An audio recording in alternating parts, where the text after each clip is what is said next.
Back on the record, please. By my notes, we're up with NCSEA's witness, Mr. Fitch. Chair Mitchell, if we could do some preliminary motions, if it's an appropriate time. All right, please proceed. Good morning, Commissioners and Chair Mitchell. Kathy Crawley-Jones on behalf of Appalachian Voices. With all parties having waved across and the Commission indicating they had no questions, at this time I would move that the direct testimony of Mr. McElmoyle and Dr. Kinkambwala, pre-filed in this docket on September 2nd and consisting of 42 pages, be copied at the appropriate time into the record as if given orally from the stand, and that the summary of that testimony filed on Friday, September 23rd also be copied into the record of hearing. All right, hearing no objection to your motion, it is allowed. And I would also ask that Mr. McElmoyle and Dr. Kinkambwala be excused at this time from appearing at the hearing of this matter. Your witnesses are excused. Thank you, Ms. Crawley-Jones. Good morning, Chair Mitchell and Commissioners, and Chair Bonvecchio for Environmental Working Group. All parties have indicated that they agree to waive cross-examination of EWG witness Dr. Arjun Makijani. We therefore would move that the Commission excuse Dr. Makijani from participating in this expert hearing and that his pre-filed direct testimony consisting of 44 pages filed on September 2nd, 2022 with a correction filed on September 12th, 2022, as well as his 8-page testimony summary filed on September 23rd, 2022, be copied into the record as if given orally from the stand at the appropriate time. All right, hearing no objection to your motion, it is allowed. Thank you, Chair Mitchell. Thank you. All right, any other preliminary matters for the commission? All right, you all may call your witness then. Thank you, Chair Mitchell. Bear with me just one moment so I can get situated here. Thank you. Witness has anticipated me calling him to the stand. Southern Alliance for Clean Energy, Natural Resources Defense Council, and the Sierra Club, jointly with the North Carolina Sustainable Energy Association, call Tyler Fitch to the stand. All right, good morning, Mr. Fitch. Do you prefer to be sworn or affirm? Sworn's okay. Okay. Raise your right hand, please. Left hand on the Bible. Do you swear testimony you're about to give shall be the truth, the whole truth, and nothing but the truth, so help you God? I do. All right. Mr. Fitch, please state your name, title, and business address for the record. Good morning, Commissioners. Pleasure to be before you today. My name is Tyler Fitch. I'm a senior associate at Synapse Energy Economics. My business address is 1350 Connecticut Avenue Northwest, number 412, Washington, D.C. And please briefly describe your role and responsibilities at Synapse Energy Economics. I consult with public interest organizations and state agencies across the Southeast on resource planning issues, but also resiliency, rate design, and EV market design. And Mr. Fitch, did you cause to be pre-filed in this docket on September 2nd, 2022, direct testimony consisting of 62 pages in both confidential and public versions? I did.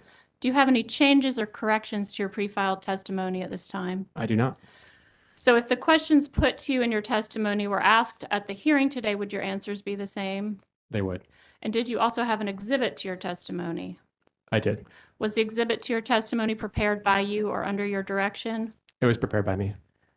Chair Mitchell, I would move to have both the public and confidential versions of Mr. Fitch's pre-filed testimony entered into the record as though given orally from the stand, and for his confidential testimony to remain under seal.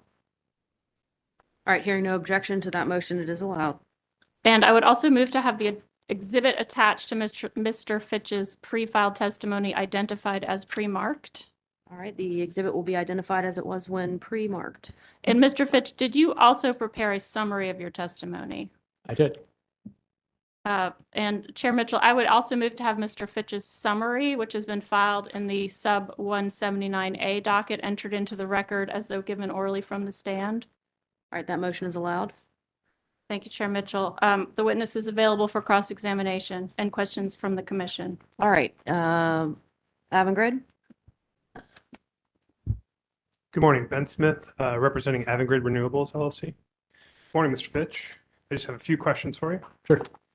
You led the Synapse modeling work in this docket, is that correct? That's correct. And in that modeling work, you relied upon some Duke inputs and assumptions. Isn't that correct? Yes, we relied on Duke's inputs and assumptions as much as we could, subject to some revision or reasonable revisions in our modeling. Thank you.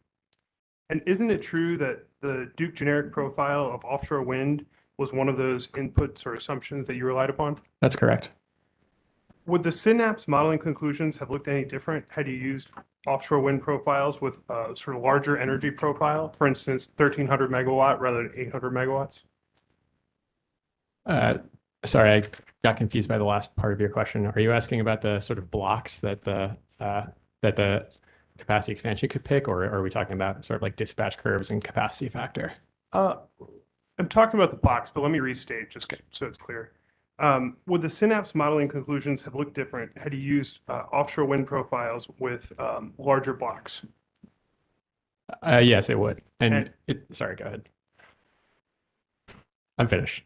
Okay. And would it be fair in your modeling work to use a generic profile with 1,300 megawatt blocks rather than 800 megawatt blocks, since the 3 offshore wind sites all profile at more than 1,300 megawatts capacity? Yeah, I think that's a reasonable assumption to make. Nothing further.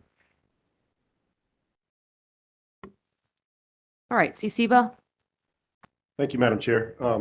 John Burns for CCBA. Mr. Fitch, I have a very similar line of questions, but want to discuss with you the conclusions that you drew, or at least the modeling results that you reached with regard to solar plus storage. As I understand, and I'm looking at the Duke Public Staff Panel 1 Direct Cross Exhibit 1, which I'm going to hand you a copy of. Page 2 of that is marked Rebuttal Table 1. I'm just going to show this to you because it's a summation.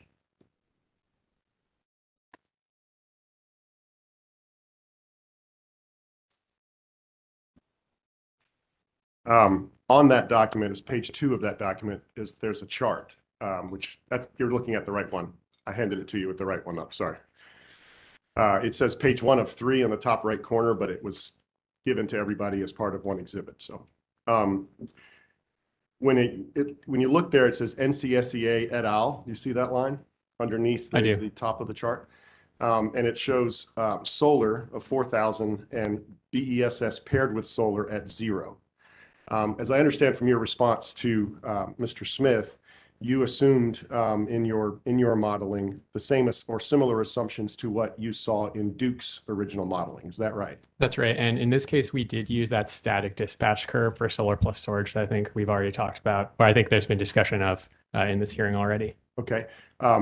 If you modeled it, based upon your knowledge and experience, are you able to make any projections as to whether there would have been any differences to the results of your model had you modeled it with the variable dispatch or the dynamic dispatch?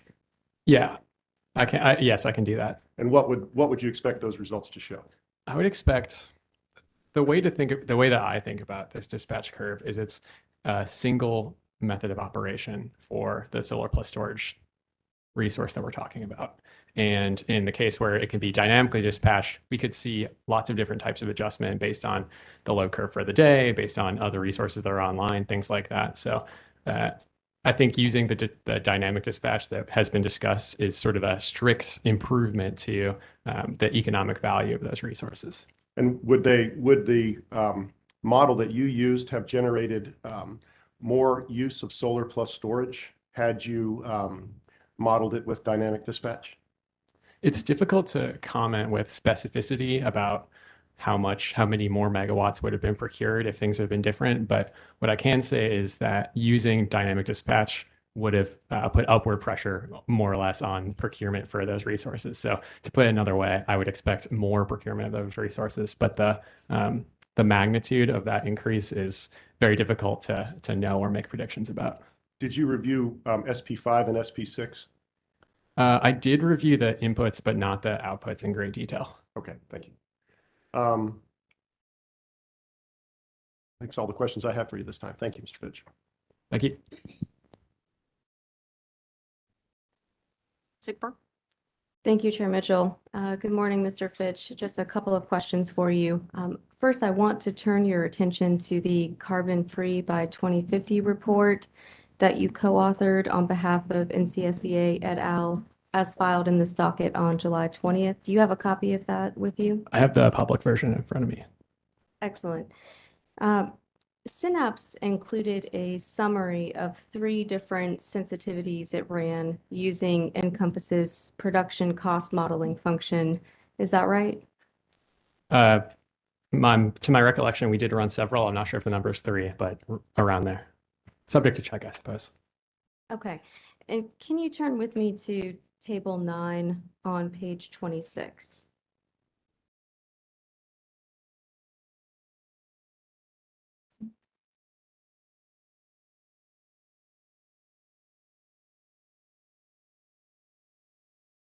Sure. Excellent. And this table shows the net present value revenue requirements for the high gas sensitivities performed. Is that right? That's right. And Table 10, if you wouldn't mind turning to the next page, shows the net present value revenue requirement over time for the energy efficiency sensitivities performed. Is that correct? That's correct. Can you help me understand why there is not a similar table for the RGGI sensitivity that was performed?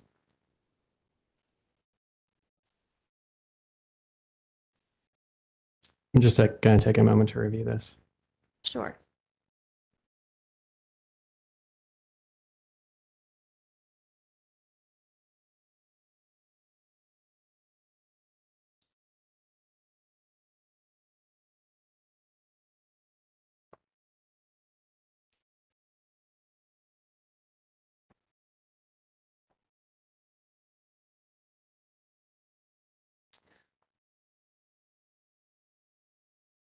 My recollection is that to an extent, it's difficult to account for RGGI, the RGGI carbon price and payback because of that sort of revenue neutral nature of it. And so because of that, it would have been, this is just my recollection of our reasoning here, it would have been confusing potentially to include that table.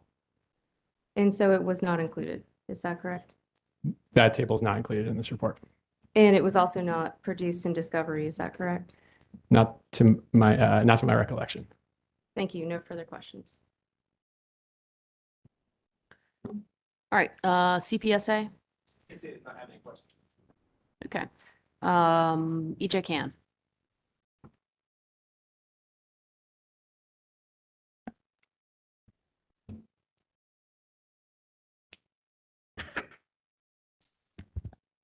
Thank you, Chair Mitchell. Ethan Blumenthal with Environmental Justice Community Action Network, Down East Coal Ash Environmental and Social Justice Collective, Red-Tailed Hawk Coalition, and the Robeson County Cooperative for Sustainable Development. Thanks. Just a couple of quick questions for you. If you wouldn't mind turning to page 40 of your testimony and reading the 2 sentences beginning on line 12. Yeah. I'm seeing it start with a short optimization period. Is that right? Okay.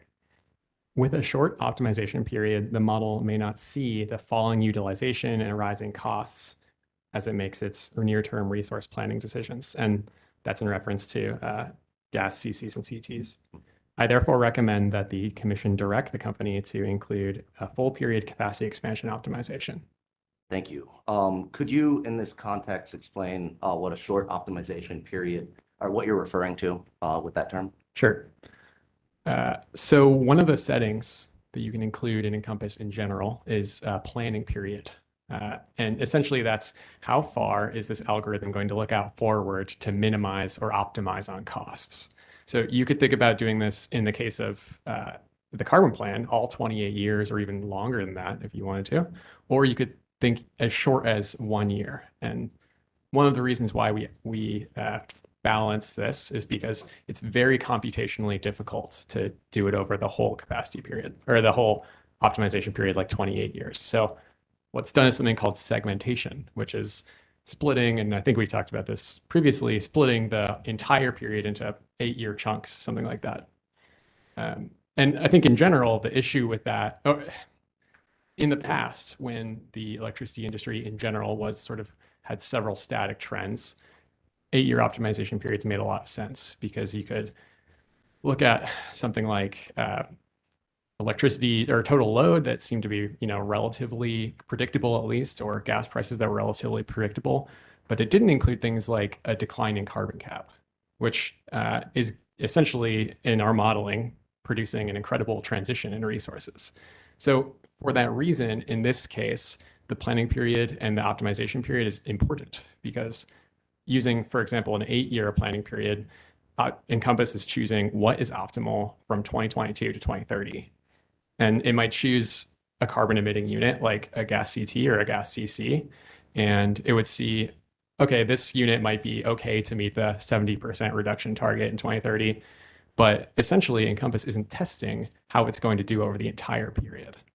So we have to engage, especially I think with these things like declining carbon cost caps. It's really important to allow things like Encompass to look further out, have a longer horizon. And so in our what we used in our analysis was a 15-year period, which essentially splits it in half, right? It's 28 years, so 22 to 37, and then 38 to 50. Yeah, I think my math's correct on that. So I think those are some of the dynamics that are important here. And yeah, I think especially like this sentence sort of illuminates for, I think, carbon emissions in particular, it's really important to look at how long our planning periods are. Thank you. So I think you may have addressed this somewhat in your answer, but just want to make sure we have it clear. Within the optimization period, how does it account for system costs and benefits as they accrue past that optimization period? Yeah, this is another good question. And this segmentation, essentially, there's no accounting for what happens after. So in the 8-year example, Encompass is asking what resource deployment should we do over the next 8 years, but it's not looking at 2031 through 2050. And the reason you still see investments in actual resources is because all the capital recovery is levelized. So when you include like a CC, for instance, it's only recovering, 1/35th or 1/20th, depending on your assumptions of that every year. But in any case, after that period is over, there's no accounting for costs or benefits for any of those resources. So with an 8-year period, you're modeling and choosing resources for 22 to 2030 without looking in the future, and then 31 to 38 without looking in the future, 39 to 46 without looking in the future, on and on. One final question on this line. So with the difference between the Duke Energy portfolios using an 8-year optimization window and the Synapse using a 15, what would that difference have on affordability of the system, is modeling affordability for the system? That's a good question. It can be difficult to answer because, again, there are so many different values that we're juggling when we're putting together an Encompass model like this. So the longer model runs might mean it's more difficult to revise the model as we go, in terms of runtime, but more specificity in, hourly dispatch or something like that could help. So what I would expect is over the period, a longer optimization period, like 15 years, I would expect to see in general that over the entire period, sort of 22 to 50, you would see lower costs overall. But again, there's a lot of juggling and it's difficult to say. Yeah. I appreciate that. Now, just one more line of questioning, if you wouldn't mind turning to page 59 of your testimony. And let's go ahead and do the same. I guess first 3 sentences, starting on line 4, starting with Duke also incorrectly claims. All right. And you want me to read Yes, these? yeah, Okay. please. And Thank you said, and through which line? Through the end of the parenthetical on 11. Okay. Duke also incorrectly claims that demand-side resource projections pose a unique risk to system reliability. Integrated resource planning contemplates procurement of demand and supply-side resources with a relatively long planning horizon and an iterative cadence. Reconciling actual versus projected demand-side resource procurement is a routine part of resource planning, just as IRPs might evolve based on real-world adjustments to supply-side procurement, e.g., construction delays of non-commercialized nuclear resources.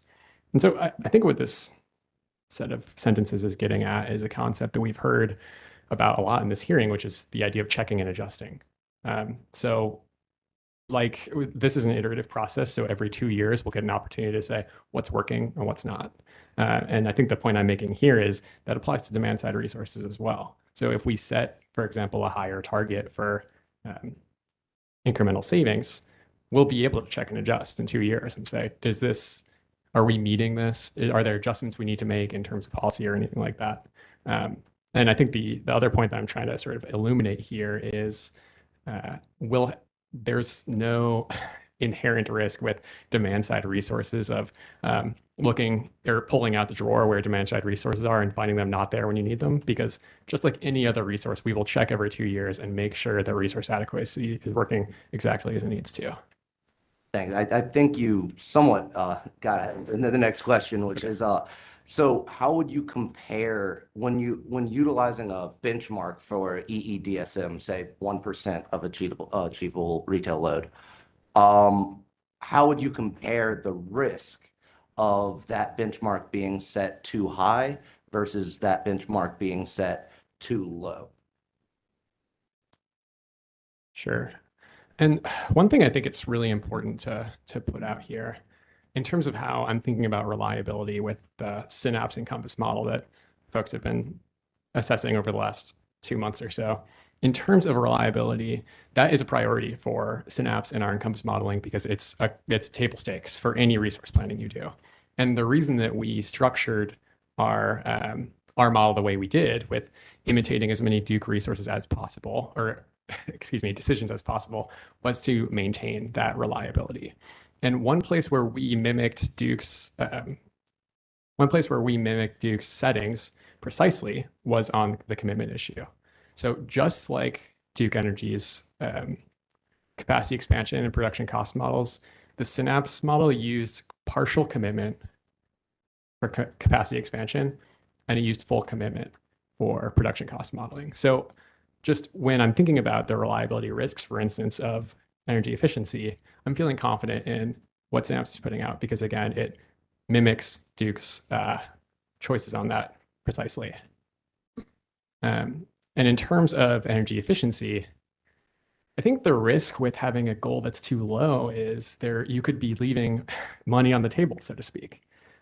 There's an issue where if we don't have a goal, or if we don't have a target that's higher than, or that's hitting what's possible, then we may have energy efficiency investments that we're not making, which our modeling shows is worse for ratepayers. And I think having a lower target that's sort of in line, with what's been achieved in previous years, which is my understanding of what the 1% of retail load, maybe it could potentially be more executable or have less executability risks. But I think what our modeling shows is that you also leave benefits for ratepayers on the table. Thank you. No further questions. All right, tech customers. Thank you, Chair Mitchell. Craig Schauer on behalf of the tech customers. Mr. Fitch, if you could take a look at page 4 of your testimony, line 20. Just a moment.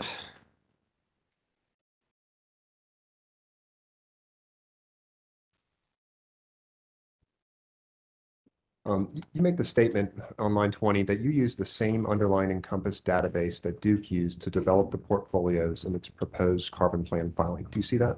I do. So you received the database from Duke, correct? I did. Did you have any challenges using that database? Yes, and I think we detail this in our testimony, but we did have several challenges using this database. I'll just list them, although I think we've talked about them, or I think they've been discussed in this hearing previously. But the first was an issue with either the upload or the upload of the database, which caused one of the files to be corrupted and meant that when, for instance, our Synapse team ran the model, it did not work and it threw an error. And that was actually the beginning of our relationship with Anchor Power in this proceeding, was when that error got thrown. So that was the first piece. And then the second piece was a disconnect between the inputs database that we received and the outputs that were presented in Duke Energy's carbon plan, and or specifically the output documents that we received in this Encompass share. And this was a matter of, at least a matter of one data set being in the wrong place, more or less. And unfortunately, even with that revision, what we found was that even using the correct version, which was 6.0.4, which we did use in the beginning before deciding to switch, which, if you all recall, did not end super well for us in terms of timing. The Synapse team was still not able to validate the results that Duke was showing. And just to address some things that folks have, just to address how this went for us. When I look at the capacity expansion configuration that Duke Energy uses, they use this MIP stop basis of 25. So that's 25 basis points, which is pretty low. And they also use, in terms of these outages, something that's called capacity duration. So instead of using something like random outages for the capacity expansion, at least, they simply reduce the capacity of those units to approximate the idea that sometimes they're offline. The reason I bring those up is because the MIP stop basis being so low and using this approximation of outages means that there's less randomness. There's very little randomness, in fact, in the capacity expansion modeling. And for that reason, we expected to get precisely the same results. And we did not get that. It's a matter of tens or 100 megawatts potentially between years and between models, which is not huge, but it does undermine confidence that, for example, Synapse's database is working correctly. So that was an issue as well. And the last one is that, for example, the capital costs were given to us in a version using this real levelized fixed cost recovery rate, which we were not able to reproduce without asking for the supporting spreadsheets and discovery, which meant that for an extremely important component of many of the resources that are chosen, we essentially had to go through the discovery process in order to contend with that in a meaningful way.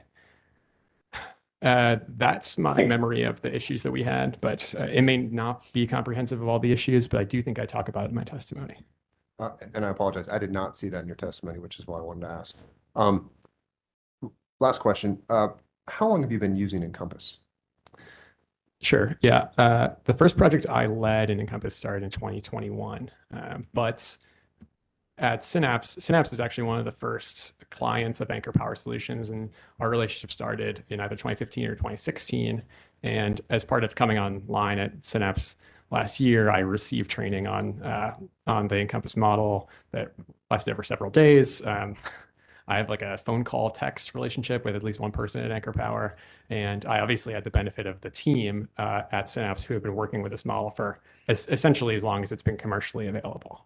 And how long has the model been commercially available? I think since 2015 or 16. That's my recollection, but I'm not sure. Thank you. No further questions. All right, Walmart. Thank you, Chair Mitchell. Good morning. My name is Carrie Grunman on behalf of Walmart. I'd like to direct you to page 41 of your testimony.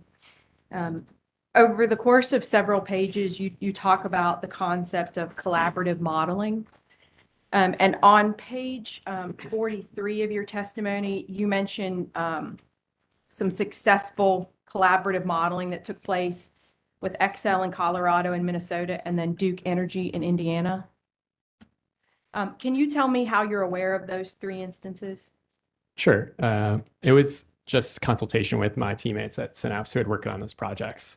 And because of their confidential nature, I don't have a lot of specifics of exactly how those stakeholder processes went, other than a characterization that they resulted in validation and that they were, I think, effective ways to build consensus. So do you have any, I think you said that due to confidentiality, you may have limited, but do you have any understanding as to what made those processes more collaborative than this particular process? Yeah, I have a couple sort of best practices ideas that I think were common to those. Okay, can you share those, please? Sure. I think one is simply put time. 60 days, or in this case, I think the Duke staff were pressed to be able to put together a final model in the time they needed to, and I think also the interveners were pressed to be able to review that and revise it with any level of confidence. And I do think that we put together a product that is high quality, but I think there was time pressure on Synapse as well as all the other interveners and consultants. So I think having a longer time span is important. And Let me stop you there. Do you have any recommendations or ideas as to what amount of time you would believe would be necessary? I don't think there's a sort of Goldilocks number that's available out there, but what I will say is there is a balance because, for example, Duke Energy will be updating this model over time, changing the inputs based on, for example, the IRA. And so there may be some potential inefficiencies if the period is very long for collaboration. But I think for understanding this complex model, and I think we've all heard about how complex this model is, it does take weeks. It takes months to really understand all the nuts and bolts and be able to make changes and see what those do. So I think my high level recommendation is that I think a 3-month timeline would be kind of like the lower end of what I think a really comprehensive process could look like. Okay, and what's another best practice that you would have recommended? I would say visibility into the model. So the Duke stakeholder process that we engaged in this process, where there were inputs shared with us in a high level way through sort of PowerPoint, those are helpful for understanding at a high level what sort of references, for example, Duke Energy is using, or at a high level, again, what sort of structuring decisions they'd make. But the Encompass model is very complex, and it's not only a matter of what inputs you're using, but how they're implemented. And that is very difficult to explain on a PowerPoint slide. So I think what one has to do to really make this an effective process is have the transparency of sharing the database with enough time that interveners can really get to understand it and ask questions and have, I think, sort of an open dialogue about why, for example, Duke Energy made the decisions it did and what alternatives are out there, things like that. Do you have any other recommendations other than those two? Not right now. Do you happen to know whether the stakeholder process that involved Duke Energy in Indiana, whether that was a voluntary process or whether that was something that was ordered by the commission in Indiana? I don't know that. Thank you. That's all the questions I have. Okay. All right, public staff. Good morning, Nadia Lure with the public staff.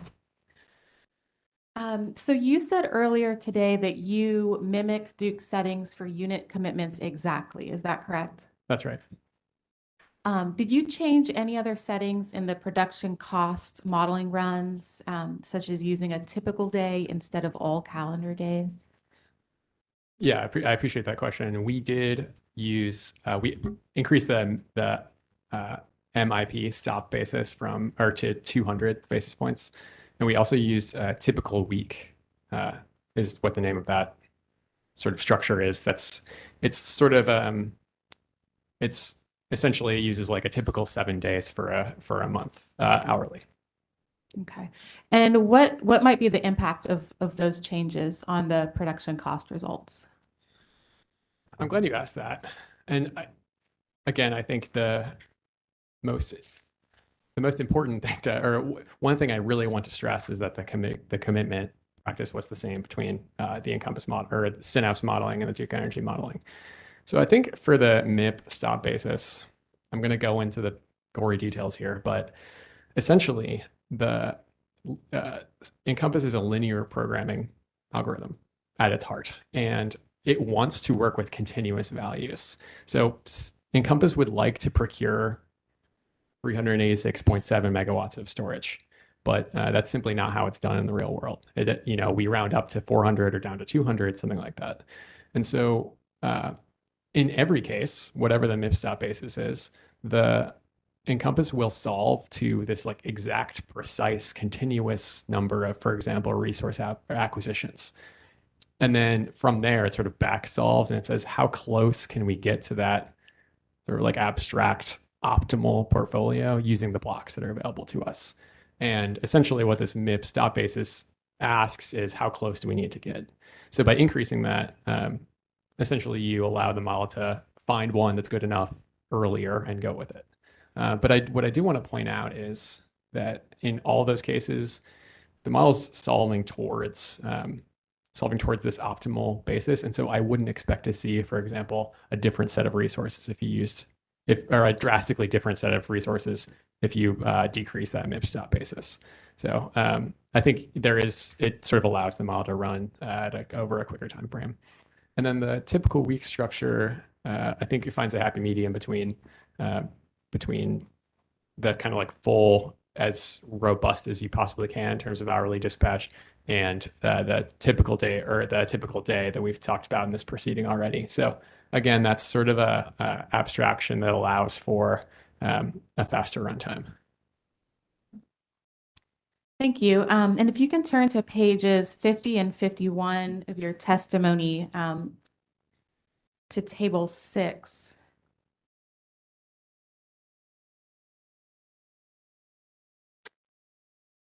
I hope that table's readable. I know it's kind of funny that way.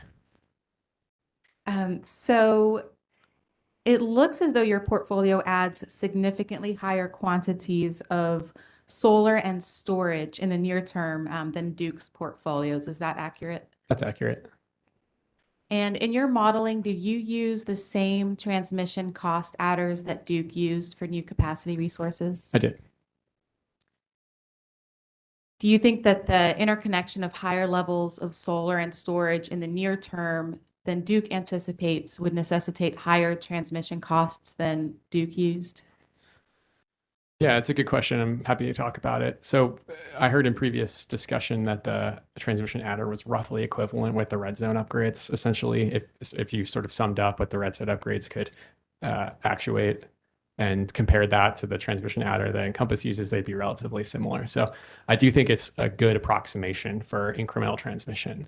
But I think to the extent possible, when transmission planning is able to be coordinated for sort of maximizing solar deployment, for instance, within all the other requirements of transmission planning, like reliability and resource adequacy, yeah, I think there's potential room for both economies of scale, but also sort of like marginal gains. So like I said, in general, I think it's a good prediction for what transmission costs could be, because they are notoriously difficult to sort of predict from here.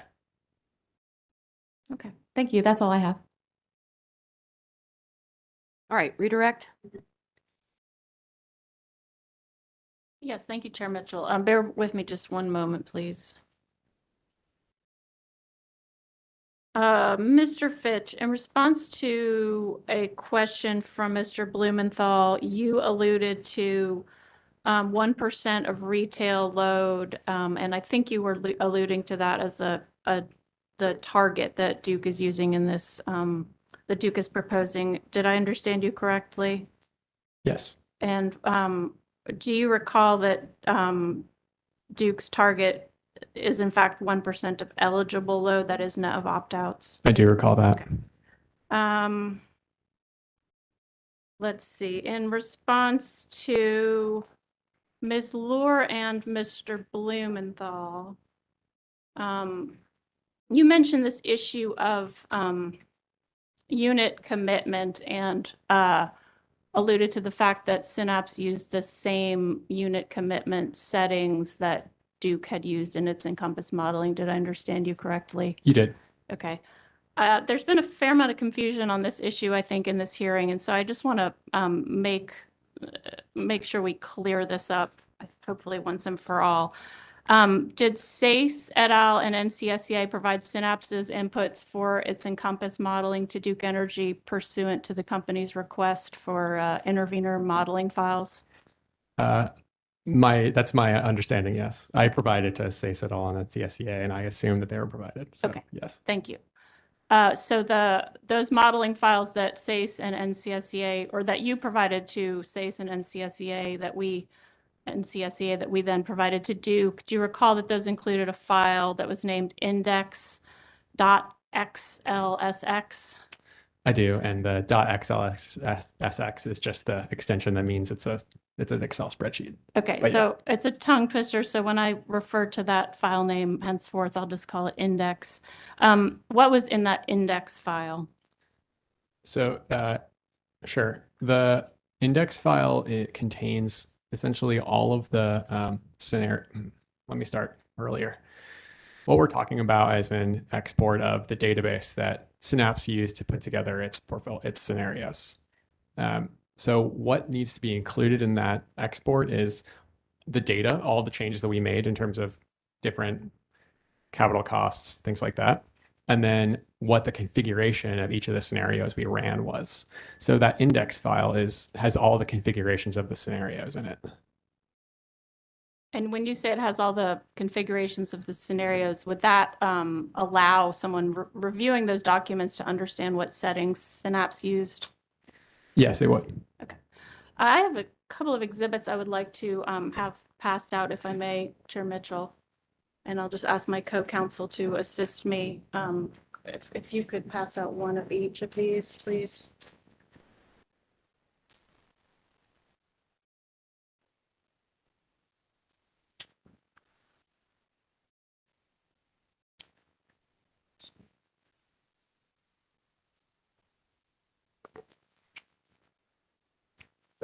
Yeah.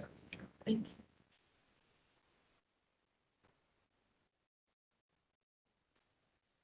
you.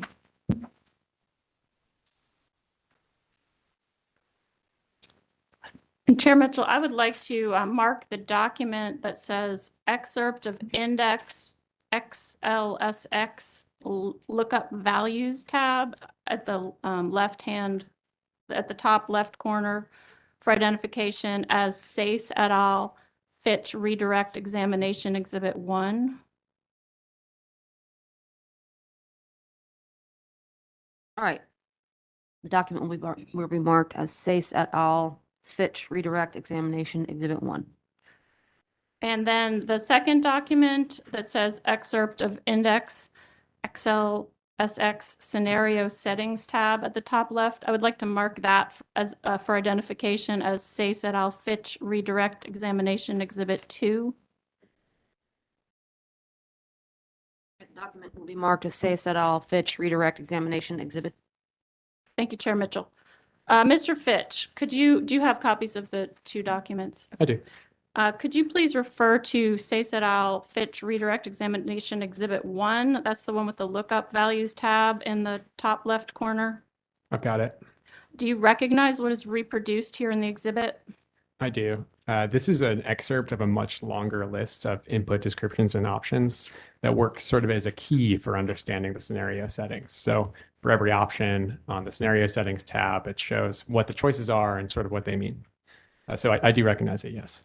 And would you agree with me that this is an excerpt of the lookup values tab from the index file that was shared by Synapse with NCSEA and SACE et al. And afterwards produced to Duke? Yeah, and the lookup values tab is the same for every Encompass export. So this is in that one and any other Encompass export.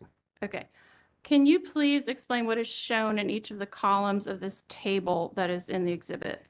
Sure. So there's two columns on the table. The left one, input description, has a series of sort of categories that could be of categories where there's multiple settings available. Then the right side, options, indicates how many settings are available, and in cases where it's not clear, what each setting means. And I'm not exactly sure on this, but I think the scenario settings in general tend to be integers like 0 through 3 instead of names like full, partial, and none. So in this case, there's sort of a key there for what 0 means, what 1 means, etc. Okay, so just to make sure I'm understanding you right, because you started losing me when you're talking about integers. Under options, those are the different commitment options that could be used when running Encompass. Chair Mitchell, I'd object. I think it's not clear how this is redirect. If there's some concern about how, well, maybe I'll stop there. I'd object that this is well beyond the scope of any questions asked, and I'd like to understand how this is redirect. Yes, Chair Mitchell, thank you. There were questions from, well, there was a question from Ms. Lohr about the commitment settings. And Ms. Lohr's witness, Mr. Thomas, had, I think, a misapprehension that was in his testimony regarding the settings that the settings that Synapse had used in modeling its portfolios. And I think this is a point that needs to be cleared up in the record. All right, I'll overrule the objection. Moving right along, under options, those are the different commitment options that can be used when running Encompass. That's right. Okay. And I will ask you, what is the significance of the commitment setting when you're modeling an Encompass? Actually, strike that. I think you explained that already. Let's turn to the other document, marked Sayce et al. Fitch Redirect Examination Exhibit 2, the one with scenario settings in the top left corner. I've got it. Okay. Can you explain what this document is reproducing here? Sure. So this is, again, an excerpt of a much larger spreadsheet where the rows indicate a series of scenarios that you've specified, that one is specified, and the columns indicate all the different possible settings, so which I talked with Ms. Lohr about. So in this case, this is an excerpt where it has the scenarios on the left side, and then one of the settings that's available here, commitment option or commit opt on the right. Okay, and what does the commit opt setting indicate? That is the commitment option, which is it's abbreviated because of string storage space in the model. But okay, yes, it means commitment option. So are you saying it's the unit commitment setting for each of the scenarios that are listed on the left-hand side? That's probably clear, yes. Okay. In the right-hand column under commit opt, let's go down to optimized, where it says optimized CapEx under scenario in the left-hand column. What is that? Sure. So that's the label that we use for the capacity expansion portion of the optimized scenario that we present in the Carbon Free by 2050 report. Okay. And is the same true for the Duke Resources CapEx and Regional Resources CapEx? That's right. And then in the right-hand column for each of those scenarios, it lists the unit commitment setting as 1. What does that mean? So that 1 is essentially we use the lookup values, the previous exhibit key to understand what the 1 means. So in this case, the 1 means partial commitment. Okay. So just to make this as abundantly clear, my understanding that this spreadsheet that was excerpted here shows that Synapse used the partial commitment setting in capacity expansion modeling for its optimized Duke Resources and Regional Resources scenarios. That's right. And why did you do that? To mimic Duke's settings with its own capacity expansion scenarios in its Encompass database. Okay, looking farther down in the scenario column where it says optimized PC, Duke Resources PC, and Regional Resources PC, what do those represent? The PC stands for production costs. So those are the production cost runs that inform the ultimate PVRR that shows up in the Carbon Free report. Okay, and then looking in that commit opt column, it shows that Synapse used the 0 unit commitment setting in its production cost modeling for those scenarios. That's correct. Can you remind us what that unit commitment setting 0 represents? That represents full commitment, and the 0 is because the default values are often 0 in Encompass. So if the default is full commitment, 0 is if the default is full commitment in Encompass in general, it's 0 for these, and it represents full commitment. Okay, and was that the same setting that Duke used in its production cost modeling? It was. Thank you. That's all the questions I have. Thank you, Chair Mitchell. All right, well, take questions from commissioners. Commissioner Clodfelter? Okay, definitely. Okay.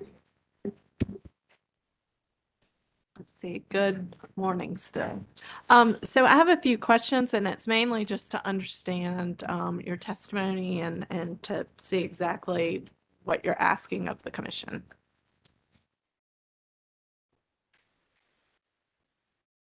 So we'll go backwards since I'm at the end of your testimony. So on page 49 and 47, you're talking about coal retirements and the delay of coal retirements, and you asked that the commission seek more information from Duke and for Duke to basically provide a more compelling justification.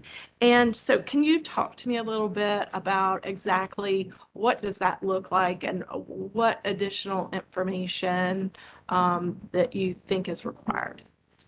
Yeah, sure, I'd be happy to. So the reason I wrote this is, for example, subject to check in the carbon plan filing the Duke made, it indicated that the Belews Creek units, for instance, would, it indicated in this section about retirement delays that those units would operate into the 2030s. That's a quote from the carbon plan.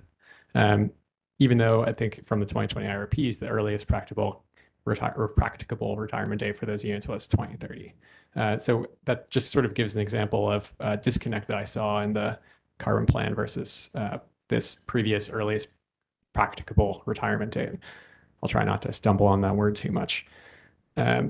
So I think what would be helpful to understand in terms of what is reasonable in terms of delay or what's reasonable in terms of when those units are retired is what specific projects are required or what specific projects is Duke representing are required to make this, to actuate these retirements. Where are those in the development timeline? What are their costs? How, or what are the timeline for implementation exactly? Sort of, is this 24 months, is it 18 months, and where are we today? So I think it goes without saying maybe that there can be transmission and reliability concerns with retiring these units, but obviously resources can be procured to replace those.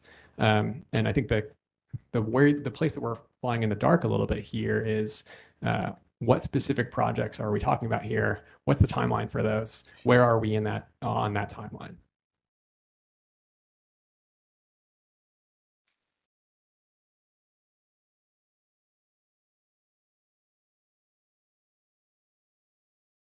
And then moving to page 43. Are you there? I am, sorry. So you talk about the collaborative process and collaboration, and I'd like, if you could, to give me some context here. You mentioned Xcel in Colorado, Xcel in Minnesota, and then Duke Energy in Indiana. Is Xcel and Duke Energy, are they leaders and first movers in sharing this type of resource planning model data? And then once you answer that, are there other utilities doing this type of collaboration? And if so, what are they doing? Sure, that's a great question, and I will not represent my knowledge on sort of all the resource planning and transparency practices across the United States is comprehensive, but I'll do what I can here. My understanding is that the emergence of models with the kind of transparency that allow stakeholders to kind of get their hands dirty and understand it is a matter of the last couple of years, and the interest for stakeholders to do that is a matter of the last couple of years. So we're talking. This is very contemporary, and there's changes in every cycle that's happening across the United States.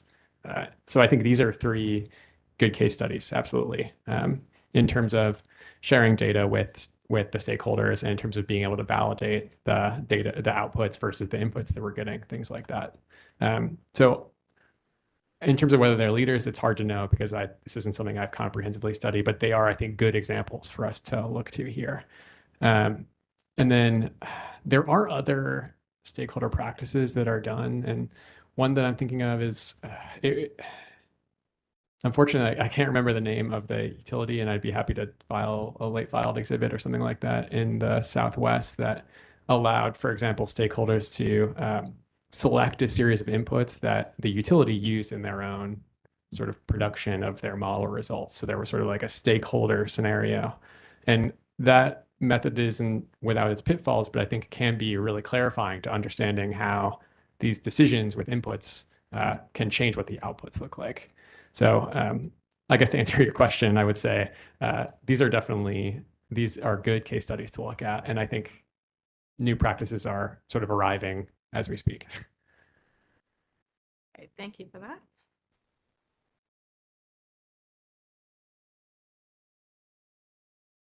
And then on page 39, you make a recommendation regarding carbon offsets. And can you further explain your reasoning behind this recommendation? Sure. So what we're doing in this case, looking out to what the carbon governance is going to look like in 2050 is just, it's very difficult. I mean, we've seen, so I have sympathy for you all, I suppose. So we've seen carbon offset markets sort of emerge and then collapse because of some issue with permanence or leakage or measurement even. These carbon offsets are notoriously difficult to sort of confirm that this carbon has been sequestered and will be sequestered permanently, which is, in the case of at least land-based carbon offsets, what we're talking about. And so I think it's a question of, in these cases, we've seen some carbon offset markets or values sort of emerge and then collapse, things like that. There hasn't really been stability there yet. And I think the other piece of it is that in terms of economy-wide carbon emissions projections, oftentimes carbon offsets are saved, and when we're talking about economy-wide decarbonization, for the most difficult to decarbonize sectors, things like industrial processes where, you know, metallurgical coal is just something you need. So, gosh, kind of lost my train of thought there. Oh yeah. So in using offsets for the electricity sector, which is one where we have many tools for decarbonization, might be premature. And I think the real risk that we run here is moving forward, assuming that there's going to be this, for lack of a better word, bailout in the final years of the plan, and finding ourselves in a place where perhaps we haven't procured the right resources because there may not be an offset market at the end of the day. And I think that's something that, you know, we talk about. We use the term stranded assets to talk about that. So I guess my concern is offsets we haven't seen a really stable long-term market for them yet. And there's potential risks with assuming that those will be there in 30 years. And I think you mentioned this in your testimony as well. Carbon offsets are not regulated currently. Is that accurate? I haven't done a large amount of research on that topic, but I don't understand there to be any sort of highly regulated offset available today. Okay, thank you. At least, there are some regimes that have emerged, like RGGI, for example, which do some of that. But in North Carolina, I haven't seen anything. Or in North Carolina, I don't believe there's a highly regulated, high quality offset market today. Okay, thank you. On page 37. So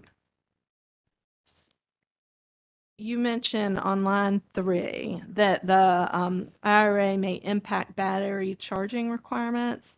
And in your opinion, how will it impact those requirements?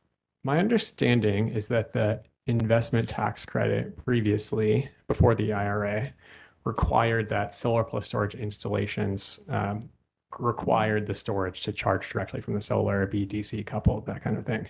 And I haven't done a really, really deep dive on the IRA today, but my understanding is that the tax credits that are available through the IRA remove that requirement. And so AC charging is possible in that case, which makes the resource much more flexible, like the dynamic dispatch that we talked about earlier. Okay, thank you. And then on page 34, also another just clarification question. You mentioned on lines 8 and 9, the regional resources scenario did not reach the 4-unit availability limit set for additional nuclear resources. Could you explain that a bit further? Yeah, absolutely. So one of the revisions that we made to the Duke database was changing the availability of SMRs or advanced nuclear resources, things like that. And part of the reason we did that was we wanted to avoid concurrent development of what is a resource that has not been commercially proven yet. So essentially developing, for example, 7 units at the same time that take 7 years could increase the risk that I think the electricity system sort of sustains by developing all these units at the same time. So what Synapse did, what we did in our modeling was restrict essentially so that concurrent development of these resources couldn't happen, more or less. So I can't remember the dates exactly right now, but what that meant was that over the course of the planning period, 2022 to 2050, there was sort of room for 4 of these units to be built. And just to clarify, that was a availability constraint that Synapse put on the Encompass database that we got.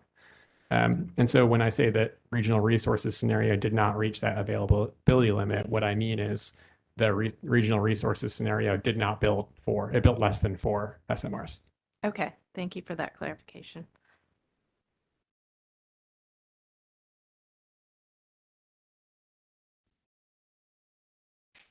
And then on page 28,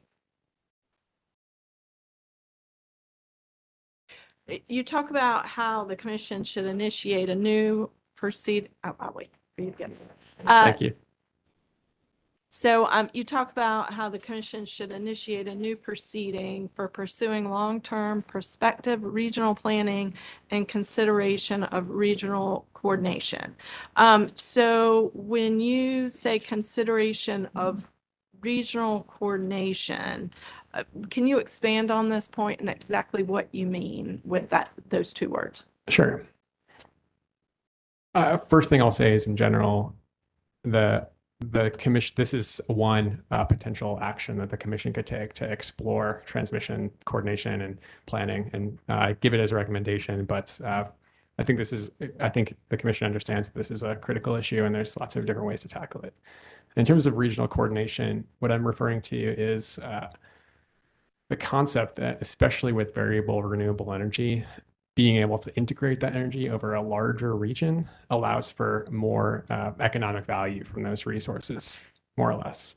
That has something to do with the law of large numbers, where if you have these resources that are variable, but you're over a larger area, then on average, you could get sort of like a more predictable stream, things like that. And in particular, when we're looking at decarbonization, that's potentially a very powerful tool. So I think you all are aware that across the rest of the United States, there are regional coordination structures like ISOs and RTOs, and those do provide and allow for transmission projects that have sort of multiple values: reliability, economic value, resource adequacy, and even just sort of reducing the cost of integrating more zero carbon resources. So there's lots of ways to tackle, I think, regional coordination. And I think that's a really thorny topic, especially because implementation is so difficult, which is why I proposed potentially, or recommended potentially, a different proceeding. But that was sort of my thinking, was integrating over a larger region, so to include other states around the Carolinas. So obviously, we're not in an RTO currently. So is that proceeding like to look into an RTO, or is that correct? There's I think a legislatively initiated proceeding in South Carolina that's looking at regional coordination generally, and one of those is full RTO, full divestment, that type of thing. But there's also energy imbalance markets and things like that. Essentially, there are many tools in the toolkit. So I think it might make sense to look at several options instead of saying, yay or nay on an RTO. Okay, and that's where I was going next, that what would you hope to accomplish out of this docket? And so I was trying to figure out, was it RTO? Were you looking at that, or an energy imbalance market, or were you looking specifically for just imports through, or building transmission through the CERTEP process and the NCTCP process? I think those are all on the table, and in terms of implementation, it's difficult, but it could be as simple as the NCTPC using sort of a multi-value approach instead of thinking only about local reliability or public policy requests. So again, there's kind of a spectrum here. Okay, thank you for that.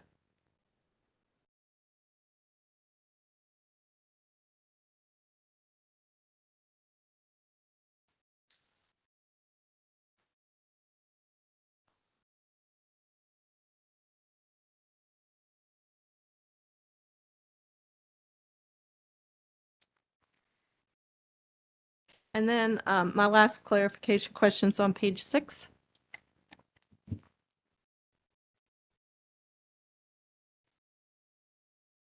All right, I'm there.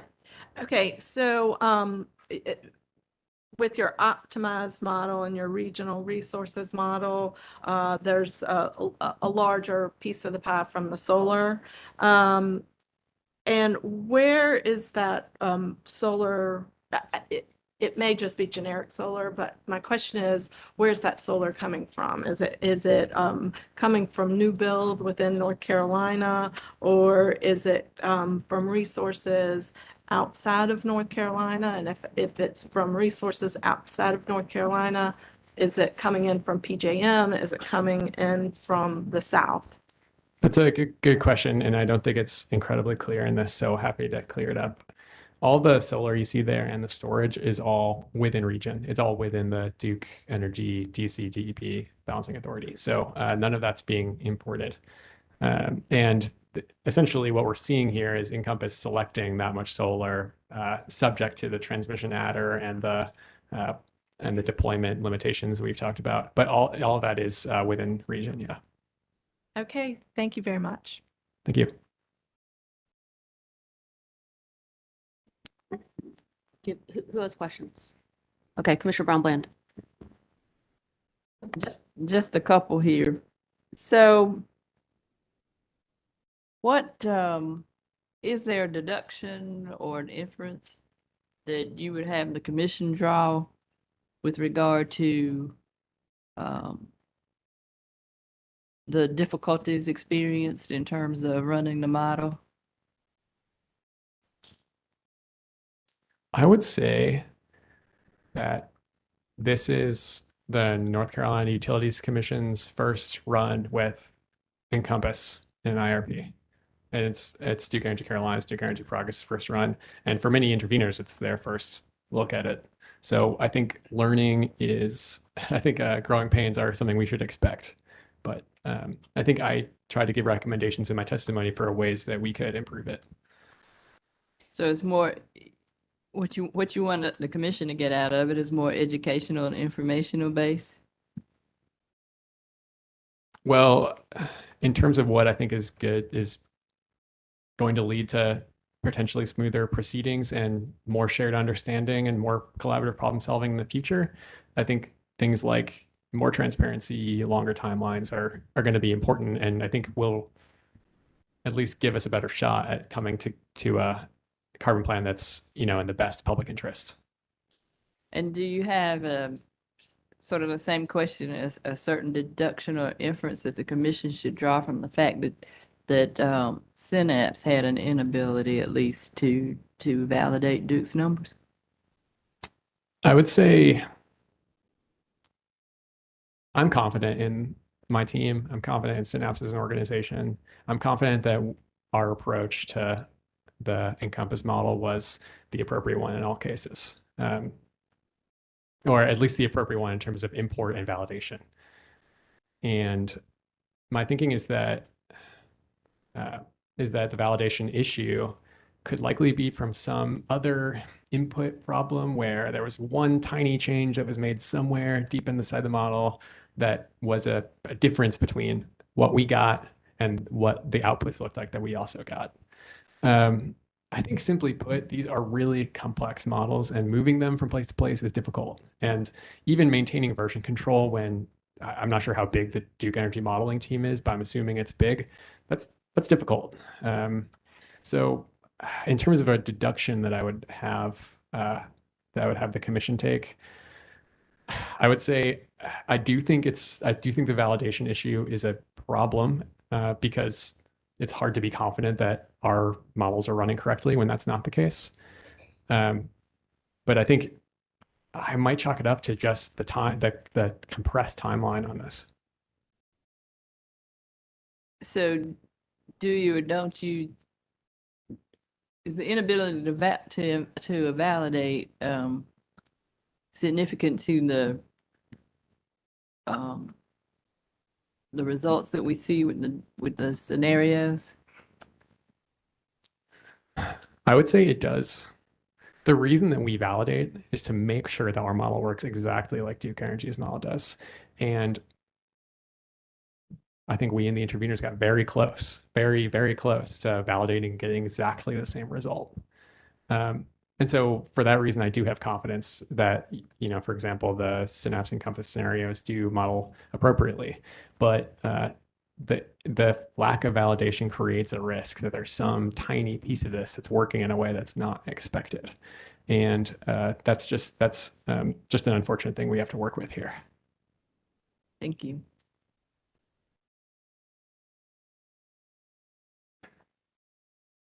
Yeah, I have a modeling itch. I hope you can scratch. You're the first modeling specialist I've had since I started worrying about this.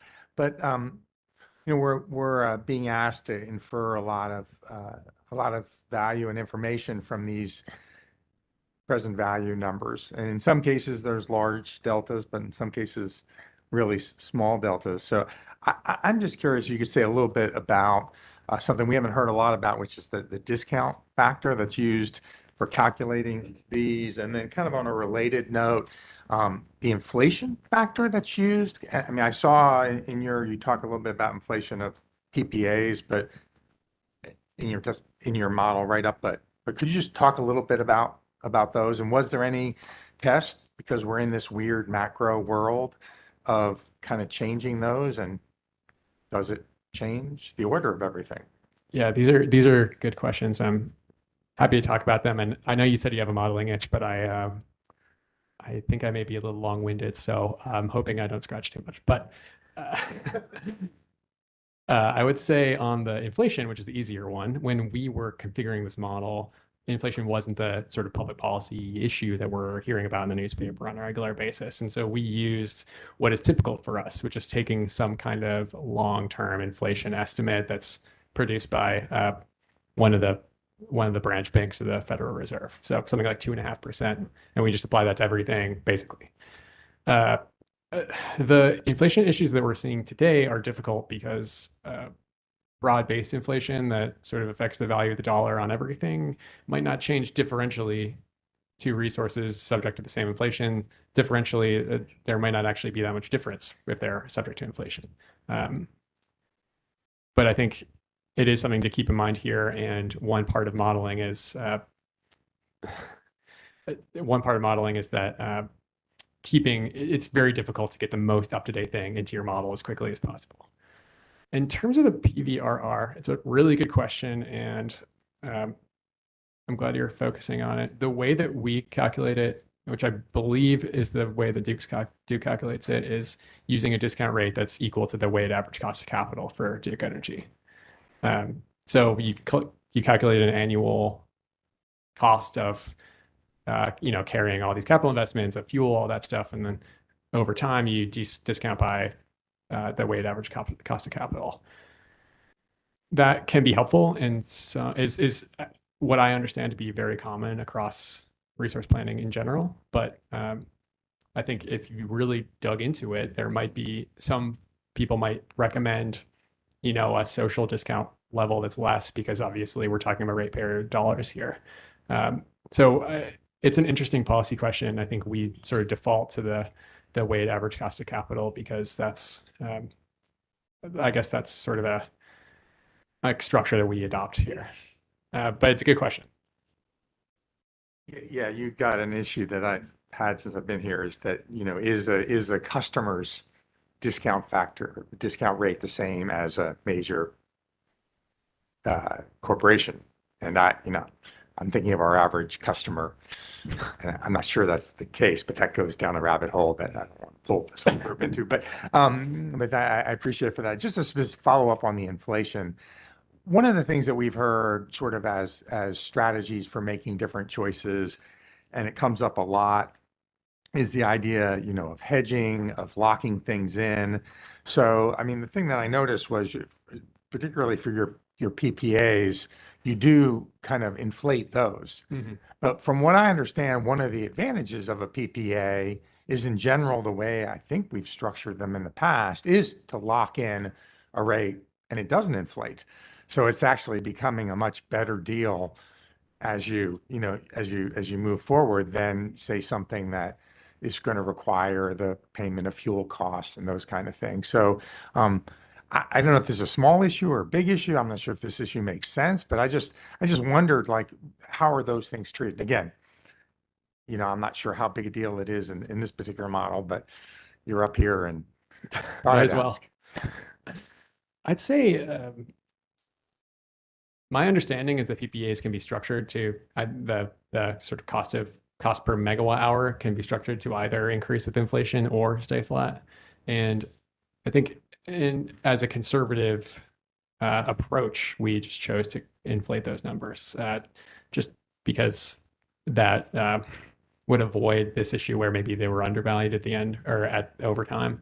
But I think I wouldn't expect it to have a very large effect on the results, in part because there aren't that many PPAs that are available because of the third party and Duke Energy ownership issues. But it's definitely something we can look into, and I think depending on the structures that are dominant in terms of PPAs in the Carolinas, it might make sense to use something different. I think there's just two separate ways of approximating what a PPA looks like. Okay, I'll stop there. I don't want to pull people in, but I really appreciate those answers. Thanks. No other questions. Commissioner McKissick. Just a few questions for you, and I certainly appreciate your testimony. I think you said early on in your testimony you became familiar with Encompass around 2015 and that you began using it in 2021. Is that correct? I apologize if I misspoke. I meant to say that Synapse Energy Economics, the consulting firm, started their practice with Encompass in 2015 or 2016. And I came onto Synapse in 2021 and began my training then. I see. So when you joined them in 2021, that's when you became familiar with Encompass.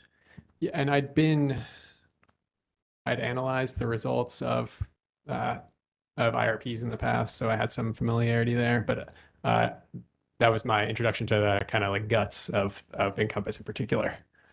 And I take it Synapse usually is looking at results of Encompass and comparing it against what alternative outcomes it might be typically. Synapse typically, yeah, I think that's a fair characterization. Typically, especially when we have some another Encompass database to look at that a company produces, we can look at that one, assess what we think of those assumptions, change those to the extent that we want to, and then see how that affects the portfolio that sort of emerges on the other side. And with that overview and experience, based upon the way Duke has used Encompass, what do you find to be perhaps concerning? And when I say that, I'm thinking about perhaps limitations that were done or adjustments outside of the model. If you could speak to that. Well, that's a pretty large topic, and I'm trying to think about how to best answer it here. I would say there's a couple of different ways to think about this. There's several quantitative input assumptions like capital costs or gas projections that we felt could be revised, and we made revisions in our model. And I think there's also assumptions about how much deployment is possible, which is something you need to do to get your model to be actionable, like we've talked about. And we made revisions on those too. I think in general, my concern is when several things are kept in stasis, kept stable just as they are today. Things like, for example, energy efficiency, where there's, Duke Energy Carolinas, I think, hit 1% of retail like a year ago, and there's not really like an expectation of growth. Essentially, by locking those kinds of predictions in and saying, this is in stasis here, and we're going to expect that it continues like that through the rest of the future, that's lost opportunity to capitalize on those types of resources. And so I think that's true for demand side resources in general. It's very difficult to model, but I also think it's important to think about what the capabilities are there. And then another one that's very difficult to model, but was sort of kept status quo in these models, was the sort of transmission regime that we're working with here. Again, these are thorny questions, but I think we should think about what assumptions are being embedded when we are thinking about the analytical value of this tool. And in terms of the number of, I guess, solar interconnections that might be imposed or that were imposed with the way Duke kind of adjusted the model, what were your thoughts about that? So that's another case where I think the fact that our model procured more solar than Duke's when using the assumptions that we did indicates that Encompass thinks that there's economic value to be had by procuring these resources, and to make the inference, there's economic value left on the table when that procurement doesn't happen in a way similar to what we sort of project here.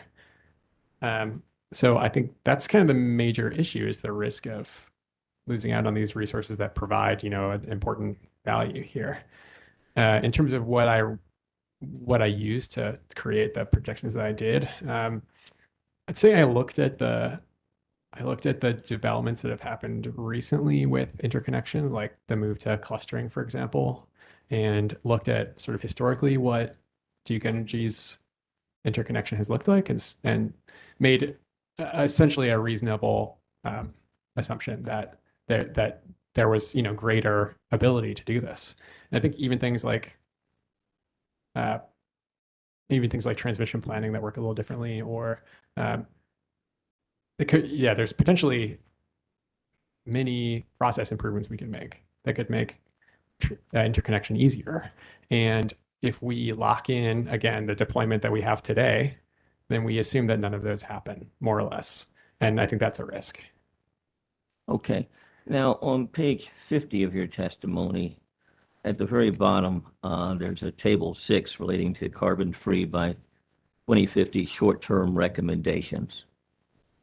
Now, what I want you to do are two things. First, I want you to review what you have in this chart. And then secondly, I'd like to contrast it to what Duke has as it relates to its portfolios and the recommendations that they have in terms of what might be done near term. I just want to make sure I understand your question. You're saying you'd like to review this table and compare and contrast with what that looks like in the Duke sort Yes, of. Okay. exactly. I'll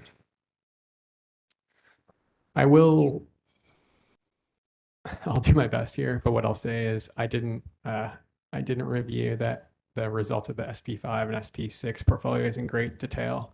And I also don't have, for example, Duke's short-term action plan in front of me. So this is going to be high level, I guess. Commissioner McKissick, Chair Mitchell, may I approach the witness with a copy of what's been marked and I think admitted modeling and near-term actions panel rebuttal exhibit 1, which is a chart that might aid Mr. Fitch in having an efficient answer to the question? Yeah, you may. Thank you.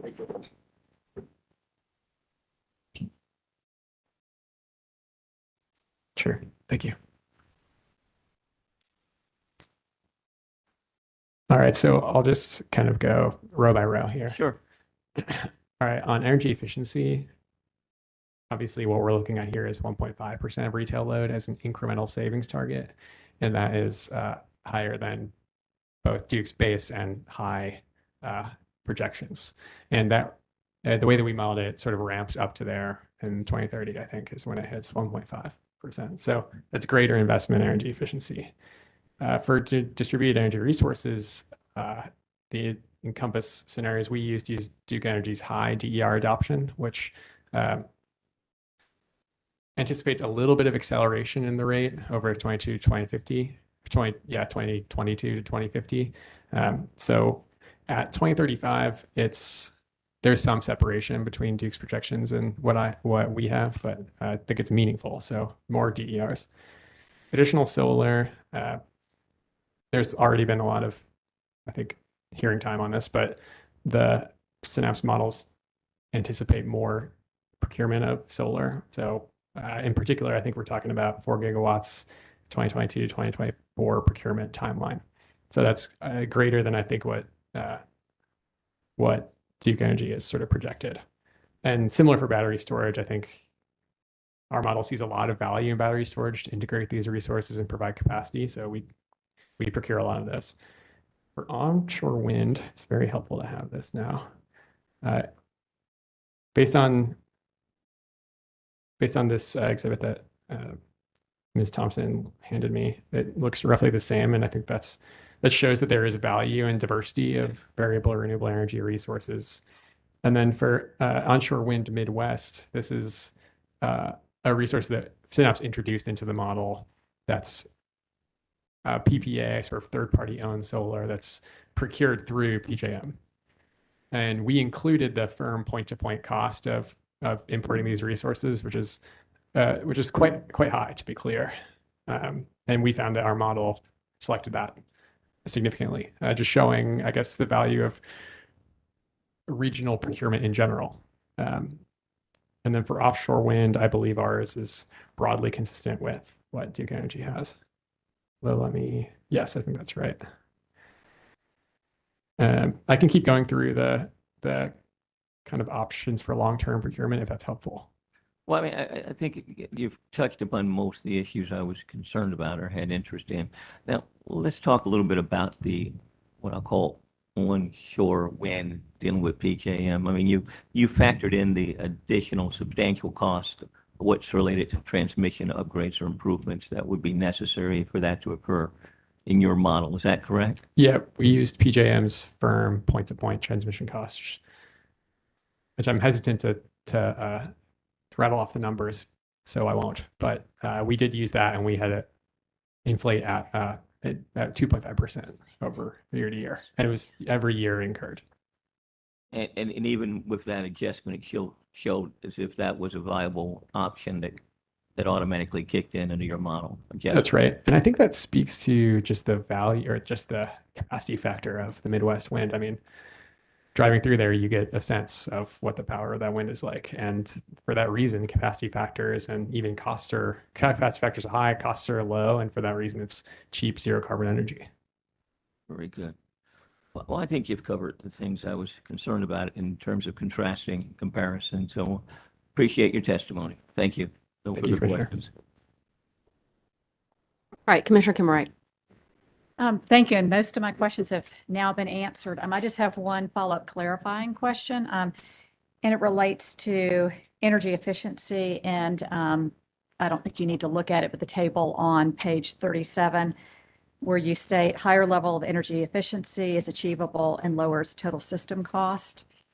And I think that your testimony is that Duke's proposal of 1% of eligible retail load being the target would leave benefits for ratepayers on the table, I think is what you said earlier.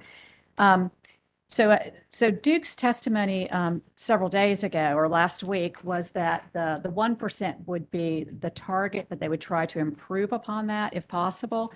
And so with that kind of assumption of 1% and hopefully improving upon that, can you describe whether your view about leaving benefits to ratepayers on the table would still be valid based upon that idea of trying to do better if possible than from the 1%? That's a great question. And this is a tricky issue that expands IRP and I think rate design and rate case issues, which I know are also going to be something under your consideration soon. I'd say that what we're showing here is the economic value of when there's more energy efficiency and demand side resources available. And I think that's helpful to the commission to just say, to the extent that we can continue to procure this at a similar price to what Duke's paying for now, it's good. It makes sense. But I think implementation is a difficult thing with energy efficiency. And I think the tools that the commission could use to do that include just gathering data on this topic and potentially could be something that could be subject, and I don't want to get into this in detail, but it could be something that could be subject to the performance-based rate making that I think this sort of is before the commission today. So I think there's my worry with we'll see what we can do is that it's very difficult to hold someone accountable to we'll see what we can do. So I think, setting incremental higher targets and using the other tools that are available to the commission could be a way to find some accountability and potentially access some of these benefits. Thank you.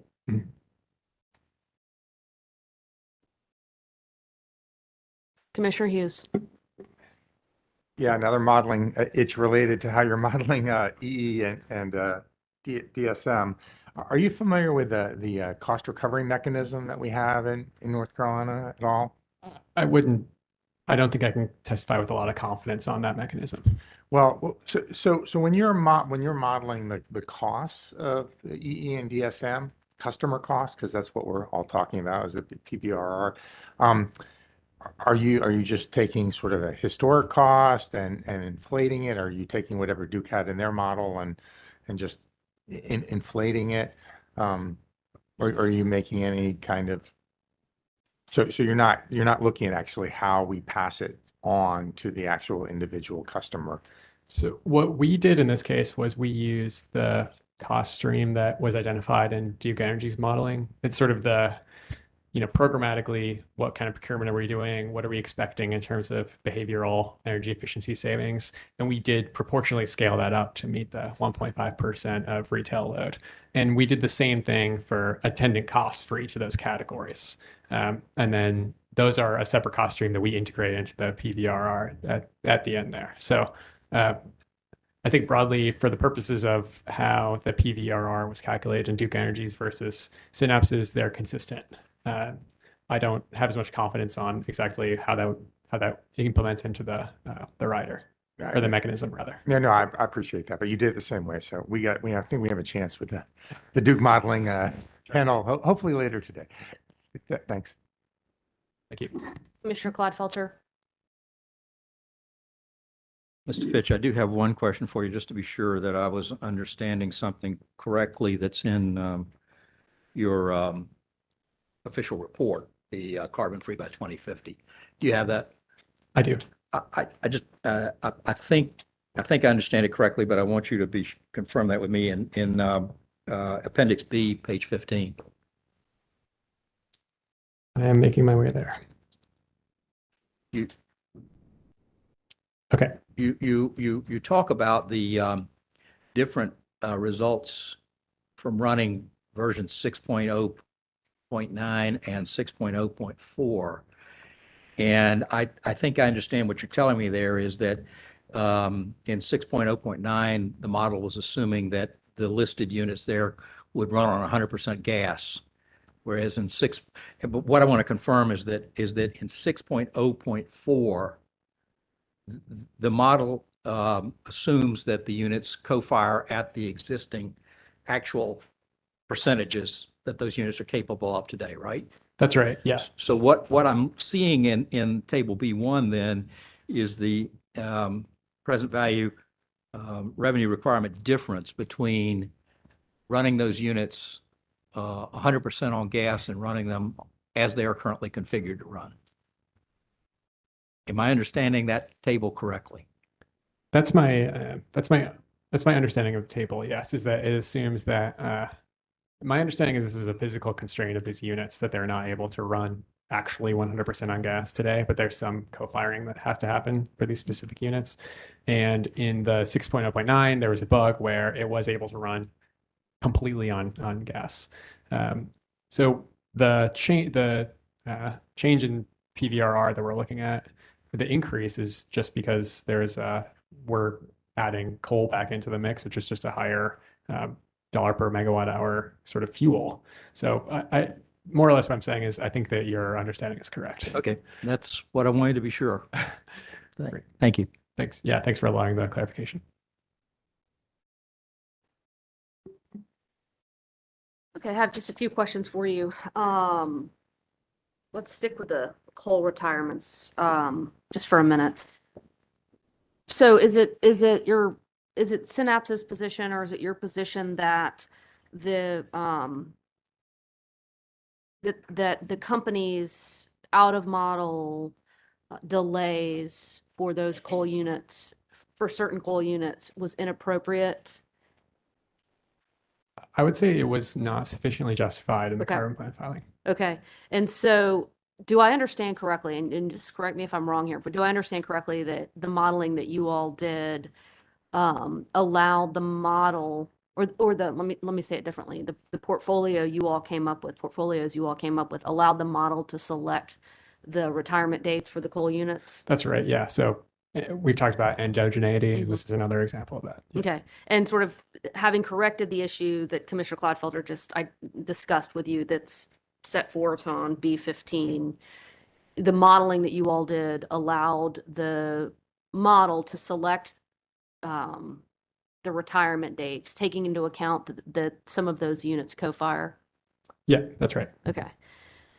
And on page 49 of your testimony, you indicate that, as I understand it, that when the companies delay retirement dates out of model, they should provide compelling justification for doing so. And you specifically mention transmission and generation retirements, feasibility of a procurement of development of alternative resources, and timelines for developing resources and retiring the units as early as practicable. Have you heard any of the testimony given in this hearing room by any of the Duke panels on this issue?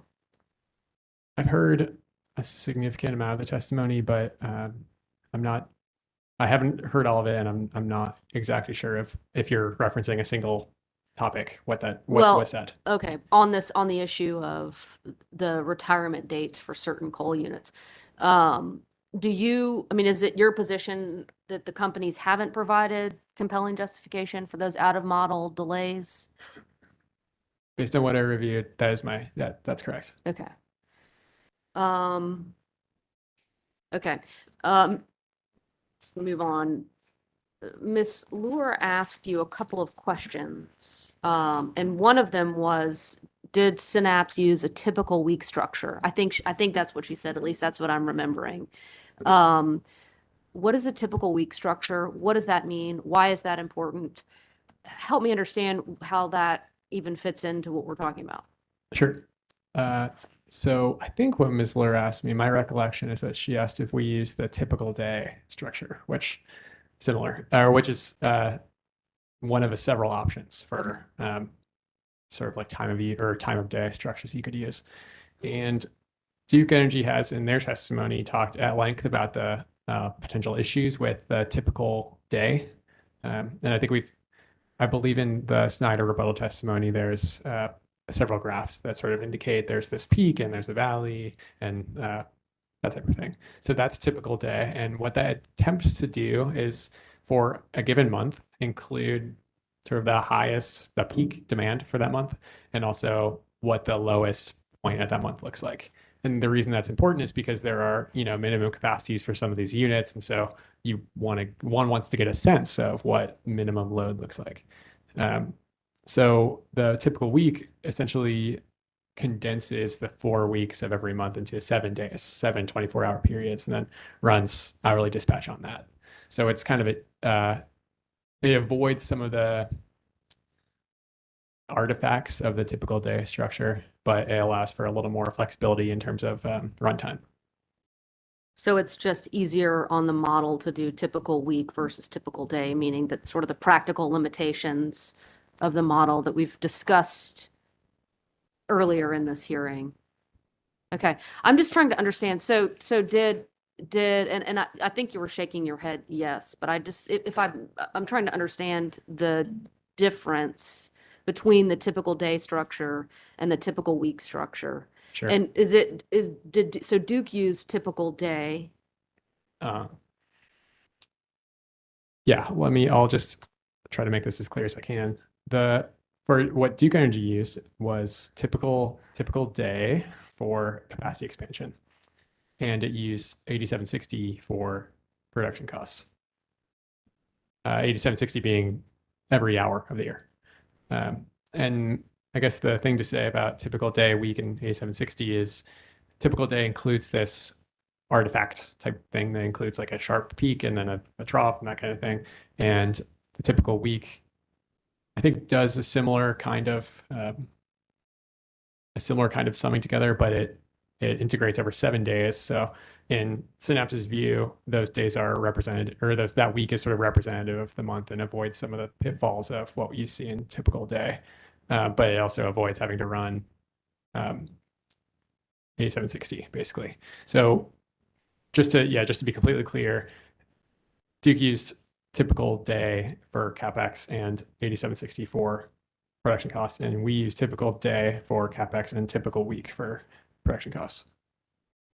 And I think the other thing to say about typical week is, especially with the storage unit or deployment that we're talking about, it's really important to have consecutive days, and that's why I think it was important to use something that has consecutive days like typical week. Explain that last sentence. Oh, sorry. Essentially, if one was modeling a single day and had a lot of storage on the system, one could more or less deplete the storage over the course of the day and then find that everything's fine, everything works okay. But there may be an issue with the sort of total amount of banked energy that's available. So using consecutive days allows you to more robustly check if those issues are going to limit the model's operation in some way. Okay, but does using a week versus a day obfuscate the issue that Duke has testified about there could be days when the battery isn't charged because due to weather. And so if you're looking at a week versus a day, you might be ascribing more value to the battery than it can provide to the system? Or am I just misunderstanding the issues? I think the more consecutive days you model, the closer to accuracy, or the closer to real world operations you get. So I would say that typical week allows for kind of like a better understanding of storage operations compared to typical day. But I don't think it would include any inappropriate. I don't think it's overvalued, I guess is what I'm saying. Okay. So really the different. So for the difference between the Synapse modeling and the Duke modeling is in the production cost aspect of the modeling. So That's right. Duke's looking at every single hour, and Synapse is looking at a week. And in my mind, and I am not a modeler, but looking at every hour provides the most granularity, the most information that you can then extrapolate from, versus looking at a week. So help me understand, and you may have already said this, and you're gonna have to say it again. Why does looking at a week versus every hour give you a better picture of ultimate costs, production costs?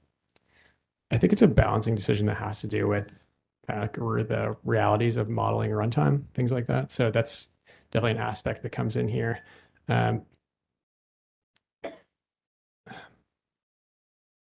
The difficult thing for the SAMs, let's see. Our understanding is that typical week would not introduce any sort of artifacts that would overvalue something like storage. We feel like it's sufficient for that. I mean, we can think about it as, I'm trying to do math at the top of my head, but I think it's like 2,000 or 3,000 hours versus 8,000 hours, something like that.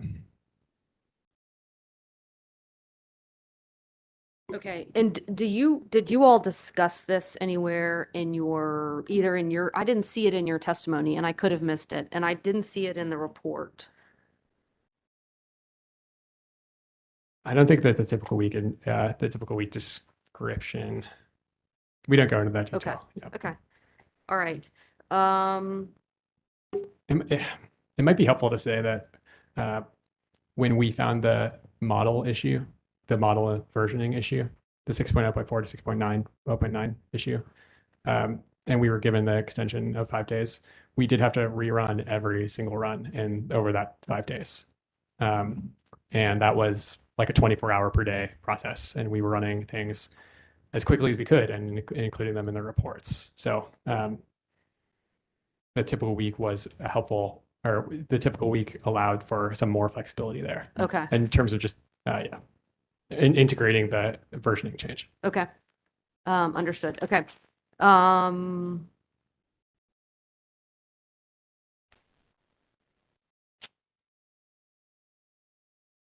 see.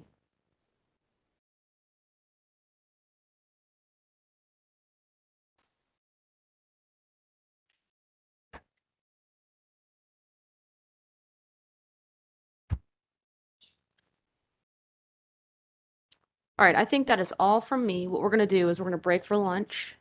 So we will be off the record. We will come back on the record at 1:30 and we will resume with questions on commissioners' questions. And I'll just say it again, 1:30.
commissioners before we turn it over to the parties. So Commissioner Duffley. Good afternoon. So I just had one more question, and it's on page 46, and it's going back to the least cost resource planning. And on line 7 of page 46, you mentioned that keeping units past their economic retirement dates could cost the ratepayers. That's not a confidential number, correct? No, that's Okay, number we the took. 1.4 billion. And I just wanted to know, how's that 1.4 billion calculated, please? Good afternoon, and thank you for the question. The 1.4 billion are what are called fixed operations and maintenance expenses or capital investment. So those are costs that the utility, in this case Duke, incurs just to keep this unit online. It has nothing to do with how much it might cost. There might be wear and tear on the unit from running it or fuel costs. Those are not included here. This is just when we're talking about fixed O&M and ongoing capital investment. That's simply what it costs to keep this unit available to run. And what we used to calculate that value was a Sargent and Lundy study conducted, I believe, for the U.S. Energy Information Administration that took sort of a statistical approach to these O&M costs, saying how is the coal fleet of the United States in general done, and what can we reasonably expect in terms of fixed O&M costs based on sort of historical, actual incurred expenses. So there's a sort of a formula that comes out of that report that has to do with the technology that's used at the plant and its age. And we plug that in to get sort of a cost per kilowatt per year. And then we simply sum those for the years after the sort of earliest practical date that those units were running. I'm not sure how clarifying that was, but there you go. It was, it's exactly Okay. what I needed. So Okay. thank you for that. All right, Commissioner McKissick. This is just follow up on Commissioner Duffley's question. So while you projected that would be the savings, there'd also be cost incurred for providing energy during that time frame. So I mean, it hasn't been netted out, has it? Or if I'm understanding your response correctly to Commissioner Duffley's question. Sure, right. Well, that's true. It doesn't include the costs of producing the energy producing the energy, and there would be capital costs for whatever other unit is happen to be online or what happen to be replacing it. So the true net savings are not projected. It's just the totality of projected saved expenses. Well, I think what I would say is this also doesn't include the costs of whatever energy that unit would produce and the Right. variable operations and maintenance costs and fuel costs that are associated with it. And I think generally speaking, studies in the industry show that in terms of just the costs of producing energy from a coal unit, it's quite high. And so if we did include, those net energy costs, I would expect to see that, replacement like a replacement resource would produce at a lower variable sort of cost per megawatt hour anyway. The reason that's hard to do one-to-one is because we're looking at a portfolio instead of a single unit replacement, that type of thing. Thank you. That clarifies things. All right, we'll take questions on commissioners' questions.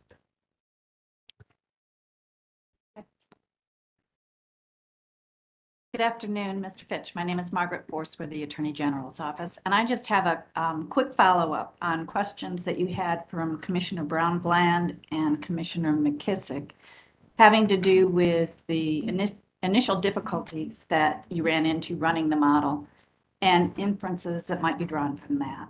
It's a pretty specific question.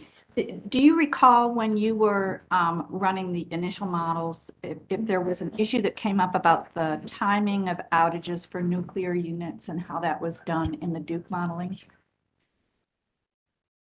I don't want to rule that issue out, but it's not that specifically isn't coming to mind for me right now. Well, let me ask it this way. Maybe I'm misunderstanding, but was it the case that the initial modeling was having all of the nuclear units go out on outages at the same time?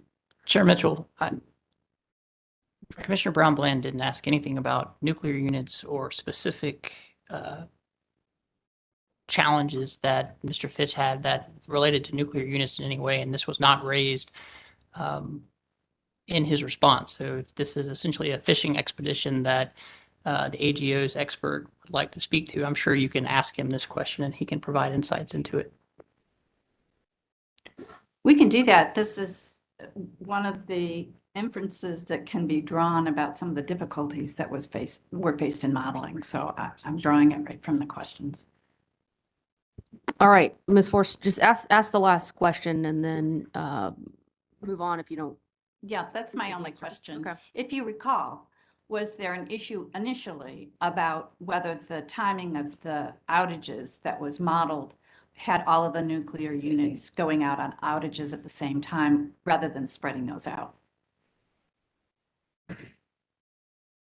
The issues that we had originally included one file which had an issue with corruption in its upload or download that caused either an error to occur or for the results to be to sort of not make sense, to put it in plain speak. Specifically to the nuclear outage convergence, I don't have a strong recollection of That's okay. that issue. I appreciate it. No other questions. All right, Sigfer. Thank you, Chair Mitchell. Good afternoon again, Mr. Fitch. You mentioned in response to a question from one of the commissioners, you brought up the concept of leakages associated with carbon offsets. Can you elaborate on that concept? Absolutely.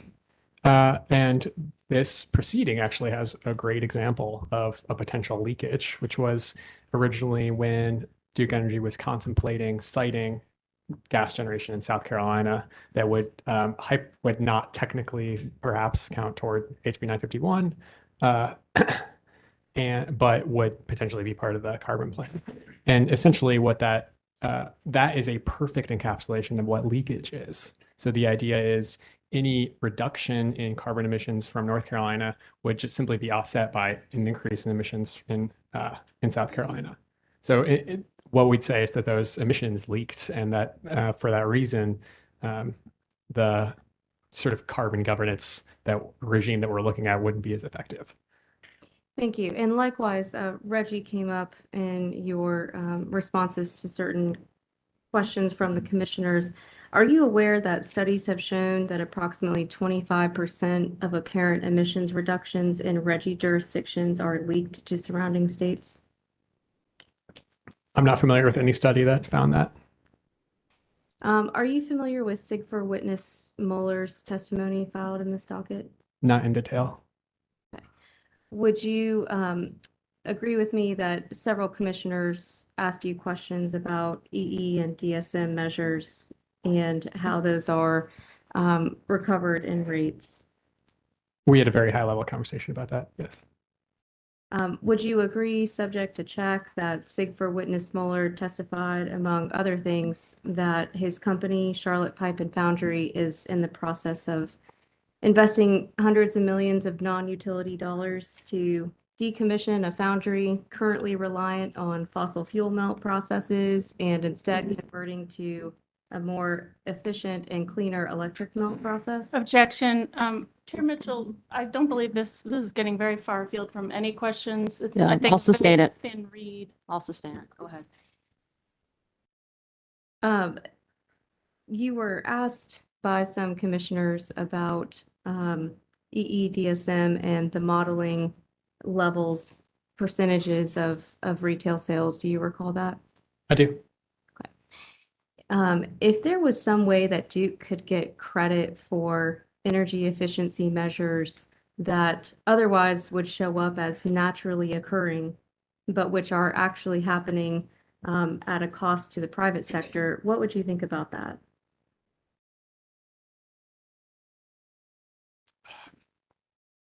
To a degree, that is a difficult thing to integrate into the Encompass modeling. That was sort of the foundation of my testimony. Yeah, I think without deeper dive into the cost recovery mechanism, I don't feel like I can give a substantial answer on that. Okay. Would you agree that if Duke had an emergency load reduction program allowing industrial customers with flexible load to participate on an interruptible rate, would that provide benefits to the system? Chair Mitchell, I'd object again. That this is a fishing expedition that has no relationship to any commissioner questions in any specific tangible way. All right, I'll sustain. Just make sure your questions are tailored to commissioners' questions. If we have to go here, I'll ask you guys to recite the specific question asked by the commissioner that you're following up on. So let's not have to do that so we can get through this more quickly, but just keep your questions limited to commissioners' questions. Understood, and nothing further. Thank you. Good afternoon. I wanted to follow up. Commissioner Duffley, I believe, asked you some questions about sort of regional cooperation, RTOs, imbalance markets. Do you recall those questions? I do. Do you think that those concepts could provide benefits to ratepayers in the context of the least cost mandate of the carbon plan? Completely agree with that. Do you think it would be helpful if the commission were to order the company to study those various options as part of its 2024 carbon plan? I think they should be studied. I think that there could be issues with who does the studying. I think the commission has, essentially, I think it's a topic that is ripe for study and I think could deliver benefits to ratepayers. And I think I would look to the commission for the best way to implement that. Thank you. Those are all the questions I have. Go ahead, public staff. Naughty Laura with the public staff. So you stated in response to a question from Commissioner McKissick that your modeling included the firm point-to-point transmission cost adder, so the wheeling charge for Midwest onshore wind. Is that right? That's right. Okay. And I think you also stated that the transmission cost adder included the cost of the upgrades that would be necessary on the transmission system to import the energy from the Midwest into Duke's system. Is that what you said? My understanding is that PJM firm point-to-point includes essentially the levelized cost of upgrades on the PJM system. Okay, so it would include any upgrades needed to the transmission system plus the wheeling charges? That's my understanding, yeah. Okay.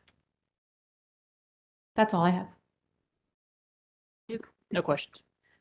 Ms. Thompson. Thank you, Chair Mitchell. Just a few. Mr. Fitch, Commissioner Brown-Bland asked you a question regarding the inference or deduction that that you would hope the commission would draw from the Synapse team's difficulties running the Encompass model due to some technical flaws in the files that were produced. Do you recall that? I do. Should the commission give any more weight to Duke's proposed portfolios than to those put forward by any other intervener in this case? I don't think so. And do you have confidence in Synapse's modeling results? I do. Commissioner McKissick asked you about your experience with Encompass, and I believe you said you had that started in 2021 when you joined Synapse. Do you recall that? I do.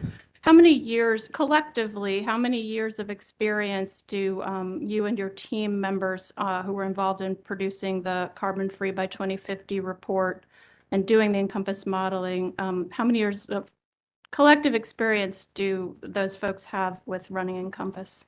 So the team that worked directly on this project was myself, John Tavernero, and Davida Bondari. And I think my rough estimate is that collectively we have 8 to 10 years of experience over dozens of projects. Okay, thank you. And let's see.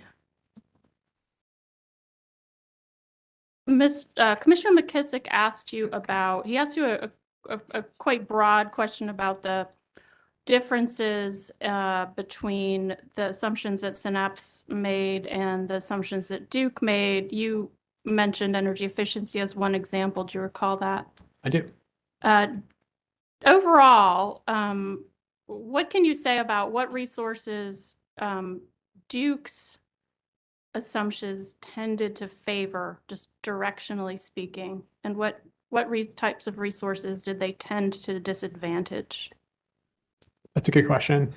And I think generally speaking, I would say I think there were favorable assumptions for the gas-fired units, given especially assumptions about how these units might be operated in the later part of this planning period.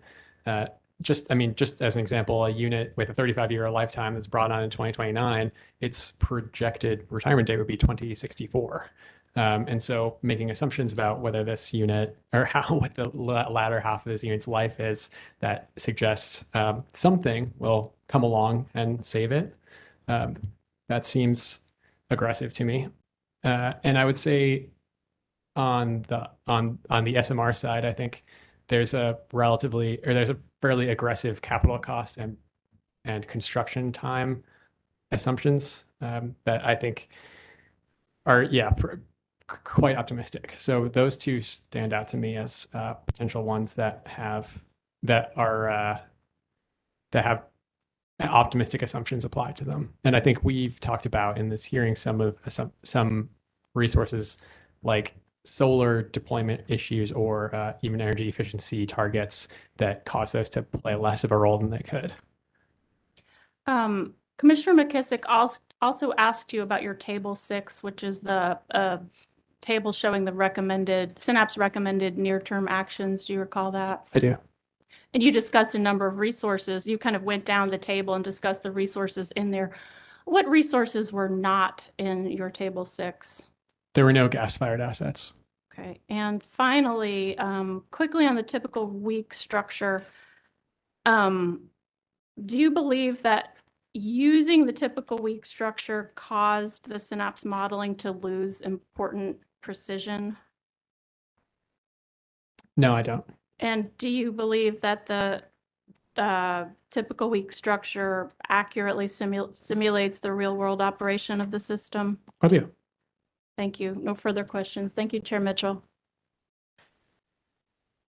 Oh, I need to make a motion. Yes, I'll take a motion. I would move Mr. Fitch's Exhibit 1 into the record. I would also move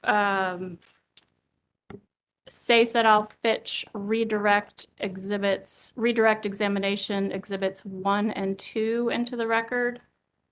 And out of an abundance of caution, I would also move to have the report entitled Carbon Free by 2050, Pathways to Achieving North Carolina's Power Sector Carbon Requirements at Least Cost to Ratepayers, which was accompanied by verification by Mr. Fitch and attached to the comments filed jointly by Say et al. And NCSEA on July 20th, 2022, entered into evidence at the appropriate time. All right, hearing no objection, motion is allowed. Yeah, and take care to work with the court reporter to ensure that the confidential portions of testimony and the report are so identified in the transcript. Yes. Okay. Thank you, Chair Mitchell. Okay. All right, any additional motions? All right, with that, you may step down. Thank you very much, Thank Mr. you, Fitch. Commissioners. All right. Tech customers, you may call your witnesses.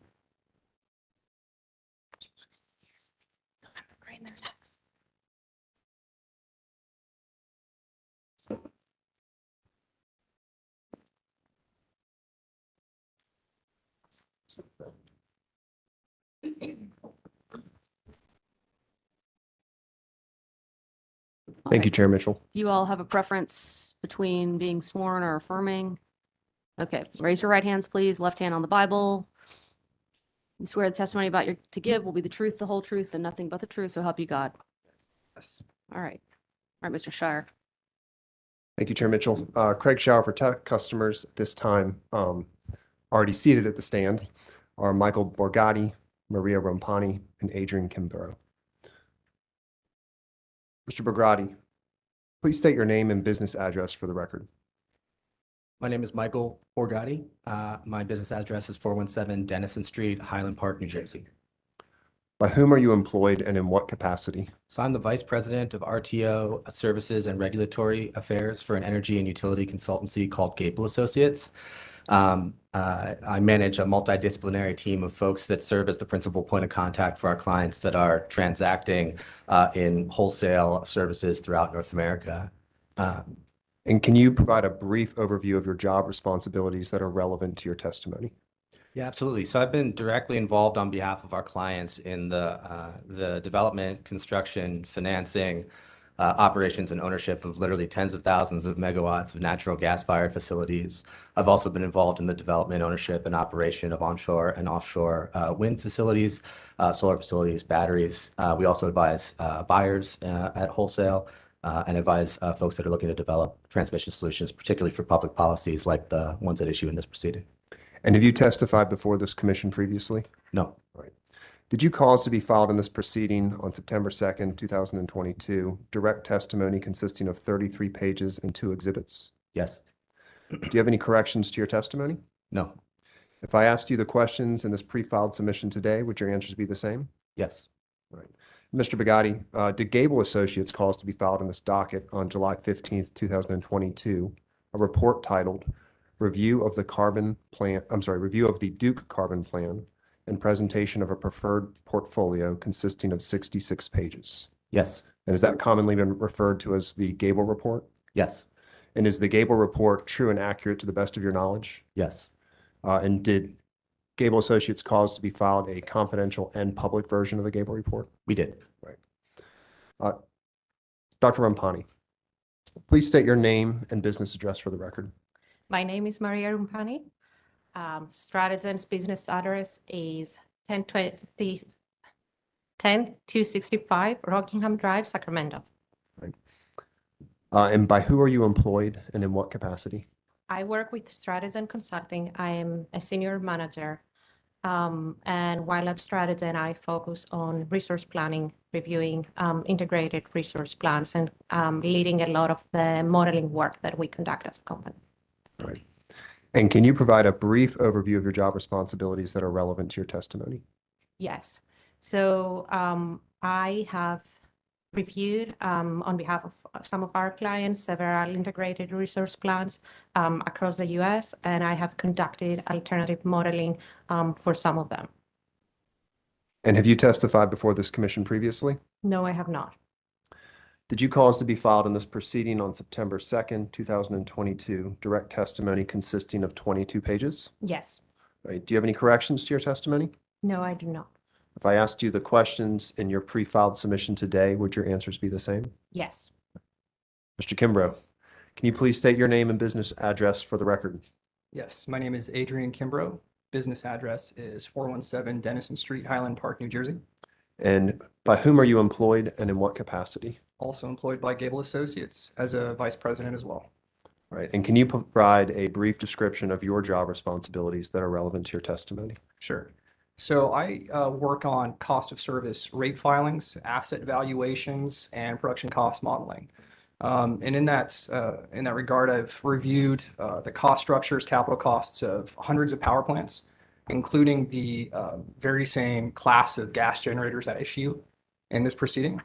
So we have quite a bit of insight with respect to the actual costs for operating in plants in development of these types of projects throughout the U.S. And have you testified before this commission previously? I have not. Right. And did you cause to be filed in this proceeding on September 2nd, 2022, both confidential and public versions of your direct testimony consisting of 14 pages? Yes. Right. Do you have any corrections to your testimony? No. Right. If I asked you the questions in your pre-filed submission today, would your answers be the same? They would. Right.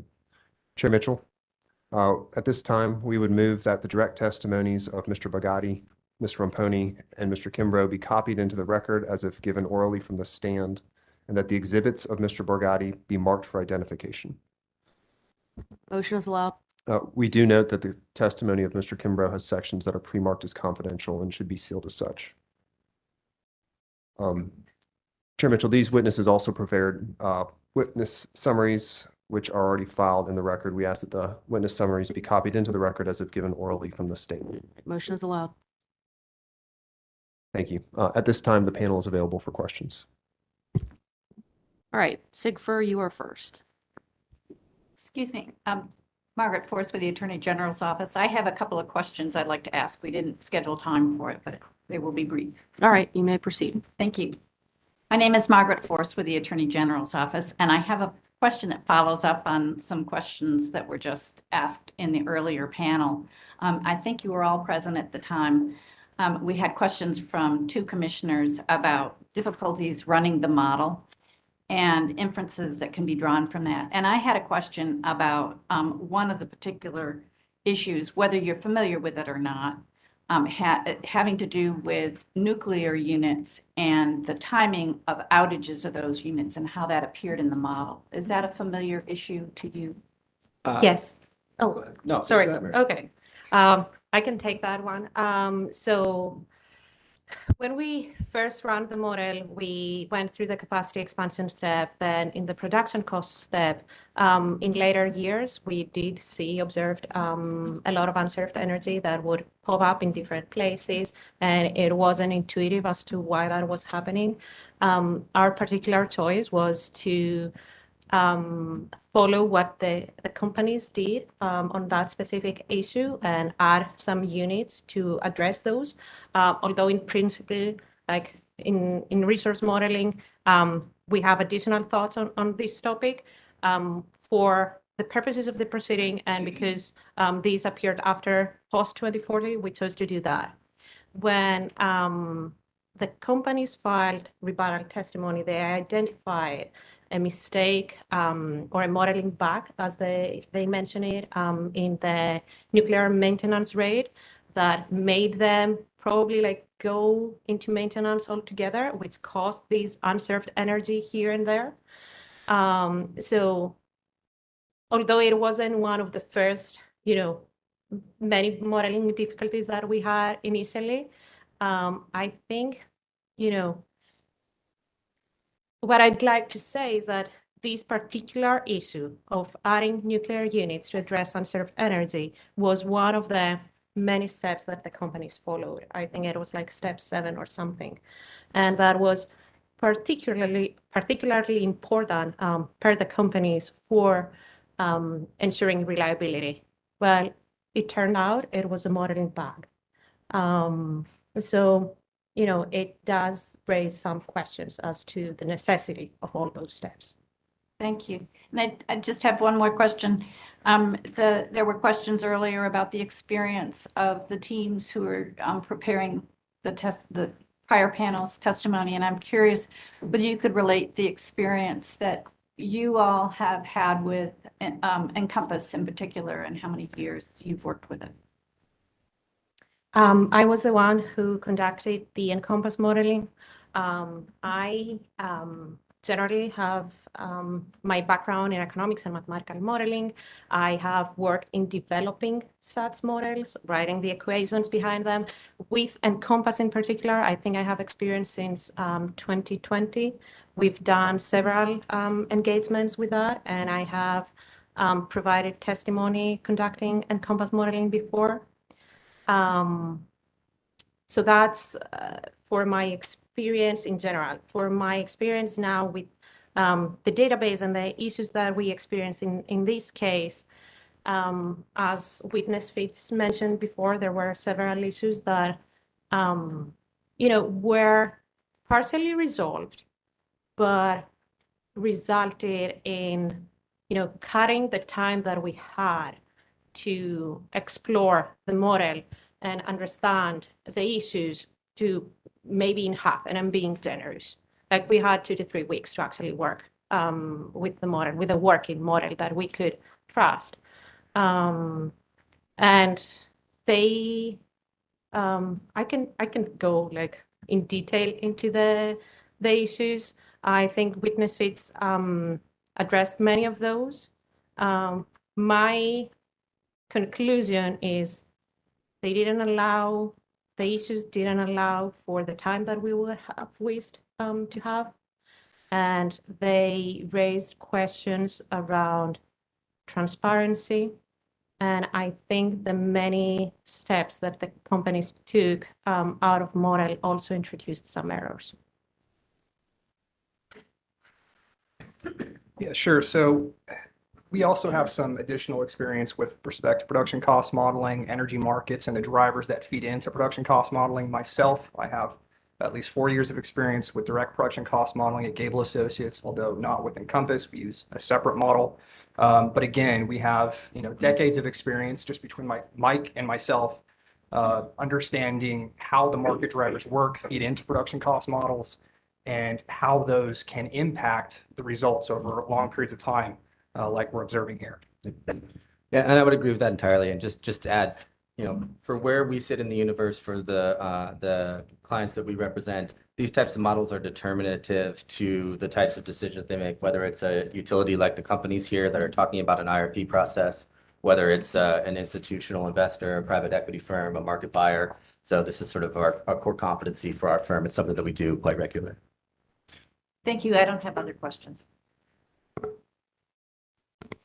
Thank you, Chair Mitchell. Good afternoon. This is to anybody on the panel, so whoever is the most appropriate to answer, please do. What is the range of net present value revenue requirements in Duke's primary portfolios presented in the carbon plan? To be honest with you, for all of the different scenarios that have been presented, I'd honestly have to go back and refresh my recollection. I would say it's in the range of right around 110 billion or so, give or take. I'll also add that over the course of discovery and in subsequent filings here, a number of the critical inputs have changed. So we've seen, for example, fuel costs that have changed, assumptions related to IRA and things like that. And so if you were to ask me this question, you almost have to ask sort of which version of the carbon plan are we looking at? But I would say that 110 billion dollar number is probably right around what would be a reasonable approximation. And if I may add, you can see, I think in the filing, they started a little bit in the 90s to 110, but then in the intervenor modeling, you would see higher numbers because intervenors accounted for the increased gas prices and reviewed the cost of the natural gas units that was informing those revenue requirements. So even for the same portfolios, intervenors found them to be more expensive than the companies found them to be. So is it fair to say that, in your opinion, the 100 to 110 billion dollar range is likely to be an understatement or an underestimate? So it certainly could be. And I think that's one of the primary considerations that we were looking to solve for in this report. And we've heard a lot of questions on sort of the caliber of the modeling, the ability or lack thereof to verify a number of the inputs here. And when we start to look at sort of spend that is on that order of magnitude going out over a long period of time, we tend to look at what are the risks that are associated with those particular investments. And that for us was one of the material areas that we're looking at. And it's frankly difficult to capture in something like a production cost simulation.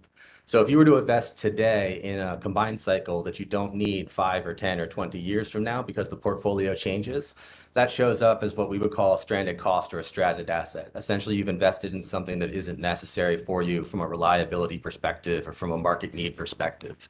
And so some of the areas that we have identified were those types of risks. We would say that SMR would fall into that too. It's certainly plausible that something like SMR could become a component of the company's overall long-term strategy for implementing this carbon plan. But that technology is nascent at this point. It is not market ready. And so certainly we could see a case where you could spend quite a bit of time and money hoping to develop resources that ultimately didn't end up coming to market. Again, that would be an incremental cost to ratepayers and something we were attempting to solve for in our analysis. Thank you for that. And how does the 100 billion to 110 billion dollar range compare to Duke Energy's current market cap, if you know? So the market cap, I want to say, is roughly $80 billion or so. So you're looking at 1.2-ish Dukes from a market cap perspective. It's a significant investment. It's very, very large. I think the total assets for the company is about 120 billion if you want to get some sense on a total assets basis. So it's comparable to the size of the entire firm today. And I think this is my last question. How many megawatts of new natural gas did the tech customers' portfolios select? So I want to say it's roughly 350 megawatts of new natural gas fired generation, and it appears far later in the term than it did in the initial scenarios and portfolios that the company provided. I want to say it's 2029, if recollection serves me correct. One of the other things to note there is that the way that the company's elected to perform their modeling, the year starts in December, right? So if I say a resource is needed in 2029, it's needed in December of 2029. So effectively, you get 11 months of whatever year on top of sort of the round number that you would see in a chart that just showed you the years over time. Thank you. No further questions. Good afternoon. I'm Ben Snowden here on behalf of the Clean Power Suppliers Association. Mr. Borgatti, I think this question is for you. And I'd like to start out by talking a little bit about solar interconnection. Sure. I take it from the Gable report in your testimony that you do believe that Duke's ability to interconnect new generation under the current interconnection process is a source of execution risk for the carbon plan portfolios. Oh, yeah, very much so. And to be candid with you, I agree with the companies on this. They've identified that as one of the major risks that they face here. For our analysis, we focus on an evaluation of portfolio 1 because that's the only portfolio that achieves the carbon reduction goal by 2030. The rest of the portfolios are looking at 2032, 2034 as the period where they would achieve that objective. And to be able to get to that goal, that would require the companies, as I understand it, to interconnect roughly 2.5 times the amount of the highest amount of solar that they have ever interconnected in a single year, 2.5 times that number annually, right, from a point going forward. And I'm going to compliment the companies on this. Their new cluster study process is a far better model than what they've done before. It is far more efficient. It is very consistent with what we see as a general trend in the right direction for how to administer these types of processes. But let's be clear, that is going to be a tough putt. If anybody asks you to do 2.5 times better than the best that you've ever been able to do ever under the most efficient scenario that we're able to think of, you have to see that as an execution risk. And so for us, we attempted to diversify pathways to markets for renewables expressly to try and address that risk in the portfolio. The objective here was to create a feasible pathway to that carbon reduction goal in 2030 and to set the state on that trajectory to achieve full decarbonization by 2050. Thank you. So, Mr. Borgatti, when you say 2.5 times what the company's done before, that's 1,800 megawatts, is that? Thereabouts, yeah, I think that's right. Okay. And to be clear, that that level of interconnection is not modeled in any of Duke's portfolios until a few years into the resource additions. That's correct. Okay. Yeah. And so you say you agree with the company, and the basis for your agreement is just the company's past rate of interconnection. Is that right? So that's part of it. And to be clear, like we're rooting for them. Like we're hopeful that they're able to accelerate this type of interconnection. We just acknowledge that this is something that we see as a struggle nationally. Like, for example, California ISO in April had to file a waiver with the Federal Energy Regulatory Commission to get a 1-year extension for processing their cluster study model, which is similar in many respects to what the companies do here, due to a 141% increase in the number of projects that they had to process through that queue. And so these are difficult studies. They're really complicated. And when you exacerbate that by volume, you see problems. You know, we've heard a lot about how the PJM interconnection process is a mess. It's going through a reform process in a way that candidly will look similar to what the companies are doing here. One of the primary challenges that PJM has faced, very, very large market, is volume. So yes, I think the company's concern is founded, but we've seen the same types of challenges in other jurisdictions. So just to clarify, the bases for your agreement with Duke are, 1, the ratio of the projected interconnection to what Duke has done before, and 2, what you have observed in other markets and jurisdictions. Is that right? Great summary, yes. Okay. So in the report and in your testimony, you don't discuss any of the specific bases Duke articulates for the interconnection constraint in its model, right? No, we do not. Okay. And you didn't conduct an independent analysis of the factors that Duke cites in favor of its interconnection limitation, did you? No. Okay. And you mentioned this before, but you recommend in the report a couple of different strategies to mitigate the interconnection constraints. Is that right? That's correct. Okay. So that includes, and I'm reading from the report, but that includes developing a holistic portfolio-based transmission expansion plan through the TPC, right? Yes. Okay. Considering imports of carbon-free generation? Yes. Generator replacement requests? Yes. Okay. And then using surplus interconnection service from retiring coal facilities? Absolutely. Okay. And those are your recommendations for dealing with interconnection, right? One quick just clarification on that last one, if I may. Surplus interconnection applies to operating units. So like, let's say you have a combustion turbine that only operates 10% of the time. you could put a battery or a solar facility or something at that site, and it could use the other 90% of hours in the year to be able to put solar energy or to operate as a battery on the system. So I agree with you, just a clarification in how that pathway works. Thank you for that. So you'd agree, though, that if Duke were to begin using surplus interconnection service, it could facilitate more accelerated interconnections? Oh, absolutely. So it's a process that there's a couple of advantages to this process. Is one, it exists. It exists today. It's FERC approved, and it happens outside of the conventional sort of generator interconnection process that you would see here. And what it does is it allows you to effectively recycle the interconnection facilities for those existing CT resources. So the time to market is shorter. The cost is cheaper because you don't incur the transmission adder that we've discussed a lot here. And then you're just removing or alleviating the burden, sort of taking some of that volume out of the queue. One other thing that was sort of happened to be I would say, a lucky coincidence for us, right? I should say. After we filed our report is the IRA, and we heard about some of the development value that may be available for replacement generation, taking coal plants, turning it into new resources, particularly renewables. There's also money available for installing technologies that dramatically reduce the emissions profile for existing thermal generators. And we've seen in other jurisdictions cases where, in California, for example, they've used energy storage resources in concert with existing gas plants to be able to reduce the emissions profiles for those assets by upwards of 60%. And so you may actually be able to use surplus interconnection not only to accelerate renewable and storage deployment, but also unlock some of that incremental value from the IRA. But Duke doesn't currently provide surplus interconnection service, right? So it's available under their tariff. It's not included, to my knowledge, in any of the information about the carbon plan. Okay, thank you. I want to follow up on the generator replacement request procedure. Dr. Rumpani, this may be a question for you.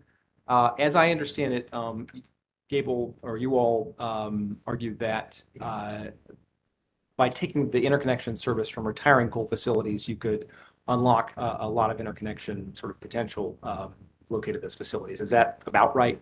Yeah, absolutely. I mean, the way to think about it is when the legacy coal plants, and let's call it 9,000 megawatts for round numbers for purposes of our discussion here, when those coal plants go away, that's 9,000 megawatts of space or headroom on the transmission system that something else like a solar facility or a hybrid or a battery resource could use. And so, again, you end up with a faster process or faster access to market. You unlock the IRA value that the gentleman from RMI talked about before, but then you end up with a lower cost because you don't have to build new transmission facilities to interconnect those new resources. Thank you.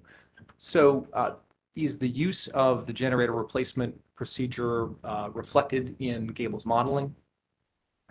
Yes, it is. If I recall correctly, the retirement schedule, and this is an important feature for why we elected to accelerate the coal retirements. I mean, obviously there's a carbon reduction benefit from the most carbon intensive resources coming off the grid, but you want to make that space available as soon as you can in the model. Like we talked about earlier, you have a lot of pressure on the interconnection queue. Freeing up that space sooner allows you to maximize the value of that and to incrementally increase the amount of renewables that you would put on the system. So would you agree that Gable's reliance on that process for interconnection results in significant solar additions being delayed until the time when that replacement interconnection capacity is available? Sorry, could you repeat the question? I got Sure, lost in there. sure. I apologize. Would you agree that reliance on that generator replacement process results in significant solar additions being delayed to 2028 or 2029?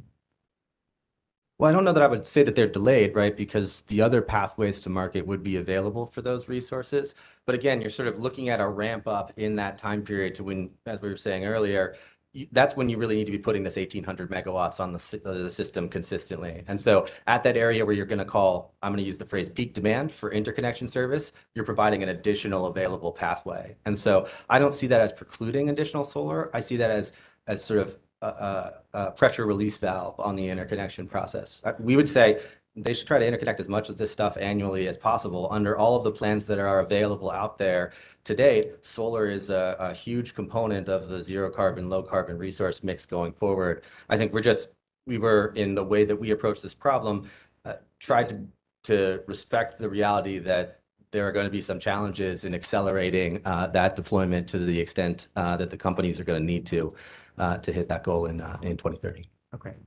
Thank you. And I want to follow up on just one thing you said. You said that the company should be trying to interconnect as much solar as possible. Oh, yeah, absolutely. And so do you believe that the company should be limiting their procurement targets to the amount of just the amount of solar that is added in their resource portfolio, or should they be trying to interconnect more than that? I would think that they should be trying to interconnect more than that, right? Thank you. The faster we can go, the better we'll be. Thank you. And to circle back on the generator replacement procedure, I'll try to ask it another way. Sure. Is the fact that you all rely on that in your model what explains the fact that you have very large additions of solar in 2028 and 2029, because that's when you've got retiring coal facilities? Yes, so mathematically speaking, the way we translated what Mike just described to a model input was that we allowed additional solar to be selected in the model in 2028, 2029, that reflected the capacity, the coal capacity that was retiring. Thank you. So if I may try to sum up Cable's approach to interconnection, as I hear your testimony, I'd say that you all did not, you all generally accepted the company's proposed limitation on interconnection, but look for outside the box processes to alleviate stress on the interconnection process.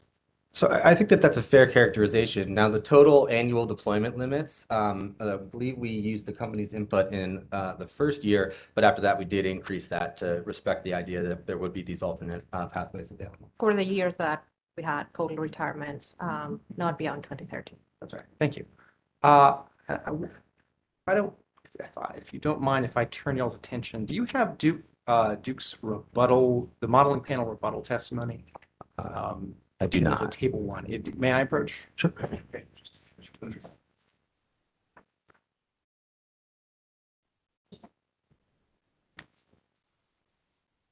Mr. Snowden, you need to slow down just for purposes of the court reporter, if you can, sir. And I'd ask the witnesses if you all could make sure you're speaking into the mic so she can hear. You're kind of trailing off there at the end, and we need to hear every word. Thank you. Just shoot me like a head nod or a wink if I speed up too much for you, and I'll do my best to slow down. You may have to just wave. Okay, sorry. I will try to slow down. So do you see that this is Duke Modeling Panel Rebuttal Testimony Table 1? Yes.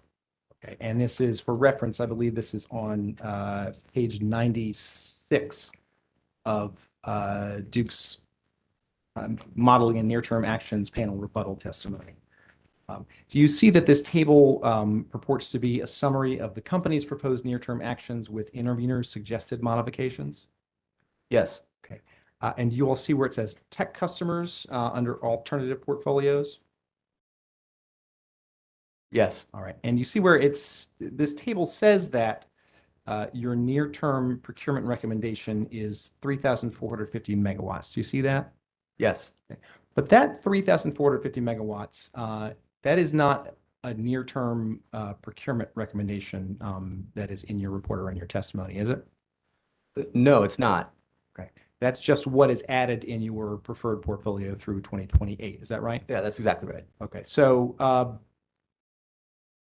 and you testified a few minutes ago that you believe Duke should, for purposes of procurement, try to exceed the amount that is added in the portfolio. Is that right? Yes. Okay, thank you. I'd like to move on. Well, let me ask a follow-up question then. So, would you agree that it is somewhat misleading in this table to suggest that the tech customers' recommended near-term procurement is 3,450 megawatts? Yes. Thank you. I'd like to move on very briefly, and Mr. Brigatti, I believe this is for you as well. In the Gable report, I'm looking at page 15, but we don't have to get to the text. You say that there are numerous examples of a coordinated portfolio-based transmission planning strategy. Do you recall that? Yes. Okay. And you say that it is a proven means of increasing renewable generation resources, facilitating decarbonization, and reducing customer costs. Would you agree with that? Yes. Could you just briefly cite some examples of jurisdictions or utilities that use a coordinated portfolio-based transmission planning strategy? Yeah, absolutely. So two of the most recent examples would be the MISO and SPP, which are sort of two ISOs and RTOs that span most of the center portion of the country. You kind of think about them as roughly the Rocky Mountain West, sort of east to kind of the Mississippi River-ish in that area, just to give you a rough sense of where they are. And both of those ISOs and RTOs have been engaged in this type of a proactive planning process for some time. For example, MISO just recently approved their LRTP, so their long-term transmission planning process, which is several $billion worth of transmission facilities that they model to show a couple of features. One would be the adjusted production cost by unlocking access to premium sites, better wind sheds, better areas for solar interconnection. They also alleviate interconnection constraints. These types of investments in transmission alleviate future reliability-based transmission needs. And so you're essentially spending today on transmission facilities that sort of tick all of those boxes and then saving over the long run. And you end up with literally billions of dollars. I want to say it's between 70 and $150 billion, depending upon the scenario and where you look here as a result of that.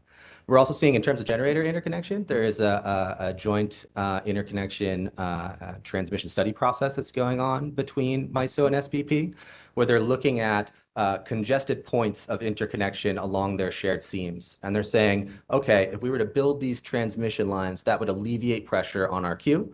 There would also be benefits to network customers. Again, same kind of analysis, lower production costs, access to resources that meet state policy objectives.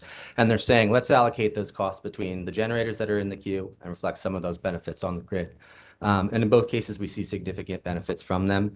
I will say SPP has shown the same results in terms of a lower production costs, avoided upgrades, better reliable grid in their long-term transmission planning strategies as well.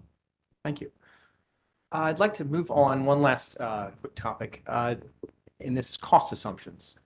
Do you happen to have the direct testimony of Duke's modeling panel? No, I do not. Okay. I am looking at page 192. And I apologize, I have to pull it out for you. Copy.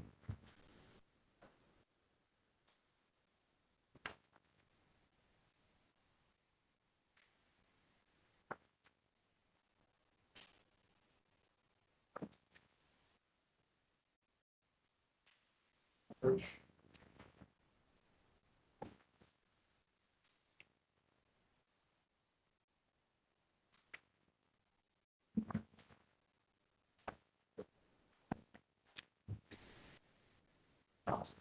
That makes it very easy to.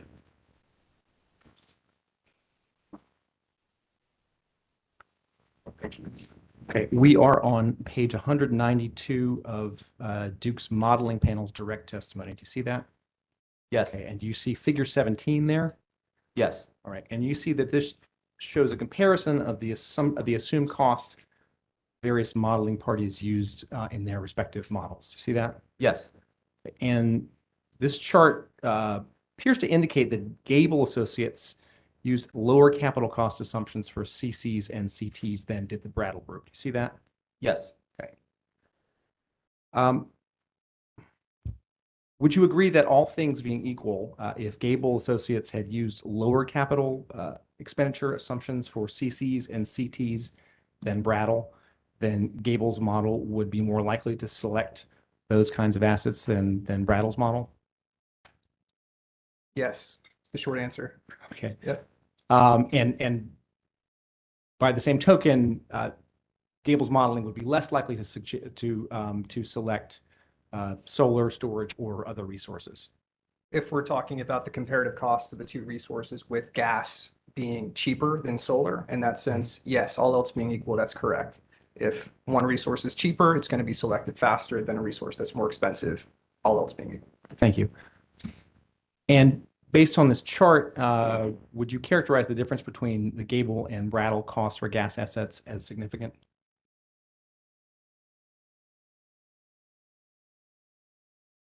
I believe that the NJC at all costs. So just to confirm, the NCSEA costs or the Brattle costs, is that what you were referring to? The Brattle costs. Yes. Yeah. They don't appear significant, but I mean, it really depends upon a matter of perspective in terms of what you're looking at in this chart. Okay, I sorry. know- Go ahead. Oh, no, just to clarify, the CPSA versus tech customer. So CPSA is the, I think I have that in color, is the orange, that's the orange dot. Yep. Okay. Gotcha. Okay, so then the difference is, it appears relatively significant between the two. That's correct. Okay, thank you.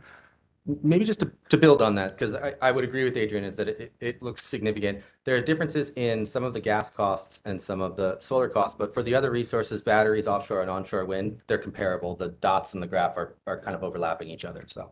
Thank you. Yeah. Now, are you aware that Mr. Haggerty, CPSA's witness with Brattle Group, said that in formulating his CC and CT or his CT cost assumptions, he relied on cost assumptions from NREL figures, except that he used a 2026, 2027 PJM cone study for the cost of CTs? I'm not familiar with that testimony, but I am familiar with the 2026 Brattle Cone study. Okay. And Mr. Kimber, you also rely on that cone study in coming up with your CT costs, is that right? That's correct that we did review it. We included it in our analysis. Okay, so would you agree that it would be reasonable for Mr. Haggerty to have relied on that same PJM cone study in formulating his CT costs? In isolation, potentially, I think that the Brattle study provides a reasonable benchmark of CT and CC costs from my experience. In that sense, if we're just talking about the comparative capital costs, I do think that that study provides a reasonable estimation of CC and CT capital costs. Thank you. And Mr. Haggerty and Brattle also rely on NREL sources, as does Gable and Associates, correct? Correct. Okay, and you would agree that it would be reasonable for Mr. Haggerty to have relied on those NREL sources for purposes of coming up with CC and CT costs? Again, not having any real detail about how he used those costs in terms of coming up with a composite or average cost, I really can't speak to that. But just in terms of the benchmarks reasonableness themselves, I would say yes. Those benchmarks, meaning NREL and Brattle, are both reasonable for different reasons. Okay. But using those same benchmarks, you came up with a different set of costs? We reviewed quite a few other benchmarks, and so that could be the basis for the difference between ours and the benchmarks that you're referencing. Again, we compared benchmarks, cost benchmarks from a variety of sources. Some were higher, some were lower, but that was really, that informed the basis of our analysis, right? To look at Duke's cost primarily and to say, all right, are these reasonable? Mm-hmm. One of the benchmarks that we compared them against was Brattle. We compared against Brattle, Duke's gas costs appeared to be unreasonable because they were significantly lower than Brattle's estimates. Comparable findings were, we found for other resources as well, other benchmarks. And so it really depends upon which benchmarks you're considering, which ones they used in their analysis. We included quite a few, came up with an average estimate, a range of estimates to inform our analysis. Yeah, and this is another area where maybe just to add some additional context on this. Directionally, we're moving in the same space as Brattle, right? I said earlier that for the battery resources onshore and offshore wind, a lot of parity in those costs. In both cases, we see the data sources that the folks over at Brattle looked at, that cone study and NREL being two data points that were in our study. You see that the costs for the CCs and CTs directionally move into the same space that we see in the Gable report based upon the proxies that we use. And another area that you got to appreciate here, one of the significant reasons that we've heard for the deviation in costs has been the unit selection that the companies have picked. I know in some of the earlier testimony, we heard a lot about the efficiencies that are intended to be gained from a 4-unit CT configuration, as an example, where we would be essentially taking and saying, we're going to take 4 combustion turbines, 4 peakers, we're going to put them all next to each other on the same site, and that's going to create a much more efficient result using the same term of technology that, say, Sargent and Lundy vis-a-vis Brattle had used in that cone study. And what we end up seeing, though, in the analysis that the companies have provided, they're speccing out a J-class turbine and a GEHA combustion turbine. These are the two top-of-the-line technologies that are about 375 megawatts each. That's pretty consistent with the turbine ratings. If you go to the OEM's websites, you can look them up. You can see sort of where they are. That's right in the wheelhouse for those turbines. You'll look, for example, at Portfolio 5 adjusted for the IRA inputs, which is the most recent analysis that the company's put out. I'd like to say either late Thursday or very early Friday of last week. We see that in their deployment, they show a single right around 350 megawatt CT being deployed in DEX territory, and then 2 CTs equaling 700 megawatts being deployed in DEPS territory. And so while you could theoretically say maybe there would be cost advantages from having 3 turbines, they're in 2 different zones. So the advantages that you would have would go away because you would need to build those balance of plant features, that technology on 2 separate sites to be able to get there. I'd also add, and we talked about this a little bit as it pertains to the value or the benefit of siting resources on existing sites. And actually, this is something that we have a lot of experience with. I'm intimately familiar with the client that developed a 1x1 combined cycle unit on a brownfield site. And things like access to utilities, right? Recycling those interconnection facilities, cost advantage. Combustion turbines, combined cycles, they need water. Typically, coal plants also need water, right? These are big tea kettles. That's effectively how they're going to generate electricity, is by creating steam. Having access to water utilities can be helpful. But brownfield sites also have significant risks associated with them. And in my experience, the environmental liability for those sites is material, particularly for technologies like combined cycles and combustion turbines, where you need to do things like pour footers, pull pipelines or laterals to be able to access that fuel. As soon as you start to disturb stuff that's under the earth on brownfield sites, you then incur liability and responsibility to remediate those facilities. And that can be significant, particularly in the context of what we see here, where ratepayers are ultimately going to be funding that investment. And if we find ourselves in a place where that remediation is necessary, that again would be an incremental cost that we would expect to see here. And so those are 2 areas where, when we look at the available proxies, we look at some of the bases as they've been described to us for the cost advantages. We trend in a direction where the data points that we see from Brattle, from NREL is consistent with what we see in our experience with practical projects that are out there, and less in line with the inputs that the companies are providing and the justification for those inputs. Thank you, Mr. Brigatti. I just have one final question. Dr. Rumpani, this may be for you. Notwithstanding the different CC and CT costs that were assumed in Gable's and Brattle's model, would you agree that in your modeling that solar interconnection was a binding constraint that limited the amount of solar that could be selected economically in your model? In certain years, definitely. It was a binding constraint in the company's modeling. It is a binding constraint in the company's IRA modeling, where they have assumed the lower solar limits, and everything, every other resource is binding, meaning that it's exhausted before the model selects a CC unit. Same in our modeling. I cannot say that in every single year it was binding, but for most years it was. Thank you very much. Those are all the questions I have. Thanks a lot.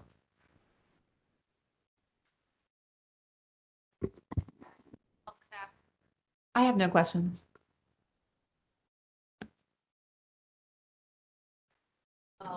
All right, redirect.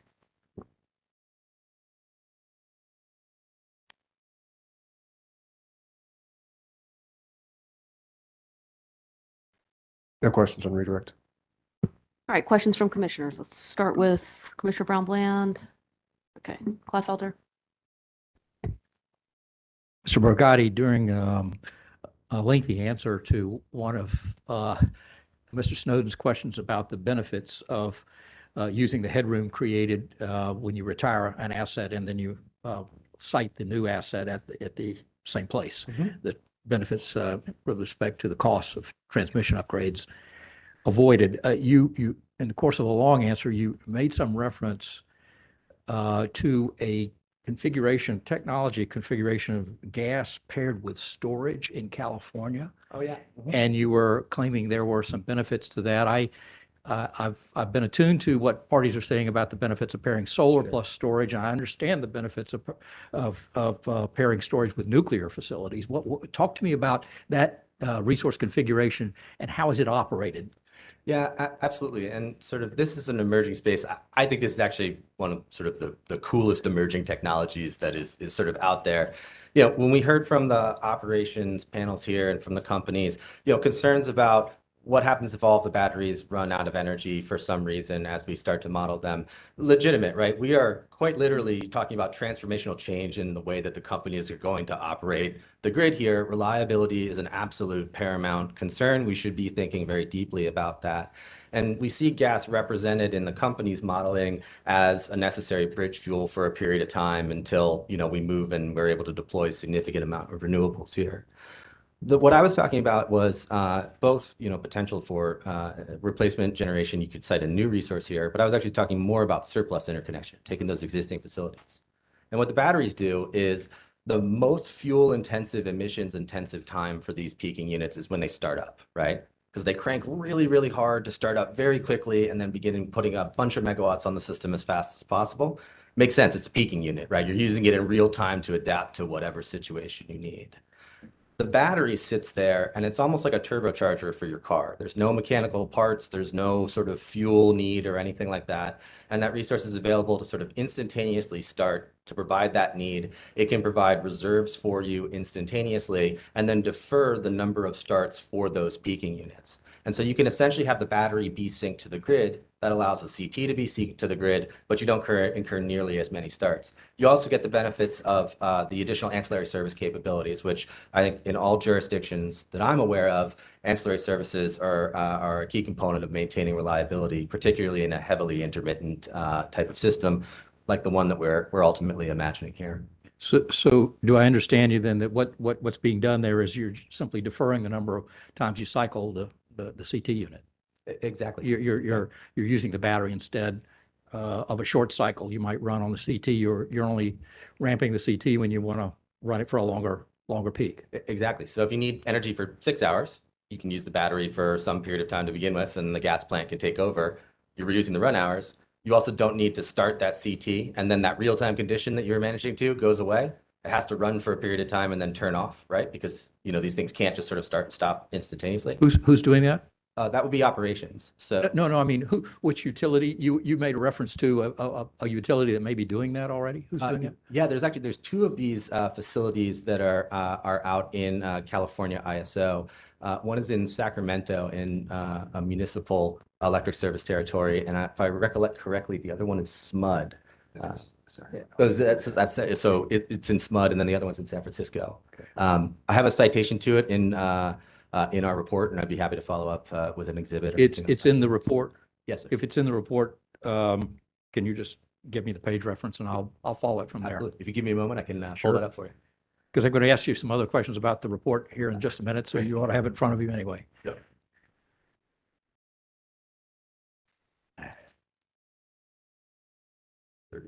Sorry. No, it's not.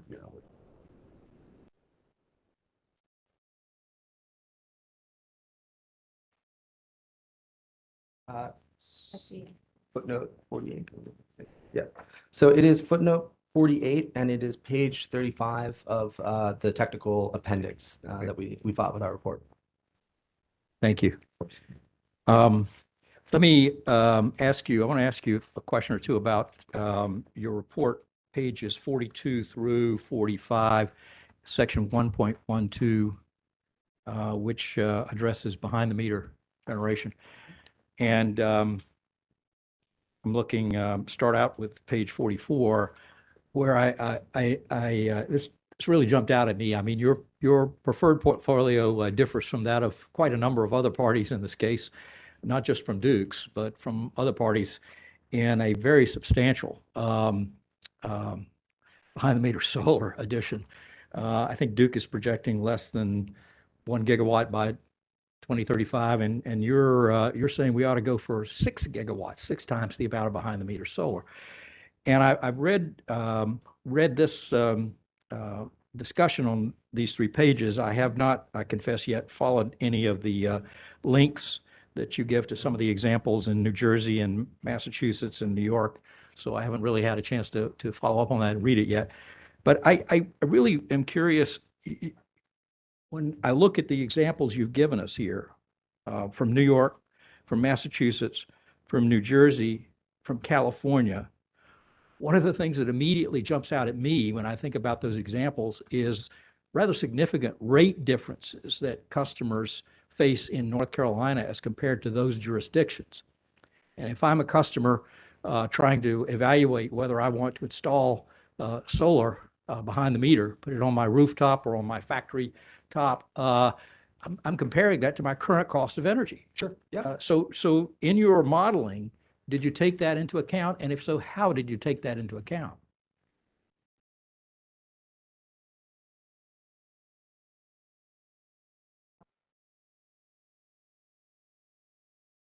So with respect to the Encompass modeling, the net metering generation was an input that was developed by Gable Associates. So I don't know, Mike, whether you want to speak to how this was developed, but with respect to the Encompass modeling, it was an input. Is it a sort of a generic kind of projection based upon experience across a number of different jurisdictions, and you sort of apply some sort of averaging or something? So in terms of the growth projections, yes. Now, another member of our team produced this analysis, so there may be areas where I would have to go back and would be subject to check here. But yes, if I recollect correctly, the BTMG cost estimates use the same inputs as the companies, again, subject to check here. One other just area to add here on the concern, maybe two areas to add. IRA is another big factor here. And when we saw the IRA analysis that the companies performed, you might notice that any of the tax benefits associated with behind the meter generation was absent from that scenario. Under the right conditions, the IRA can provide a tax benefit equal to up to about 70% of the value of those BTMG technologies. Very significant in terms of a potential opportunity to incentivize, significant deployment of those technologies. I appreciate that. I have looked at that late filed exhibit that you're referring to. Just if I may add that one is that in my testimony, I address this because we do recognize that it is a different assumption than other portfolios. So we included a sensitivity that speaks to that. You did. So even absent these assumptions, our preferred portfolio still outperformed what the companies presented.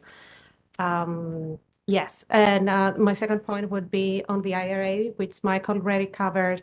And a third point is that from an execution standpoint, diversifying between the transmission and distribution side in terms of solar, we're just, again, as we've said many times, it was more of a diagnostic exercise. It was to provide alternatives to the execution issues that the companies are facing, and we thought that these could be an alternative.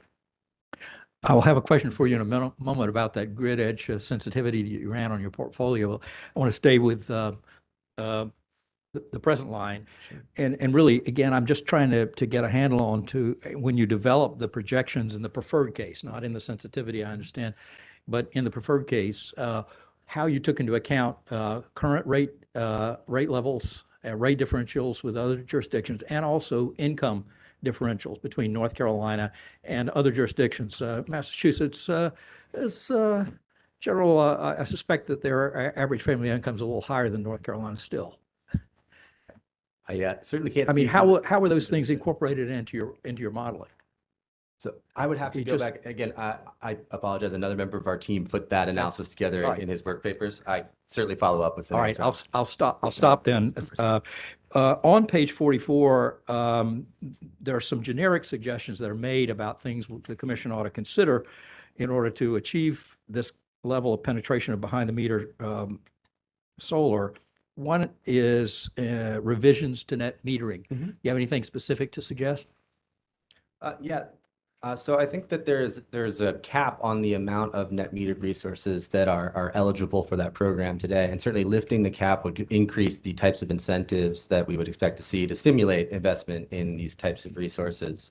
Certainly we've talked a lot about sort of BTMG technologies, but if there are customers that want to cite these for incremental reasons, say you're a large industrial customer looking to achieve a corporate decarbonization objective. Facilitating or empowering those entities to be able to use programs like these are really helpful. And then what I like actually is the New York Distributed Energy Resources, or their Value of DER Resources program.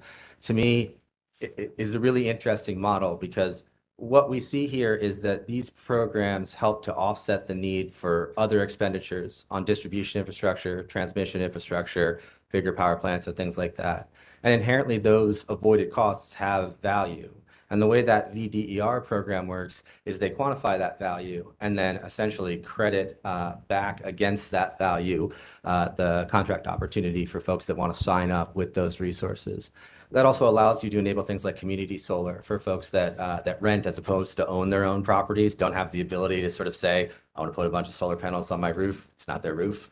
And I think that that program captures the exact type of calculus that you're saying. Like, what is the value to us of these resources? What is the value of that those avoided costs? And also, again, another pathway to market that's not the interconnection queue that we've discussed already.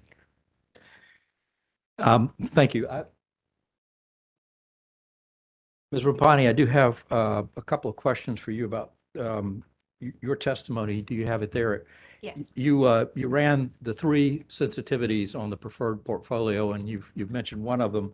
Correct. I've read through this, and I have a fairly elementary kind of question, because something is missing. I'm missing something when I read through it. So on page 11, you give me table 1, which shows the net present value revenue requirement if you run the sensitivity on the resource cost issue. Mm-hmm.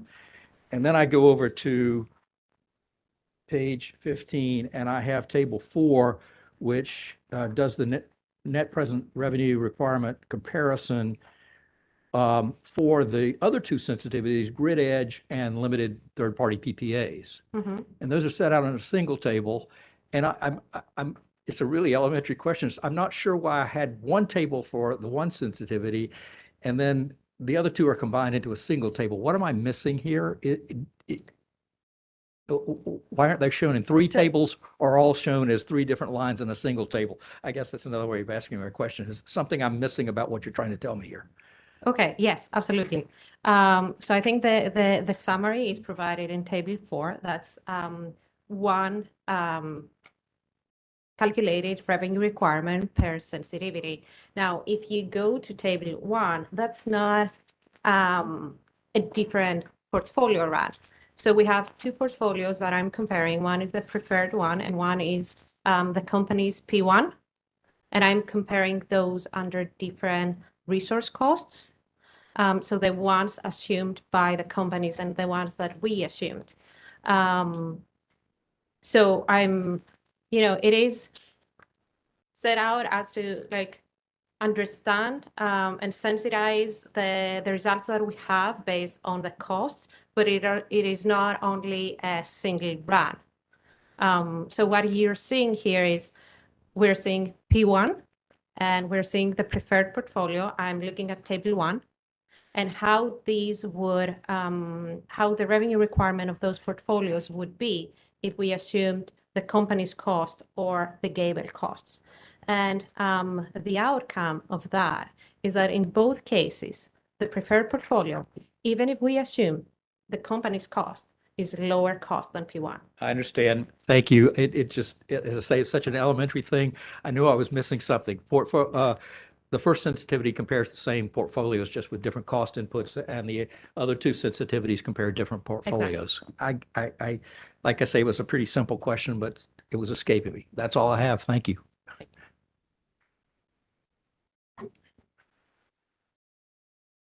Commissioner McKissick, questions? I'll pass. Okay. I think most of them have been answered. Commissioner Kimberly, go ahead. Mr. Borgatti, I have, I think, just one question about execution risk related. You talked about execution risk about standalone solar.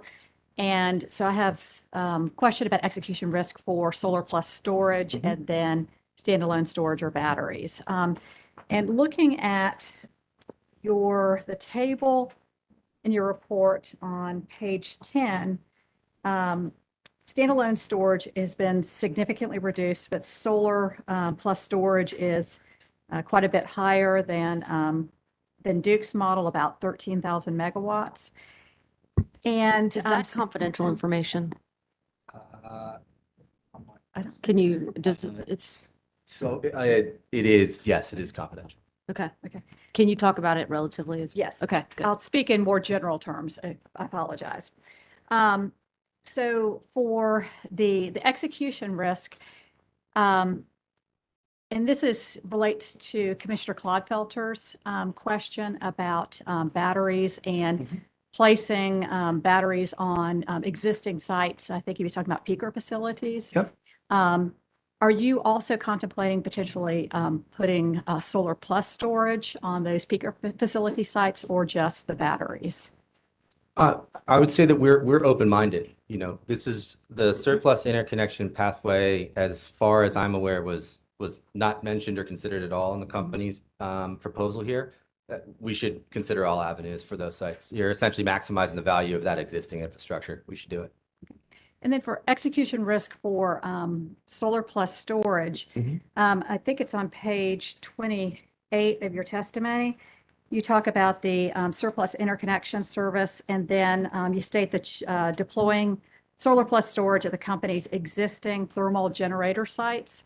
And my assumption is that you view that as feasible because there will be no, in your portfolio, little or no new natural gas. They would be competing with the sites for solar plus storage. Is that a correct assumption? No, I don't think so. So I would say that the new natural gas would be competing in the replacement generation process. So the companies, as I understand it, are seeking to put the new CTs and CCs that they request permission to deploy in this proceeding on those replacement generation sites. It has a lot of the same advantages as surplus, but once you build that CC and you use up that headroom on the system and you use that land, that's gone, and that's going to be a gas plant for 35 years, whatever the assumption is there. And so I would say that would be a case where you're essentially taking that high value, lower risk opportunity for renewables, and you would sort of be locking that into those CCs and CTs. The surplus pathway, you know, I'm kind of assuming that there's already a gas plant there, right? And you would maximize the efficiency of that gas plant. That's another thing that companies ask to do in this proceeding. But you're then also taking the next step to say, let's use that interconnection as efficiently as possible. And if we can do that while reducing emissions for that CT, all the better in my view. Yeah, so I guess that was my next question, is that you're talking about existing sites that will continue to operate for the solar plus storage. And that's right. So you can think about it when it's not sunny or the battery is depleted, the gas plant will be available to you. If the battery was fully charged or it was sunny, the solar could generate while the gas wasn't. They could sort of live in a symbiotic relationship like that and be available operationally to the companies in that type of a fashion. And I guess my last question then is, do you see any execution risk for solar plus storage under that scenario that you're mentioning, like you talked about with standalone solar? Yeah, so you know, again, time allowed, we weren't able to go and look at all of the technical sort of nitty gritty in the weeds detail of all 26, I think, peaking units that the companies have in North Carolina. So some sites might be more suitable for others. For example, some of the properties might be too small for solar plus storage would be an example of where it may not be feasible. There may be the possibility that the battery could trigger upgrades as a load. You could then solve them through a public policy transmission planning process like we're doing in the red zone. So there are those risks, but again, there's lots of these different sites that are available. They're there, they're low hanging fruit, they alleviate pressure on the interconnection queue. So, you know, a fulsome exploration of that possibility, I think, is warranted in this proceeding. Thank you. Of course.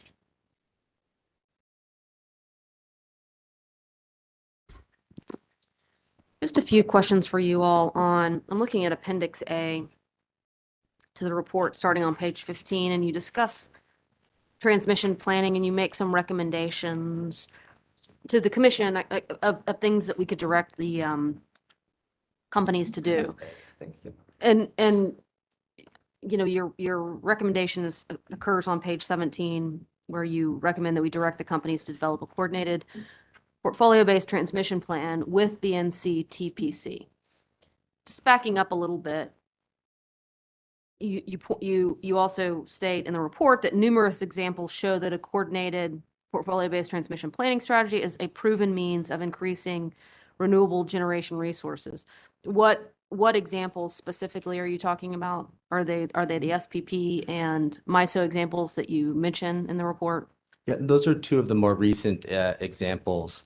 Another example would be New Jersey and PJM have recently engaged in an RFP process to build strategic transmission infrastructure kind of throughout Eastern PJM to facilitate their state public policy goals for offshore wind. That would be another good example of this. Public staff also asked the NCT, I always mess the acronym up, North Carolina Transmission Planning Collaborative, to perform a public policy study with other configurations, for example, access to Midwestern wind, and to see if that was an overall better outcome. I would say all of those are examples of the types of processes that have been shown to deliver potential benefits to consumers here. Okay, the sort of the issues though of planning and cost allocation are separate, though they're very intertwined, obviously, when it comes to actually constructing transmission assets. And I think of the state agreement approach that New Jersey has entered into. I think it's the only state agreement approach that's been entered into at this point in time in PJM is addressing more of, while there may be some studies that are undertaken pursuant to that state agreement approach, it largely addresses cost allocation. So I'm curious here, how with the SPP example and the MISO example, talk some more about what's going on in each of those RTOs that you think we can learn from that might be effective here in North Carolina. Sure. And just a moment on cost allocation, because that's a legitimate concern, right? It is. I was involved. I worked at the Board of Public Utilities in New Jersey when Order 1000 came out, and I was directly responsible for leading that state's efforts to process how we were going to do public policy-based transmission planning. And at the time, a number of entities were trying to propose a very large, very expensive offshore wind backbone and to sort of get other states to sort of say yes to it and then have New Jersey pick up some of those costs. And this tension between who pays for these public policy enabling upgrades is very real and is material. I will say that under any scenario that you're looking at, that conversation is going to happen here in North Carolina because all of the carbon plans in front of you are interregional carbon plans. The red zone transmission upgrades are split between North Carolina and South Carolina. That puts them into interstate commerce. That puts them in a federal jurisdictional pathway. They're using that public policy-based transmission avenue of Order 1000 to be able to sponsor those in the first run. So this question about cost allocation, you're going to face this. Does North Carolina have to cite that infrastructure in their territories? If the utilities consolidate, do they have to have their ratepayers pay for lines that are ostensibly required for North Carolina's public policies? And I'll be honest with you, I'm very hopeful. I think there's a lot to learn from this proceeding. I hope that South Carolina follows you all's good example here and embraces similar public policies. But that is a conversation that is inevitably going to happen here in the future.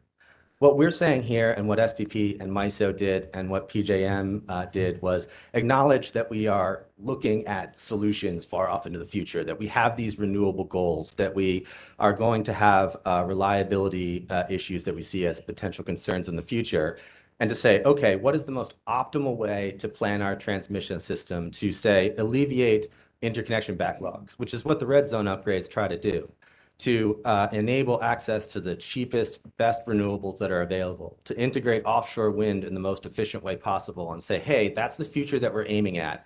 We're going to spend a lot of money on transmission. Let's do it in the most efficient way possible, the most thoughtful way possible that maximizes and optimizes the value of that investment. Why we think that's a good idea is, to a degree, it doesn't matter what resources you pick under any of these plans. All of them are going to have to get plugged into this system. It sort of doesn't matter whether it's a solar facility or a wind farm or a battery. It's going to need transmission. And I think we understand. I understand your testimony now, and I've read your report. I'm specifically interested in MISO and SPP. Walk me through what's happening in MISO right now. Yeah, so the way that they're doing this is that they're looking at those drivers and they're saying there's value to it. So if I build this transmission line, there's a cost. And if let's call it $1 billion to pick a round number. And let's say that $1 billion in spend alleviates a $500 million reliability upgrade I would otherwise have to buy. Net, I'm at $500,000, right? The cost is still greater than that.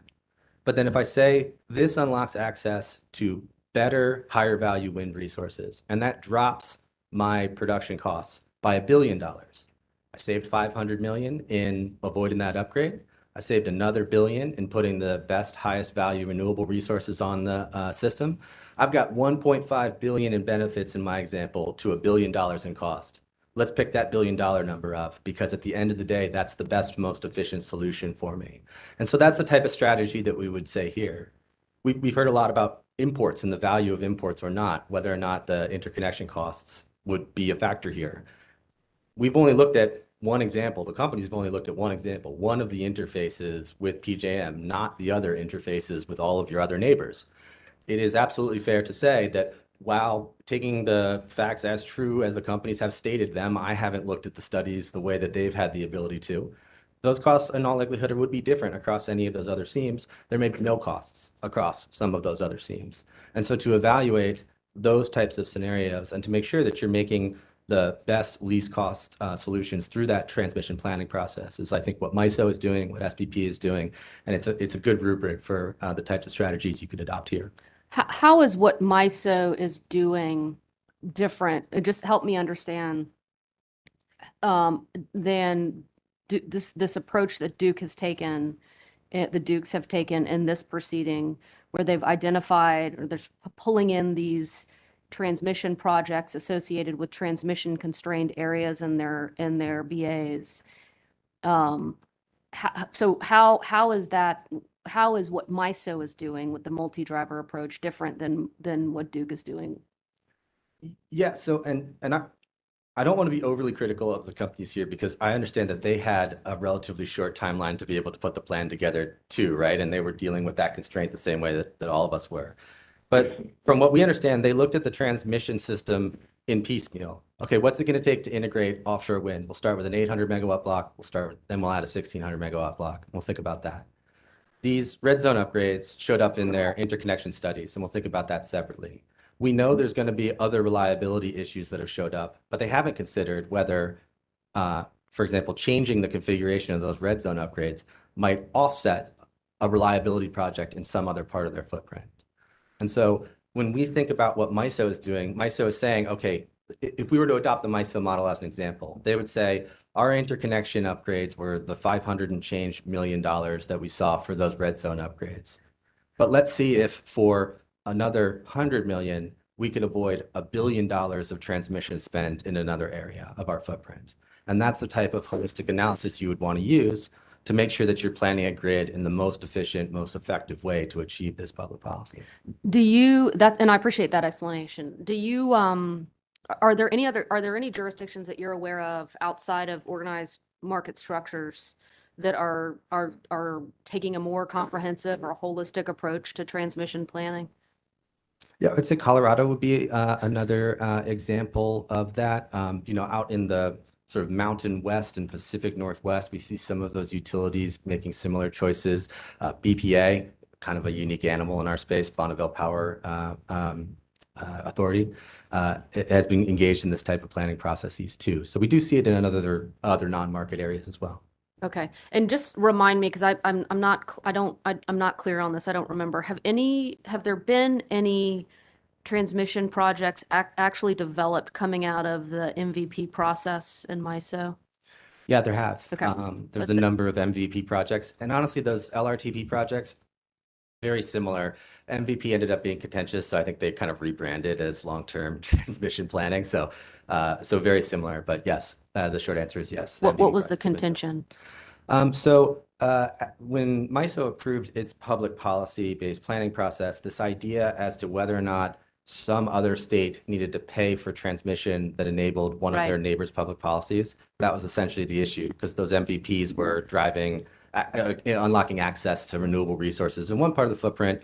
States that didn't have the same renewable energy objectives protested having to incur some of those costs, and that was the tension. So a minute ago, you talked about interregional coordination. Yep. When you use interregional, I just want to make, because we use interregional in different contexts and when we're in different discussions related to transmission, what did you mean exactly? You have to reflect my recollection of which example we were talking about. You were talking about what's going on in North Carolina as an example of interregional transmission. There's going to be the need for interregional transmission. What do you did you how are you using the term interregional? Sure. So if you look at the red zone upgrades, it's the simplest example of this. Some of those upgrades are located in eastern North Carolina, but others are located in the PD region of South Carolina. And so, those are upgrades that are being proposed to the NCTPC as public policy based upgrades. They facilitate this public policy. It's a good idea, don't get me wrong, but at the end of the day, that is interregional. By definition, those upgrades span 2 states. South Carolina certainly has siting jurisdiction there. And so this is going to be an interregional plan. Also, if you think about it, the way we're going to restructure these utilities is that they're going to combine into one single Duke entity, right? DEP and DEC are going to join together, and they're going to be Duke, North and South Carolina, right? And they're going to then operate together in a way that is going to mean that resources in South Carolina are going to operate to support load reliability in North Carolina. And so those assets are going to function in a way that they are being directly used and operated in a way that's going to affect outcomes in South Carolina, but facilitate your public policies. And so those are examples of how we're going to have to sort of deal with this. There's then the cost allocation problem. That MISO fight, we could certainly see cases where that could be a very real contention here between North Carolinians and South Carolinians. And then if they are one utility, not several utilities, how are we going to square that circle in a way that's efficient and effective here? These are all really important considerations. They're the problems that I don't want to call them problems, the challenges, right, that we saw with the MVP projects. You're going to see them now in this proceeding. And from my perspective, we haven't fully investigated the value or the benefits of saying, hey, if the risks that we're going to get through this North Carolina, South Carolina collaboration are similar to what we would see in a MISO, an SPP, or a PJM, we haven't fully evaluated what the incremental benefits of that broader regional coordination would be. Right off of the bat, those transmission charges to point into your territory, those would go away. And so there are absolutely potential advantages there. But look, the challenges and the considerations here on ultimately that sort of interregional coordination aspect of this and planning, that's part of all these plans because they span 2 different states. Let me see.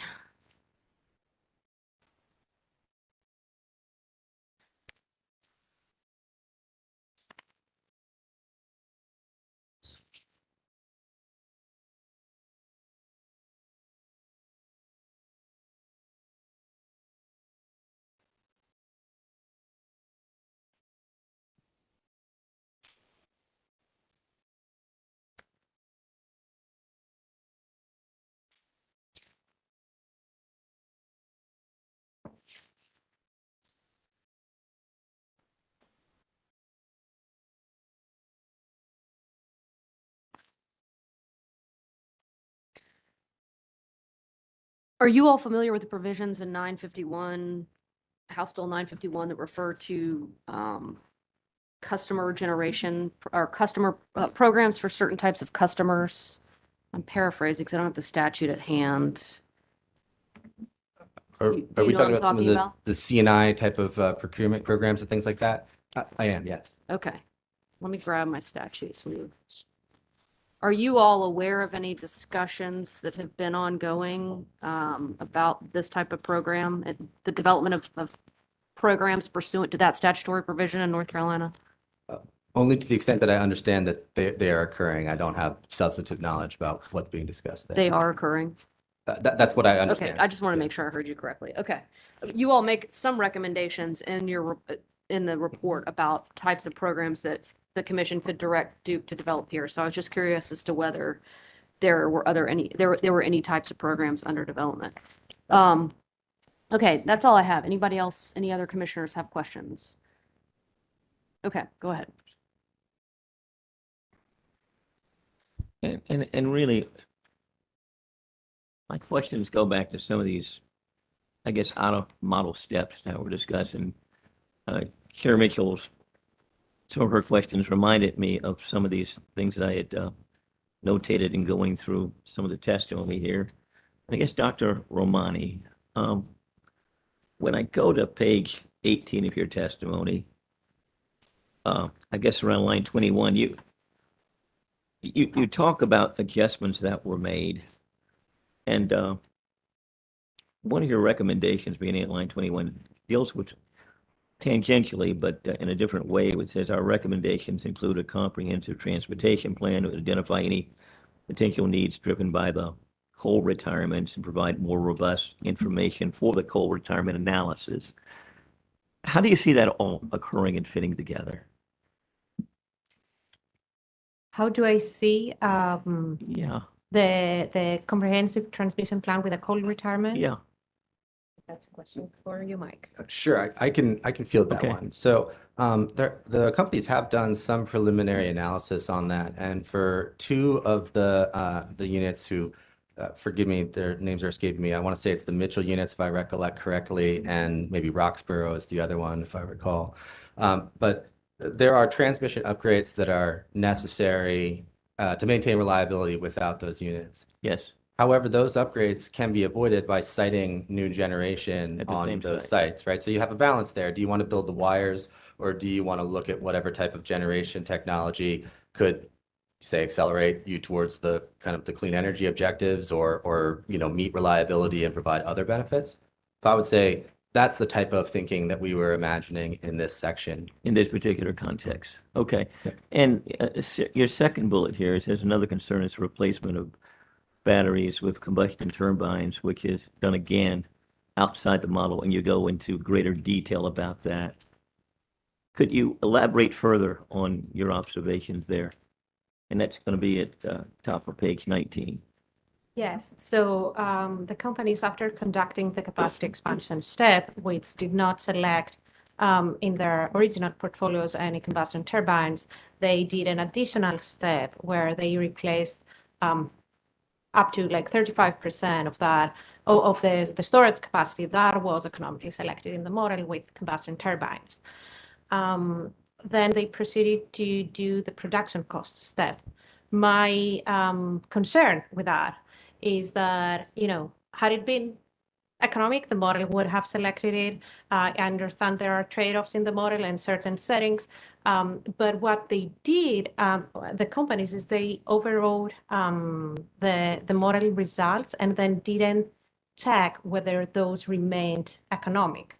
So, for example, if we were to do again a capacity expansion model that forces in those like 1,300 megawatt of CTs, would the model still select 2 combined cycle units of that size? Or would the model say, well, that's forced in, there is already enough firm capacity, maybe 1 is needed. So that model was not done. It just increased unilaterally the firm capacity, the natural gas capacity, and proceeded to the production cost step without checking that this remains at least cost portfolio under the company's assumptions. Okay.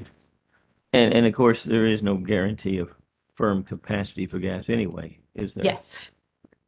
That's right. And that's true for the company's existing gas-fired resources as well as for the new ones.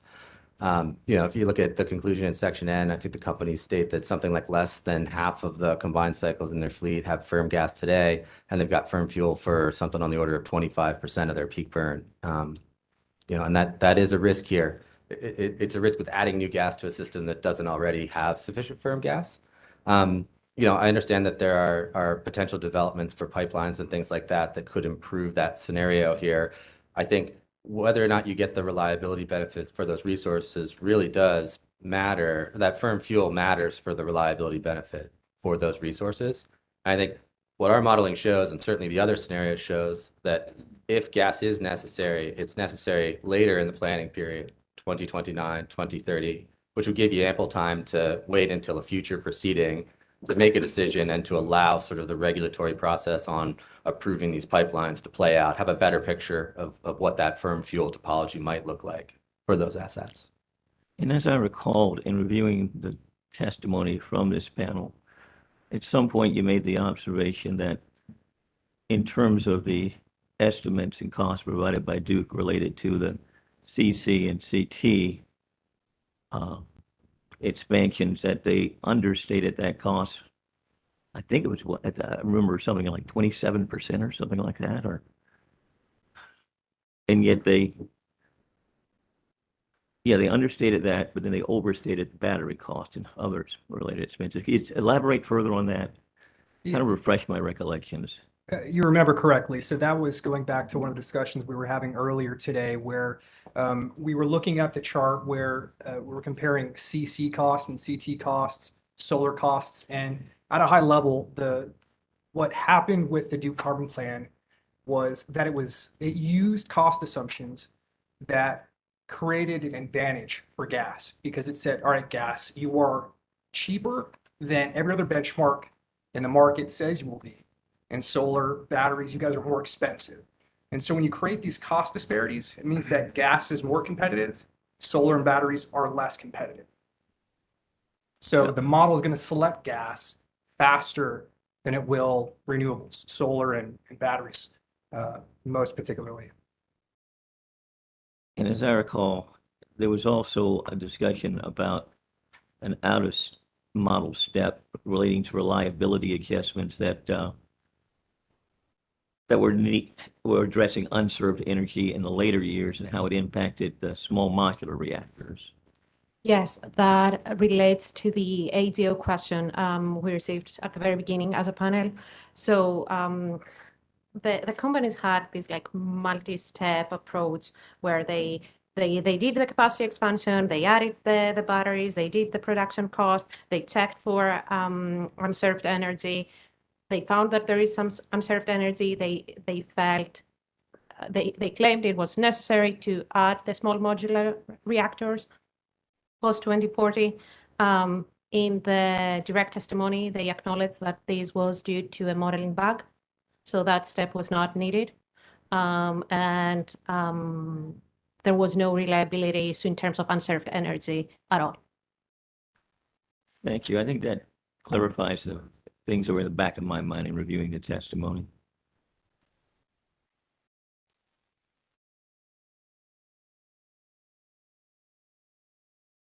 All right, any additional questions from commissioners? All right, questions on commission's questions. Go ahead.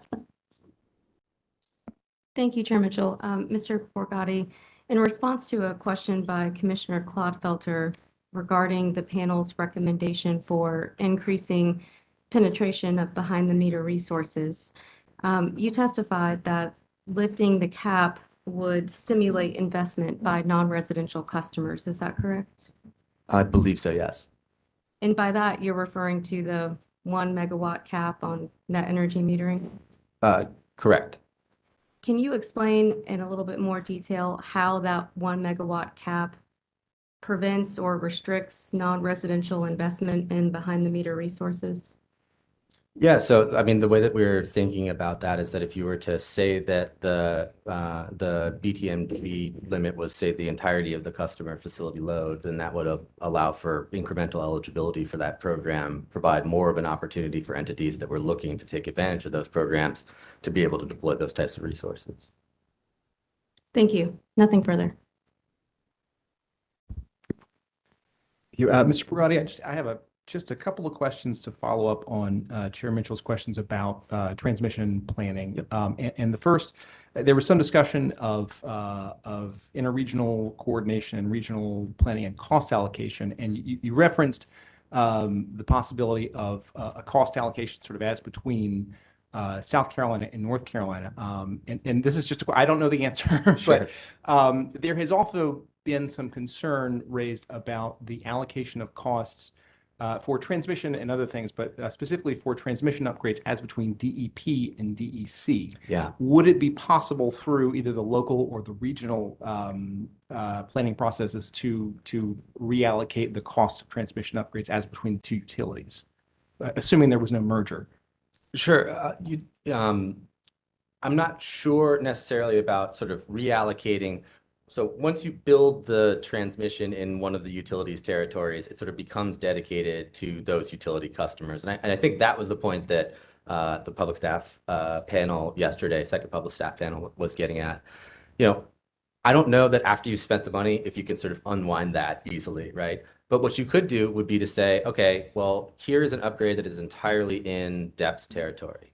But here's an alternate scenario that sort of more equitably, fairly, however you want to characterize it, allocates those costs between the two utilities. And so when you're making a decision on which pathway forward, that would be a consideration that the commission or anybody else could weigh and ultimately pick a different answer or outcome. Okay. And that could be done in a proactive transmission planning process? Absolutely. Yeah. If we wanted to, for example, we could say one of the things that we wanted to solve for was to make sure that there was a better balance in those costs between the utilities. And that could be one of the objectives of that study if you wanted to go that route. Thank you. Are you familiar with the CAISO transmission planning process? To a degree, yes. Okay, I'm more than I am. I'm sure. So, and again, I understood. That's an ISO, but it's a single state ISO, right? Yep. So, as I understand, at least part of that process, the California Public Utilities Commission recommends portfolios to CAISO to be studied in that their transmission planning process. Yes. Do I have that right? You do. Okay. Is that, do you think that would be a feasible way to approach sort of integrated transmission planning in North Carolina? Yes, I would. For example, here as part of this proceeding, I know we're going to focus on some near-term steps, but we're going to have a bunch of portfolios that are available to us. As an initial step, you could say, let's pick one of those or some alternative scenario and say, what would a transmission solution look like around there? So yeah, I would tell you that'd be a very good example of how that could work. Okay. Thank you very much. Of course.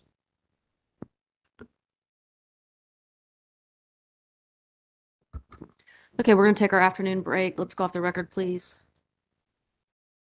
We will be back on at 3:35.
Clerk, please.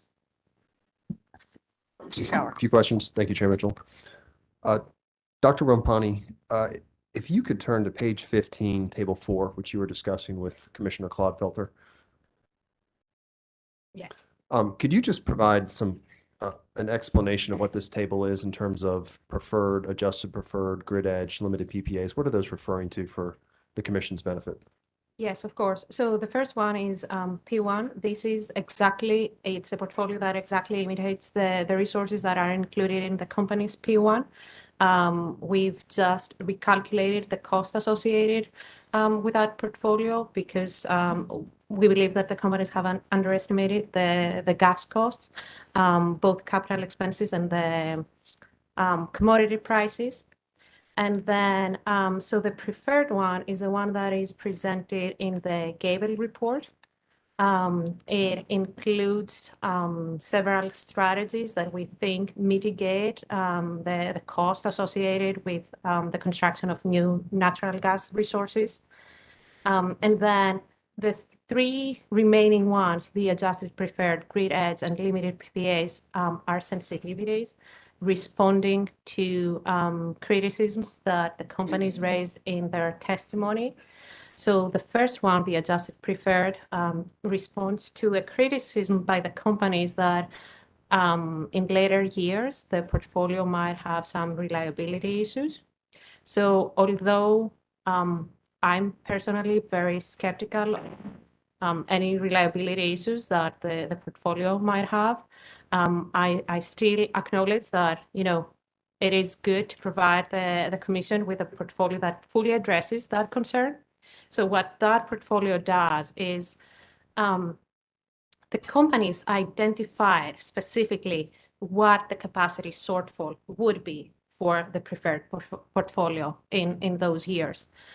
So we added, we allowed Bellows Creek, the 2 units, to continue being on the system until the retirement date of like 2035, which the companies have assumed. And that fully addresses the reliability issue. It adds 2,200 megawatt of firm capacity, while the shortfall was maybe around 1,800, if I remember correctly. So we've calculated, the cost and emissions associated with that. It still outperforms the P1. So the grid edge sensitivity reduced significantly the grid edge forecast that we had included in the preferred portfolio. And we reoptimized everything. And again, we include the cost and the emissions associated with that. And the third one, there was a criticism about the inclusion of existing gas PPAs in the preferred portfolio. So we significantly reduced those. And again, rerun the portfolio and came up with one that outperforms both in cost and emissions, P1. Now, if I may add, when time allowed, I addressed all of those concerns in a single run, together with some other concerns that the companies have raised, which are the partial or no commitment issue. So I had a run that included partial commitment, full horizon, no PPAs, included the extended life for the Bellows Creek. Again, it matches what the companies have assumed, and did not include a constraint on the selection of new combined cycle resources. And the result confirms what I've been showing through the testimony, that no new gas is required up to 2030. Actually, that run, it didn't even include a combustion turbine. Thank you. Commissioner McKissick asked you about the out-of-model step regarding CT battery optimization. Do you remember that exchange? Yes. Right. Have you reviewed Duke's IRA analysis that was submitted last week? To the extent possible, yes. Right. Did they apply that out-of-model step to the IRA analysis? Yes, they do. So the IRA analysis starts from SB5. So it has a compliance date of 2032. and it includes whatever was included in SB5. And then they do the run. The model selects one CC and one CT. The CT is selected the end of 2030. And then they go through that CT battery replacement step again, adding 2 CTs at the end of 2027, which were not economically selected initially. Right. So in other words, the IRA analysis forced in two two CTs. Mhm. Okay, thank you. No further questions. All right, at this time, I'll take motions related to these witnesses. Thank you, Chair Mitchell. At this time, tech customers seek to move into evidence the Gable report, both the public and confidential version, as well as exhibits MB1 and MB2, which were attachments to the testimony of Mike Brigatti. All right, hearing no objection, the motion's allowed.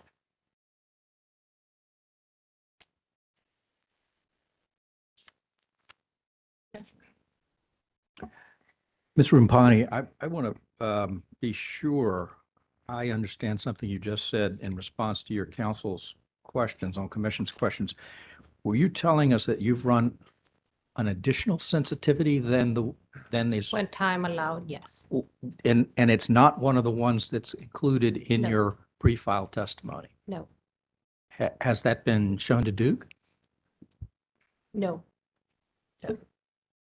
Commissioner Clodfelter, we were just discussing the same issue and we've not had a chance to see it. We're also feel pretty strongly that was beyond the scope of any questions the commission raised. It was beyond the scope of Ms. Rupani's testimony. And so we don't think it's appropriate for the commission to rely upon that analysis without affording us an opportunity to review it minimally. But I think my initial ask would be stricken from the record.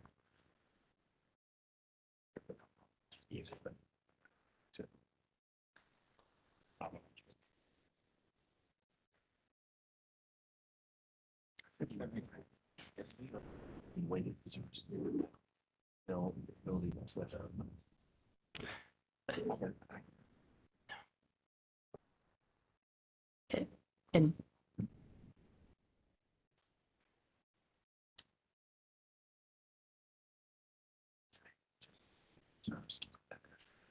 so after discussing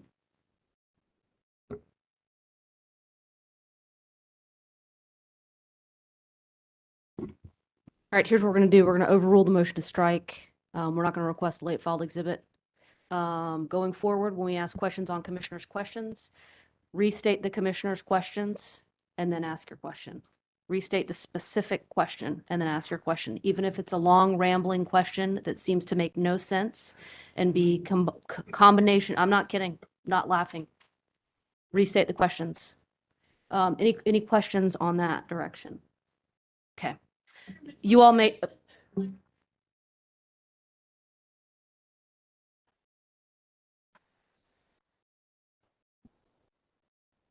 You can, that's going to be logistically difficult if done in the middle of live testimony, but you have the advantage of YouTube. And, you know, if you've got a partner here with you, have them writing down questions so that you can be ready to restate that question for us. Okay. With that, you all are excused. You may step down. Kuka, call your witness. Thank you, Chair Mitchell. At this time, CUCA calls Kevin O'Donnell to the stand.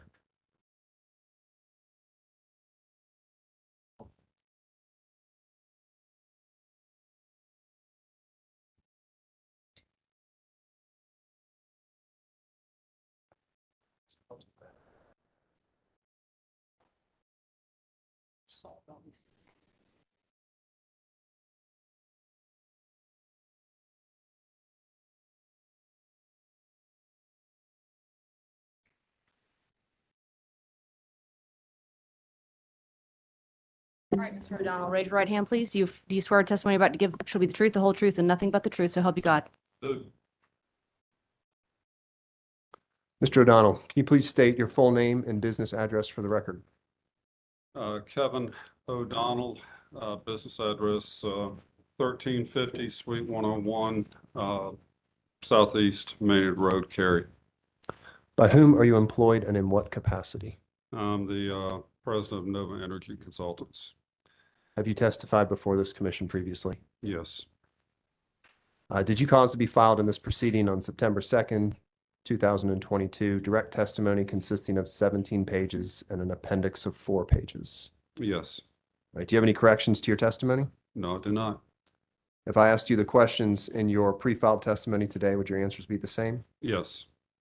Did you also have prepared a testimony summary that was filed in the docket? Yes. Chair Mitchell, at this time, we move that the direct testimony of Kevin O'Donnell and the testimony summary be copied into the record as if given orally from the stand. Motion is allowed. Witness is available for questions. Chair Mitchell, counsel for Walmart had to step away, but Sigford does have a couple of questions for witness O'Donnell if you are Go ahead. amenable. You may go ahead, Ms. Kress. Thank you, Chair Mitchell. Mr. O'Donnell, you testify on page 11 of your testimony, and I'll give you a second to get there. All right. You testify on page 11 of your testimony that the completion of the Mountain Valley Pipeline may bring us some relief from high natural gas prices. Is that right? Yes. And you also recommend that Duke enter into discussions with Transco and obtain an approximate cost estimate for a Transco expansion that can then be incorporated into carbon plan portfolios. Is that right? Yes. And you state that, quote, armed with that information, I believe the commission will be in a better position to make the best decision for our state. Is that right? Yes. Thank you. No further questions. All right, any additional questions for the witness? Take redirect for the witness. No questions. Okay, questions from commissioners for Mr. O'Donnell. All right, Mr. O'Donnell, that was a quick one. That was. Record Thank for you. this proceeding. You may step down, sir. Thank you for testimony. Mr. Shower, you have a motion for the witness. I don't believe I do. He did Okay. not have any No, exhibits. okay, thank you. All right, Attorney General's office, you may call your witness. Thank you, Chair Mitchell. The North Carolina Attorney General's office would call Edward Burgess to the stand. All right, Mr. Burgess, you prefer to swear or affirm? Sure, I'll swear. Okay, raise your right hand, please, sir. You swear the testimony you're about to give shall be the truth, the whole truth, and nothing but the truth, so help you God. Yes, I do. All right. Mr. Burgess, would you state your name, title, and business address for the record? Yes, my name is Edward Burgess. I'm a senior director at Strategy and Consulting. My business address is 10265 Rockingham Drive, Sacramento, California. On September 9th, 2022, did you cause to be pre-filed in this docket direct testimony consisting of 99 pages as well as 5 exhibits? Yes, I did. Do you have any changes or corrections to your pre-filed direct testimony? No, I do not. If I were to ask you the same questions here today, would you have the same answers? Yes. On September 23rd, did you cause to be pre-filed a summary of your testimony? Yes. Were you also the principal author of a report titled Analysis of Duke Energy 2022 Carbon Plan consisting of 49 pages, which was filed as attachment 1 to the Attorney General's initial comments filed on July 15th in this docket? Yes, I was. Chair Mitchell, I would move that Mr. Burgess's pre-filed direct testimony and summary be entered into the record in this proceeding as if given orally from the stand. All right, that motion is allowed. And I would move that the exhibits to Mr. Burgess's testimony as well as his report be marked for identification as pre-filed. Let's see. All right, Mr. Moore, by his report, are you referring to the analysis of the Duke Energy 2022 carbon plan? Yes, Chair Mitchell. Filed in the docket on July 15th, 2022? Yes. All right. Motion's allowed. Chair Mitchell, Mr. Burgess is available for cross-examination. Okay. Let's see, we got Sigfer. Thank you, Chair Mitchell. Mr. Burgess, good afternoon. Christina Kress for Sigfer. One of your recommendations to the commission is that the commission should continue to develop and monitor reliability metrics as part of its future carbon plan implementation. Is that correct? Yes, that's my recollection. And are you aware that SIGFR has recommended certain such reliability metrics be developed and used as the carbon plan is implemented? I'm not aware of what those metrics are that SIGFR has recommended. Okay. You testified that any resource technology carries risk, correct? That's correct. Each type of generation resource has different characteristics that present risks in terms of system operations. And with respect to the 2030 potential interim compliance date, you also testify that that date creates significant potential execution risk due to the shorter timeline for developing new resources, including unprecedented amounts of solar. Is that accurate? Yeah, I would say all of the portfolios have execution risks, and each type of generation technology being added has execution risks. So, I think that I wouldn't say that the 2030 date in particular makes it, that much riskier, but it does present an additional risk. Yeah. Okay. Can you please turn to page 97 of your testimony?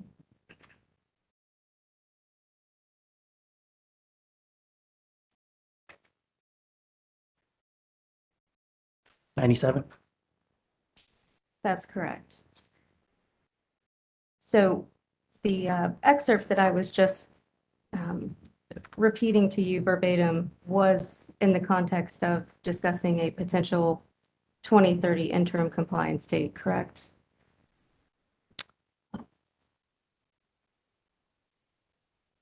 Which line are you referring to? Is it? So it's page 97, and if you will give me a second, I'll be happy to pull that up for you if you can't find it on the page. I believe it's lines 1 and 2.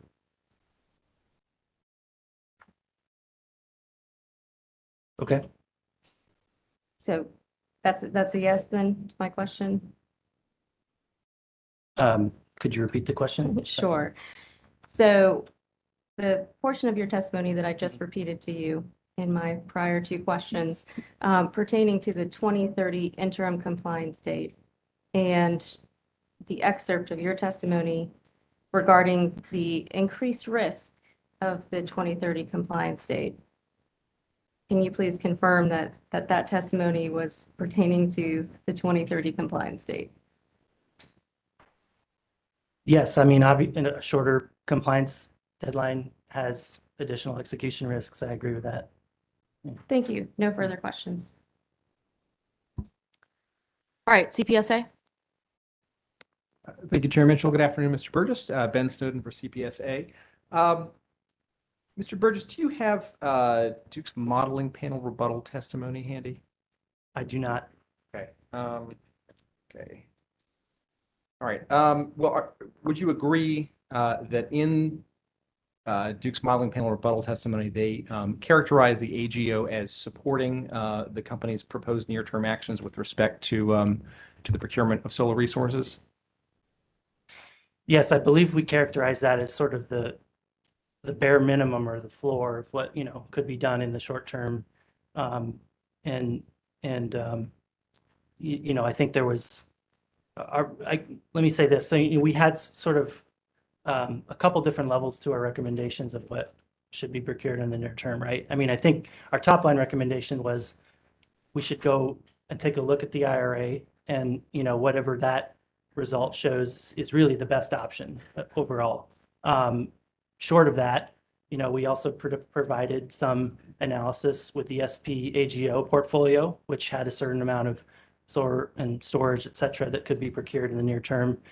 But we also said, at a bare minimum, what Duke has proposed, should be the floor. And given that, we have a short amount of time to make a decision as proceeding, let's get going on that and then, consider the others as incremental to that. Yeah. Thank you. So to be clear, what you testify is that this 3,100 megawatts of near-term procurement recommended by Duke is the bare minimum that they should be doing. And you further testify that in light of the IRA, that is likely to be an underestimate of how much Duke should be procuring in the near term. Is that fair? That's correct, yeah. Okay. And so where Duke says in its testimony that the AGO supports its 3,100 megawatt near-term procurement amount, would you agree that that is somewhat misleading? I think it's misleading in the sense that it, we could go above that. In fact, our model portfolio showed significantly more than 3,100 megawatts of solar should be added in the optimal situation. And that's not even including the IRA assumptions. So if you modeled that with the IRA assumptions, I think you'd see quite a bit more than the 3,100 megawatt. Okay, thank you very much. Those are all the questions I have. Yeah. All right, EJ Can. Okay.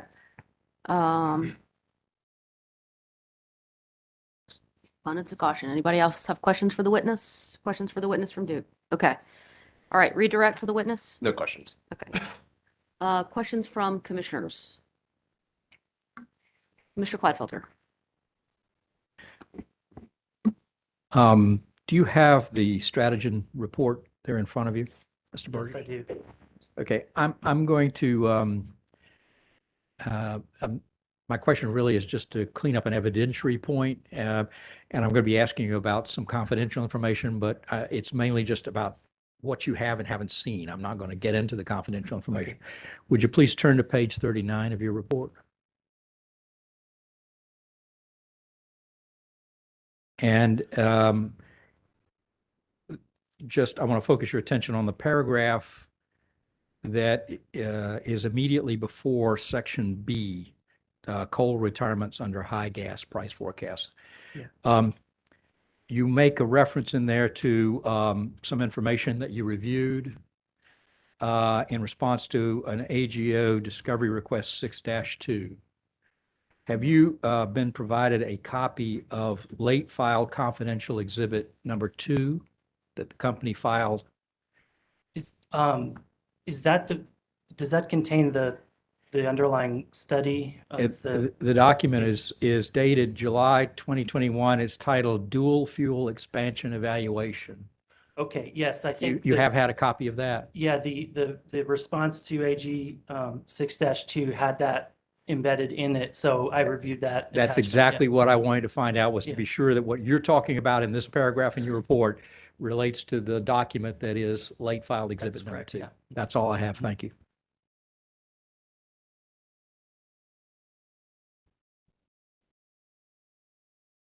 Commissioner Hughes, questions for you from you? Okay.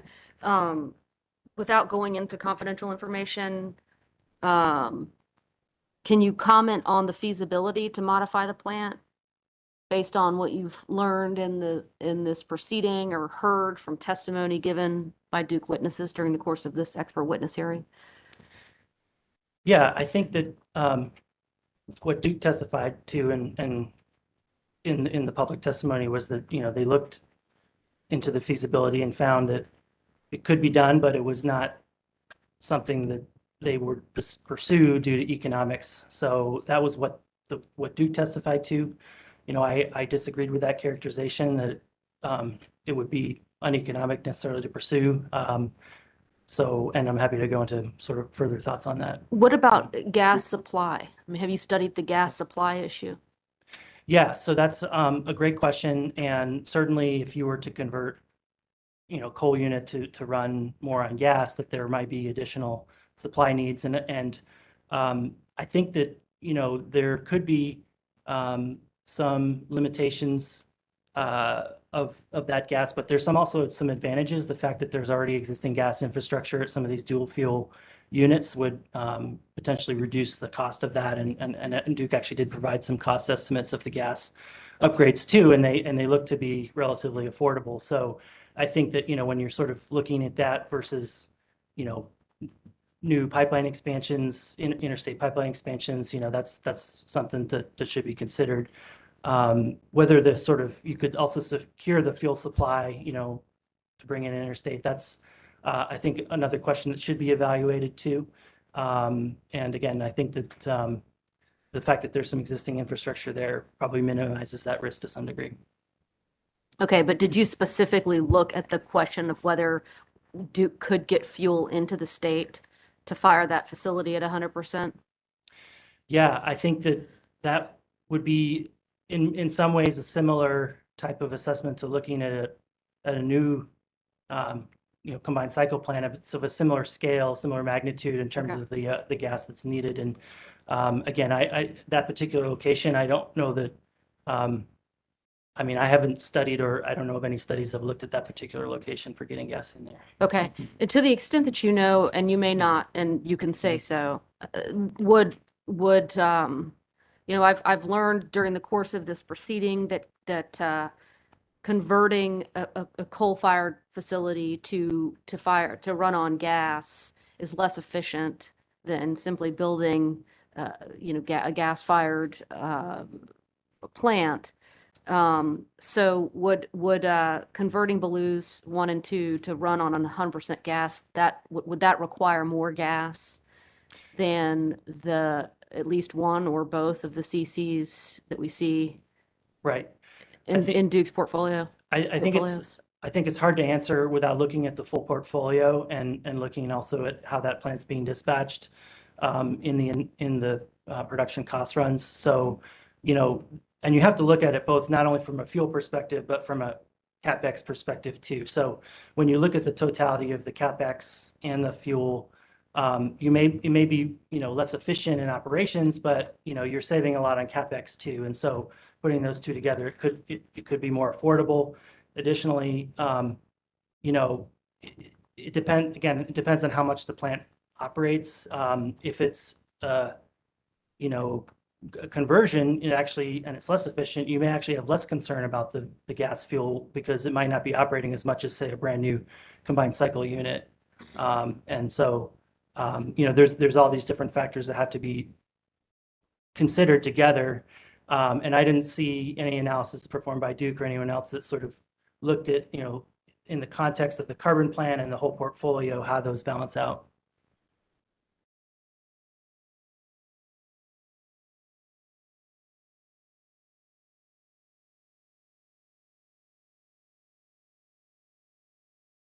I guess I might add one thing to that. We did, the AGO's AGO portfolio run did model the Belews Creek conversion, and so we put that in as one of the assumptions for our model run. Mm-hmm.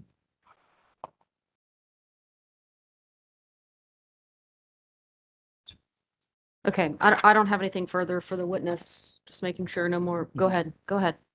Just because I don't remember sitting here, and you'll save me having to fight back through the material. So let me just ask, I can't remember when you did model that, whether you were modeling it primarily as a capacity resource or if you were modeling it for the energy output. I mean, it provided both. Well, it does, but I mean, which was, what kind of resource were you looking at, the converted plant being?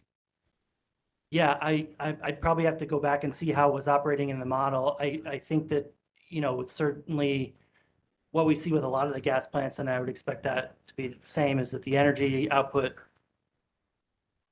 declines fairly rapidly over, the sort of late 2020s into the 2030s.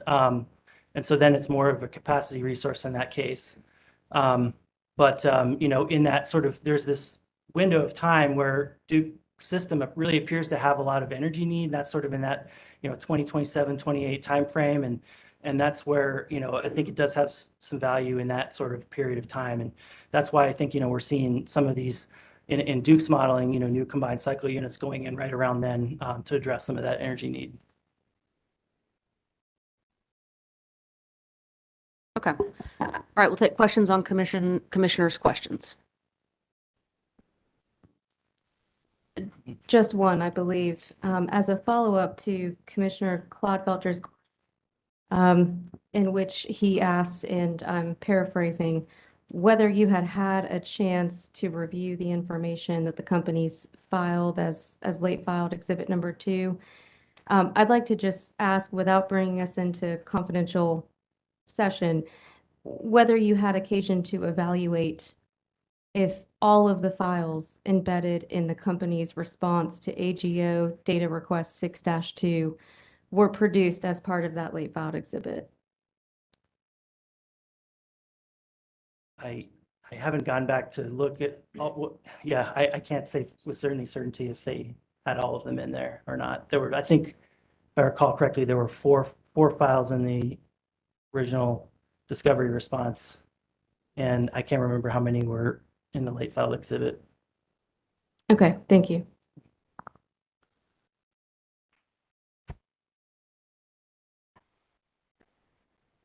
All right, Attorney General's office. No questions. All right, with that, I will entertain motion. Yes, Chair Mitchell, I missed earlier that on September 8th, a corrected Exhibit 2 to Mr. Burgess's testimony was filed. So at this time, I would move that Mr. Burgess's pre-marked and corrected exhibits be moved into the record, and also his report entered into the record as well. All right, hearing no objection to your motion, it will be allowed and marked confidential as appropriate. Thank you. Okay. You may step down, Mr. Burgess, and be excused. Thank you very much for your testimony today.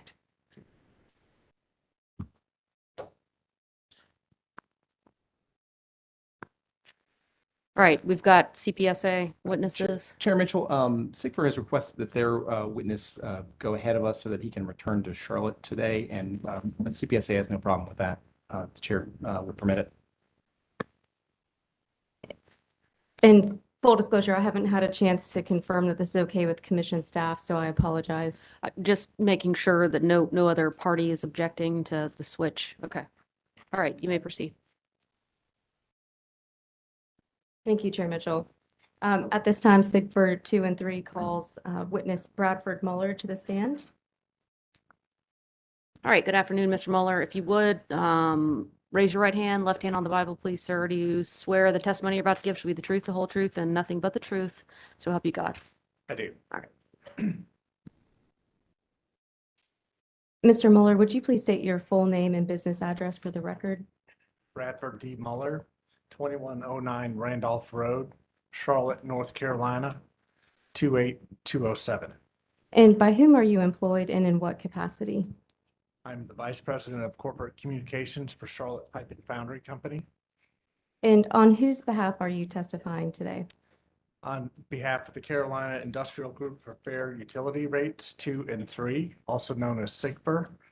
Charlotte Pipe is an industrial customer of Duke Energy Carolinas, currently taking service under DEC's Opt-D rate schedule. And we're also a member company for SIGFR 3. Mr. Muller, on September 2nd, 2022, did you cause to be pre-filed in this docket direct testimony consisting of 17 pages, 1 appendix, and 2 exhibits? Yes. Do you have any changes to your direct testimony or exhibits at this time? No. If I were to ask you the same questions today that appear in your pre-filed direct testimony, would your answers be the same? Yes. And your direct testimony does not include any confidential information, correct? That's correct. Chair Mitchell, at this time, I would ask that SIGFR 2 and 3 witness Muller's direct testimony consisting of 17 pages and 1 appendix be entered into the record as if given orally from the stand. And I would also request that Mr. Muller's witness summary, as previously filed in docket number E-100 sub 179A, also be entered into the record. All right, that motion is allowed. Thank you. And I would also ask that witness Muller's exhibit numbers 1 and 2 be marked as labeled for the record. Motion is allowed. Thank you. SIGFR witness Muller is now I'm sorry, for the available. record, the documents will be marked as they were when pre-filed. Thank you, Chair Mitchell. The witness is now available for questions from the parties as well as the commission. Thank you. All right, CCBA? Yes, ma'am. John Burns for CCBA. Good to meet you today, sir. I just have a few questions, and I'll try to go through them so that you can return to Charlotte as quickly as possible. Thank you. As I understand your testimony, Mr. Muller, you contend, well, let me start a little earlier than that. Based on your bio, is it attached as, I think it's attachment A to your testimony. You currently lead the government affairs, marketing, and corporate communications for Charlotte Pipe. Is that correct? Correct. And you've been VP of corporate communications of that company since 2002? Correct. Prior to that, you were a senior account executive at Price McNabb and an account supervisor at Edelman Worldwide back to 1993. Correct. Okay. And you had some, I thought, pretty significant and interesting experience with USAID in the White House. But did any of that we just talked about have anything to do with the power industry or the electricity industry? No, I'm not here testifying as an expert in energy. You have plenty of experts for that. I'm here to give the perspective of industrial ratepayers on various issues at stake in these proceedings. So. Okay, so to the extent you discuss the need for power quality to be recognized by the commission as a metric that needs to be measured, or to the extent you talk about costs, are you trying to relate those to? Objection, Chair Mitchell, if he could point the witness to his testimony, specific page numbers and line numbers like we have been doing for other witnesses. All right, sustained. Okay. Mr. Mueller, on page 5 of your testimony, I understand you contend that the costs projected by Duke are understated. Is that right? Yes. When you discuss the understatement of costs in the Duke portfolios, are you meaning to tie those costs to a particular technology for the generation of industry, or just generally to the carbon plan? Objection, compound question. Mr. Burns, will you restate the question or break it up into 2 questions, please? When you are referring to costs on page 5 and elsewhere in your testimony, are you referring to a specific technology? There are cost drivers in there that haven't been accounted for example, transmission costs, grid improvements, that sort of thing. Those are the type of costs we're referring to as referred to in the testimony. Thank you. Let me ask you, just for everybody's sake, to move the mic a little closer to your mouth so that folks can hear you. Thank you. Do you agree that for the purposes of comparing portfolios by cost, it's the differences between the portfolios that are important? I'm not sure I understand the question. If you actually testify there on page 6 that the costs don't include costs common to all portfolios, is that right? Correct. And when you're comparing multiple portfolios, would you agree with me that it's what's the differences among those portfolios are relevant for review of the cost differences between them? I'm still not sure I understand your question. What are you trying to ask me? Well, I'm trying to ask you why, I'll put it this way. Why is it important for costs common to all portfolios to be included when you're comparing one portfolio against Sure, another? I understand now. Thank you. Because they add to our total cost. At the end of the day, as a ratepayer, all those costs have to be captured. And so any costs that aren't captured in the plans still exist and still have to pass on to ratepayers. All right. You refer on page, let me make sure I have the right site, page 6, actually, near the top of the page, that the Duke does not include costs or rate impacts associated with grid improvement plan, GIP investments, correct? Correct. Do you know whether or not the grid improvement plan will be done with or without the carbon plan? I don't know. I can't answer that for Duke. Do you agree that actions that are going to be taken independent of the carbon plan are not costs that can truthfully be considered to be costs of that plan? Objection to the way that counsel has characterized his question. I believe my question was just an open I'll question. overrule the objection. Thank you. I can restate it if you'd like me to. Do you agree that any actions that are going to be taken independent of the carbon plan are not actions that will cause costs that can truthfully be considered to be part of the carbon plan?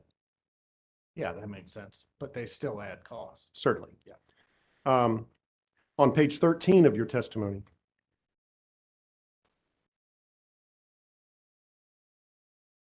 and I'll take the risk of characterizing your testimony. Please tell me whether I'm mischaracterizing it. You testify after the question that begins on line 4, how will implementation of the carbon plan and the related rising prices affect business considering whether to expand or locate facilities in North Carolina? In response to that, you discuss the effect of cost increases and power quality issues on whether Charlotte Pipe would consider locating more facilities in North Carolina, correct? Correct. And if you said if Charlotte Pipe was to lose the advantage beginning on line 13 of Duke's historically low-cost, reliable, high-quality power, this would likely preclude us from expanding operations and creating jobs in the DEC or DEP service territories. Is that right? Correct. Would you be surprised to hear that as of June 21, June 2021, 60% of the Fortune 500 have set climate action and renewable energy goals? That doesn't surprise me, no. Are you familiar with recent economic development announcements in North Carolina, such as the location of operations for Apple, Google, Boom Aviation, Toyota, and VinFast? I'm vaguely aware of those, yeah. Would it surprise you to learn that each of those companies have sustainability and carbon reduction goals specifically for those projects? Doesn't surprise me at all, no. Isn't it true that if North Carolina can provide a clean and carbon-free supply of energy, there's just as likely to be a positive net impact on economic development as there is a negative one? I don't know that I would agree with that statement. Manufacturers look at cost. I mean, it's just simple economics. And whenever we've cited a plant around the country, energy costs are one of the top priorities. In fact, we're looking at citing a plant in the Midwest right now, and we've done cost studies of the power. In the Midwest? In the Midwest. Would the part of the studies that you're doing indicate the cost of wind power in the Midwest? We're looking at it on the kilowatt per hour. We don't judge the resource mix. We just ask the provider what our costs are going to be. And would you also not judge the resource mix in North Carolina in the future, just to go on the costs? Well, if it would increase our costs, yeah, we would question the resource mix, certainly. Okay, your company has locations in North Carolina, Texas, Florida, Pennsylvania, Alabama, and Utah. Is that right? Correct. Are you aware that Pennsylvania recently adopted a statewide policy to reduce greenhouse gas emissions? Objection. I'm asking if he's aware of the policy. I'm not aware of it. Okay. I'll overrule the objection. Thank Please, when there's an objection, just let me rule on before you Yes, ma'am. move on. My apologies. You said you were not aware?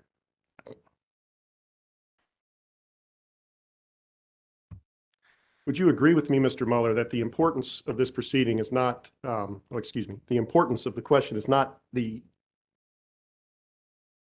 I write out a question for myself that makes no sense. Let me read it. Mr. Mueller, I need to ask you to speak into the microphone. I'm Okay. getting notices that folks who are trying to listen in cannot hear you. Okay. So please just make sure it's right in front of you. Thank you, sir. Thank you. Would you agree with me, Mr. Mueller, that how the reduction of carbon is managed through this process and the continued delivery of reliable and quality power through that transition is of importance to your company? Yes, that's why I'm testifying today. It's not whether or not carbon reduction actually declines or by what percentage it is, but that you continue to receive high-quality power into your facilities. High quality, low cost power. You address, I think in exhibits 1 and 2 to your testimony, you have some photographs of some products that resulted from power supply interruptions. Correct. Were either of those incidents due to power supplied by renewable power, to the best of your knowledge? No, those were weather related, but they were included to give you an example of how sensitive we are to power outages. And if you introduce variable resources to the grid and that disrupts the reliability of the grid, that affects us. And so that's why we included those. But you don't have any training or experience to determine whether or not any individual power supply disruption is related to a given technology or supplying that power, do you? No.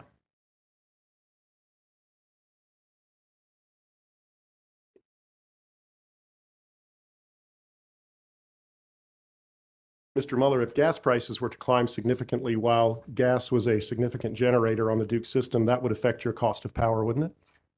Yes, it already has. Right. And if large capital expenses are made on new gas plants and those plants lose their economic value before their useful life is expended, would that result in Charlotte Pipe paying more for power in the future?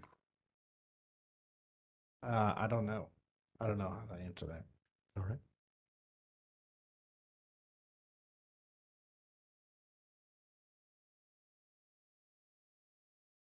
Just one moment.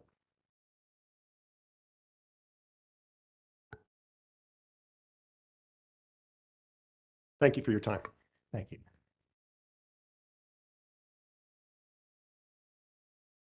No further questions, ma'am. Well, CPSA, do you have questions? No, Chair Mitchell, we have no questions. Questions from SACE? Okay.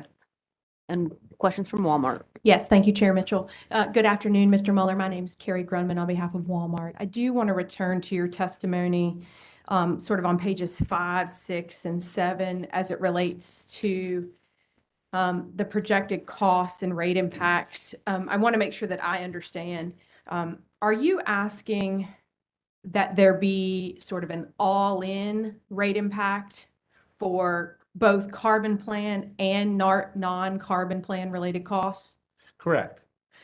Do you think it would be helpful in that all-in estimate for there to be clear delineation by the company between whether a cost is carbon plan related or not? Yeah, I think that would be helpful. Does your company actively consider whether to move particular lines of business or products to one of the other operations? I think you indicated you have some facilities in Texas and Florida and Alabama. Do you all actively consider whether to shift production to those other locations in response to the energy prices being paid at a given facility in a different state? We have the ability to move production around for a variety of reasons. That would be one, also to meet demand, transportation, that sort of thing. But yes, we do consider that when. And so from your perspective, I think that Counsel for CCBA was asking you some questions about the costs that are common to all portfolios that you mentioned on page 6, lines 3 and 4. Yeah. So you understand, do you not, that there are certain costs related to the carbon plan that weren't included in the portfolios because they would have been present in all of them, correct? Correct. And as a customer, it's your perspective that you care about those all-in costs because they matter to you when you pay your bills. Correct. They're on the bill, right? Yeah. Okay. Thank you. Those are all the questions I have. Thank you. All right, additional questions for the witness? All right, redirect. Thank you, Chair Mitchell. If I could turn your attention, Mr. Mueller, to page 2 of your testimony, lines 10 through 13. And I'm going to read a sentence and you tell me if I've read it correctly. During my tenure with Charlotte Pipe, I have gained direct firsthand knowledge and experience with many facets of Charlotte Pipe's business operations, including its manufacturing processes and energy procurement, usage, and load. That's correct. And I would also add, I've testified before congressional committees as an industry subject matter expert, the Small Business Administration, proceedings of the Federal Trade Commission. So I'm not, so I do represent industry in a variety of official capacities. And so while you may not be a, let's say, nuclear engineer, you are certainly very familiar with your company's usage and procurement of energy and how reliability issues affect your company's operations. Is that fair? Reliability and cost, yes. Great. Thank you.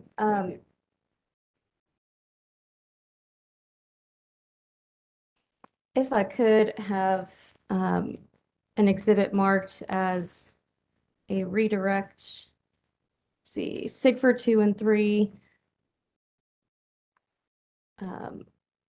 Mueller redirect examination exhibit number 1.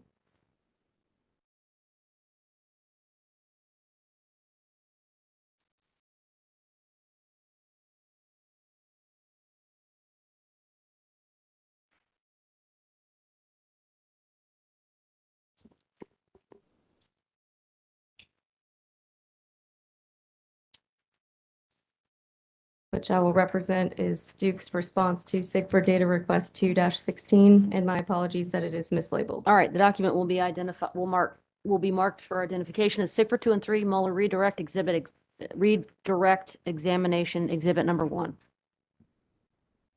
Mr. Mueller, does Duke's response to this data request indicate that costs unrelated to the carbon plan are excluded from the carbon plan total cost estimates and rate impacts?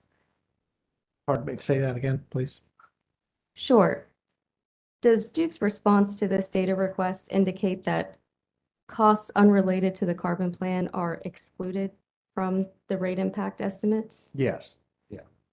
And in addition, this data response provides a list of costs that are included. Is that right? Correct. Thank you.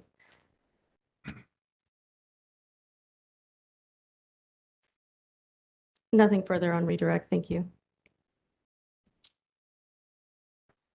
All right, questions from commissioners? Commissioner Duffley? Commissioner Brown-Bland? Okay. Commissioner Gladfelder? Okay. Go ahead, Commissioner McKissick. Well, we appreciate you being here this afternoon. And just have one question here. And that relates to your testimony on page 8. And beginning at line 11, it says, can you elaborate on the position that Duke's North Carolina ratepayers should be held harmless for South Carolina's jurisdictional allocational share of HB 951 compliance cost in the event South Carolina rejects Duke's carbon plan? Could you elaborate further on that in terms of sharing your thoughts and perceptions and opinions? Yeah, we don't, as a North Carolina ratepayer, we don't think it's fair to pay for a 2-state plan if one of those states is not going to participate. That spreads greater costs across a smaller ratepayer footprint. And do you have any ideas based upon your communication with other people in business as to what might be appropriate or what you might recommend other than just a formula that takes that into consideration? I don't have a proposed solution. I just think it ought to be addressed, which it's not in the plan from what I understand. And likewise, you testified a little earlier, I believe, in response to a question about the all-in cost. I guess that was on page 5, question 1. The thoughts you have about an all-in cost, have you spoken with other people in business and industry that share this opinion? Yeah, I think I could speak for, I'm testifying on behalf of SIGFR, and I can speak for their membership that they would also share this opinion. Yes. And have you had any conversations with other members as to what you think might be nominal if they were all-in cost versus substantial in terms of your thinking about where you might manufacture goods or place orders, considering your, I guess, multi-state footprint? Well, we make capital investments over a long horizon, so I don't know that there'd be immediate decisions made based on that. But as we look at future production, where to site plants, where to hire people, the cost, energy reliability and cost is a key driver. So if, say, the cost of a grid improvement program were not substantial, it really wouldn't make much difference in the grand scheme of things? Not necessarily. Yeah. Okay. Thank you. I don't have any further questions. All right, Mr. Mueller, I have a few questions for you. I won't keep you on the stand long. I know traffic Thank you for allowing me to jump the line too. Absolutely. In your testimony, on page 9, you indicate that Charlotte Pipe operates 7 plants around the U.S. And I think Mr. Burns ran through the jurisdictions in which you all operate, but will you reel them off for me again? Yes, 2 plants in North Carolina, Pennsylvania, Texas, Florida, Utah, Pennsylvania, and Alabama. And then we've just made an acquisition of 3 more plants in Nebraska, Wisconsin, and another plant in Florida. Okay. When you all make acquisitions, how significant is cost of electricity in the determination of where you're going to locate? With an acquisition, it's a factor, but not a key driving factor as if when we're buying or building a brand new plant, greenfield plant. Other factors are involved in making an acquisition, certainly the return on that acquisition. Okay, so has your recent expansion occurred by way of acquisition as opposed to new greenfield development? Both. I mentioned we're siting a plant in the Midwest. That'll be an 11th plant. And then we also made the acquisition. So we're making acquisitions and growing organically with new construction. Okay. You testify also on page 10 about recent power failures. Yes. In Monroe. And I assume, and so that DEC is your service provider there. Yes. There was a facility caused by a weather event, and you testify that it took 2 days to get one plant back online due to burnt dies on the extrusion lines. Yes, ma'am. Was the burnt dies on the extrusion lines, is that something that Duke had to remedy, or is that something that Charlotte Pipe had to remedy? We have to fix that equipment. Okay. Yeah. So the 2 day was, I'm just trying to figure out if the 2 days delay in getting you all operational was the result of Duke's delay or it was work No. that you all had to do internally. No, it was internal repairs to the machinery. Okay. And then the repairs or the work necessary to get the second plant up and online, that plant, you testified the plant was single phase, which caused multiple failures in the system. Why is the plant single phase? That seems unusual to me, but I could be wrong about that. Yeah, I can't answer that technical question. I can find out and we can provide you an answer. Okay. Do you know whether the other facility is 3-phase or something other than single phase? I don't know. Okay. And then, I'm just looking at the pictures that you've attached to your testimony. These are pictures of, as far as I can tell, up your equipment inside the operating facilities. And I just want to make sure, the way I understand your testimony, and you tell me if I've got it wrong, the power failure, the outage was caused by a weather event. And then any delays in getting you all back up and running were because you had to fix the equipment inside the, okay. And just following up on the single phase versus multiple 3-phase question, that's not, I understand your testimony is you don't know why you're single phase. But I'm wondering if, and I may ask Duke this question, but I'm wondering if it's possible to upgrade the facility to something other than single phase there, and that just hasn't been done for one reason or another. It's possible. Is it your understanding that because the facility was single phase, it suffered the failure or it suffered the outage? I'm not a technical expert to be able to answer that Okay. accurately. Yeah. All right. In the other jurisdictions in which you're operating, for example, in Texas, have you all had any service quality problems? We've had I'm sorry, let me be clear with my question. Service quality problems that have disrupted your operations. There were significant weather events in Texas that disrupted operations. You remember the big freeze a couple of years ago, and they've had flooding and hurricanes. So yeah, that can be disruptive. Were you all impacted by the cold weather event of 2021, 2021? Yes, yeah, that's I've what I lost was total referring count to. of time. Yes, we were. Yeah. Okay, got it. In Texas, just to be Yes. clear for the record. Okay. Okay. Well, we appreciate your testimony on Thank you. affordability, reliability, and adequate service. And I will check in to make sure there are no other. Commissioner Hughes, go ahead. Quick question, if you don't know, that's fine. We talk a lot of the witnesses have talked about energy efficiency and demand, and there is a relationship as prices go up. I would imagine companies like yours start to look harder for ways of cutting the electric.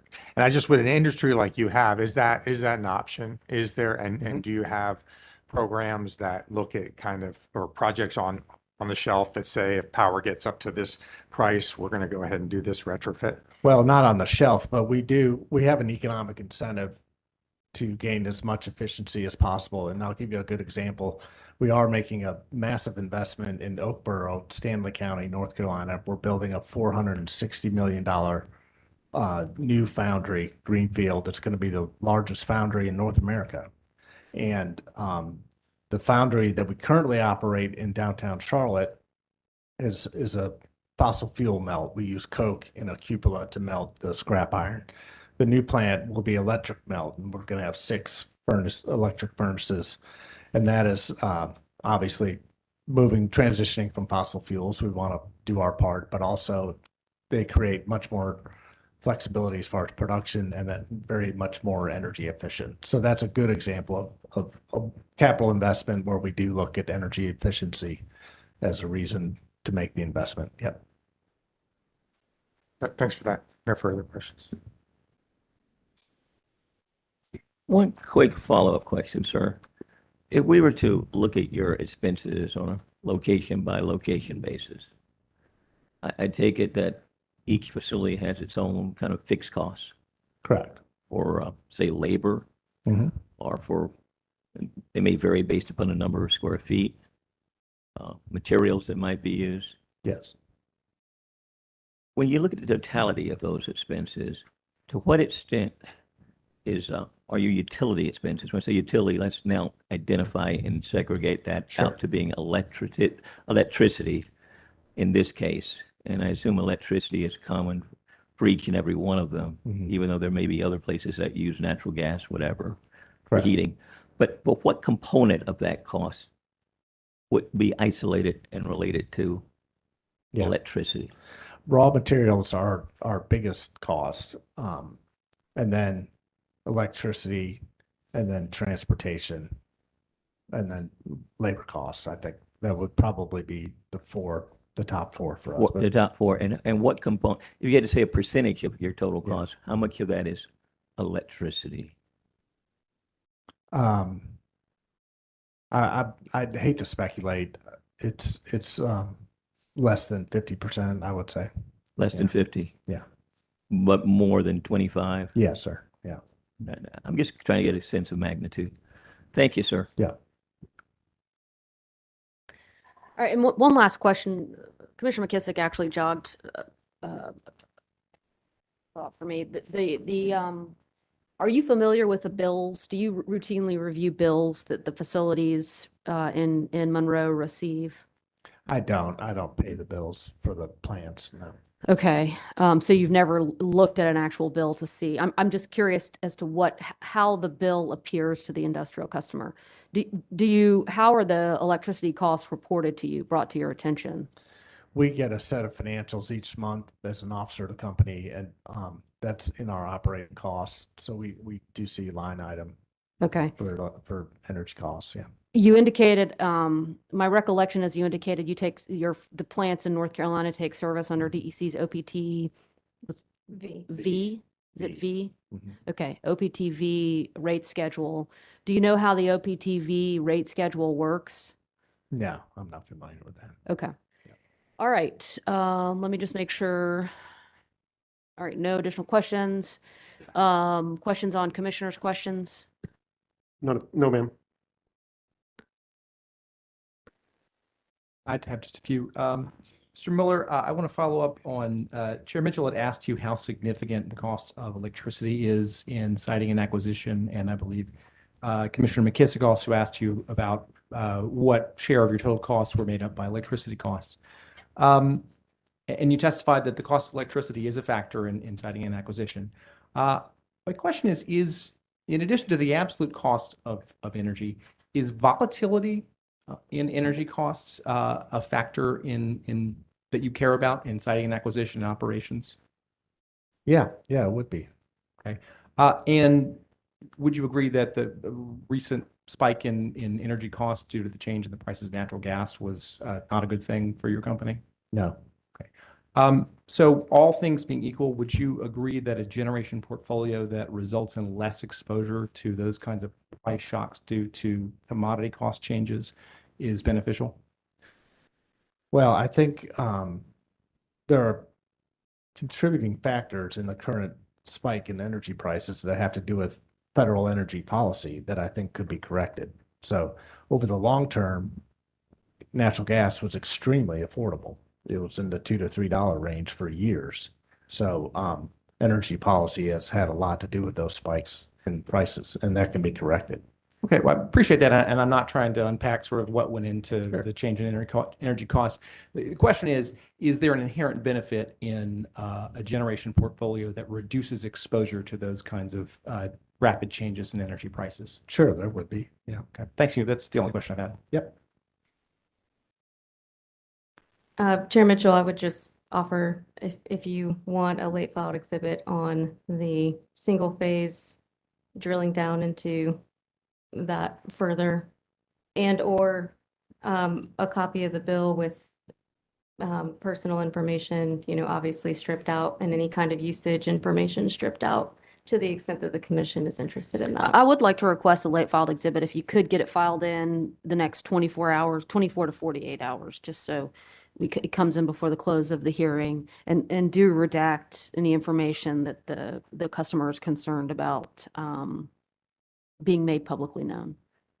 Will do. Thank you. Okay. And I don't need a follow-up exhibit on the three-phase, single phase issue. Okay, thank you. Yeah, got it. Okay, any additional questions on commissioners' questions before? None from Duke, any from the public staff? Okay. Ms. Kress? Yes, thank you. At this time, I would like to move into the record Mr. Muller's exhibits 1 and 2, marked and identified previously, as well as Sigford 2 and 3, Muller redirect examination exhibit number 1. All right, hearing no objection, your motion's allowed. Thank you. All right. Go Is ahead. is the witness excused? Yes, the Okay. witness, you may step down. Thank you very much for your testimony today, sir. Thank you. All right, thank you. The Clean Power Suppliers Association calls John Michael Haggerty to the stand.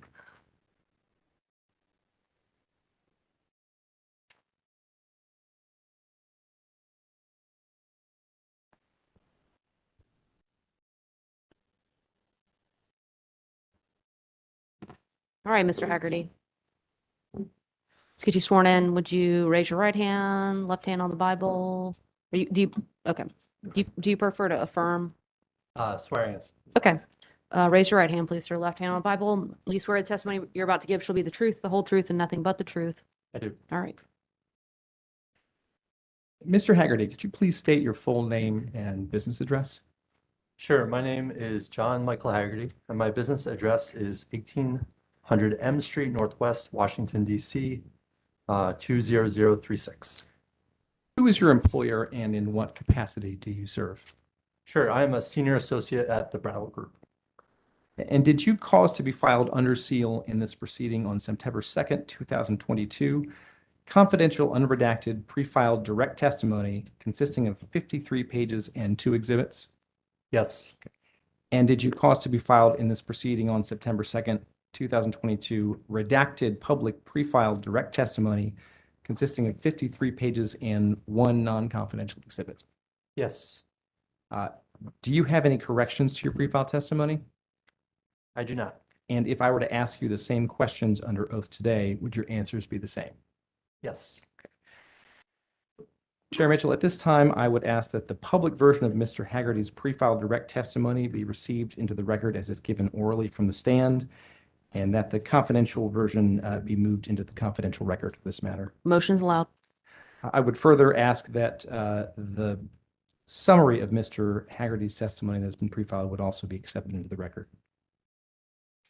Motion is allowed as well. And one final motion, I would ask that confidential Exhibit 1 and non-confidential Exhibit 2 to Mr. Haggerty's pre-filed testimony be marked for identification as pre-marked. The documents will be marked for identification as they were when pre-filed. Mr. Haggerty is now available for cross-examination and commissioner questions.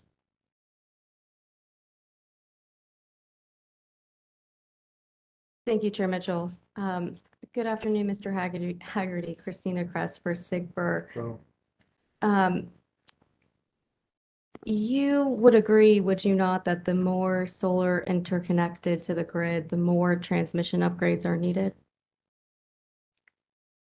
Depends on what you mean by interconnection, with transmission. Sorry, what did you say, transmission facilities? Yeah, and why don't you qualify it for me? So Sure. tell me, Yeah, for every new plant is required to attach to the existing system, and that requires transmission facilities. To the extent that more transmission facilities beyond that point of attachment are necessary, depends on where you attach those facilities.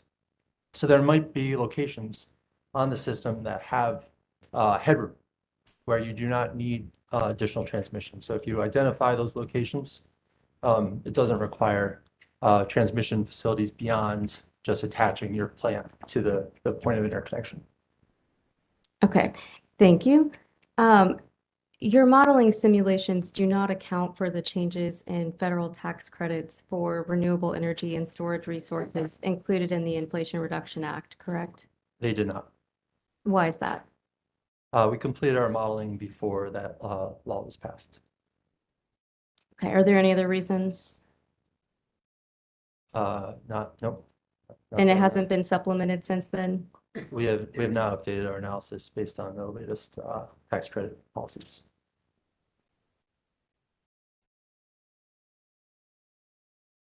I think that's everything for me. Thank you.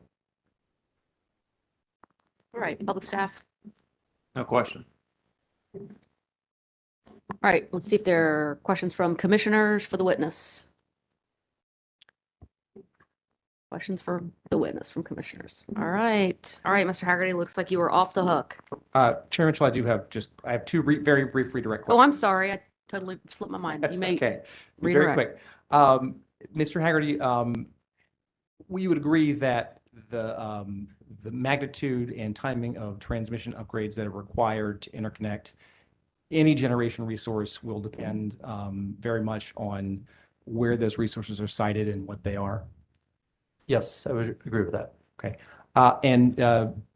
Ms. Kress asked you if you had prepared an analysis of the impacts of the IRA, and you said you hadn't done that. Would you be willing to provide updated analysis if it would be helpful to the commission reflecting the impacts of the IRA?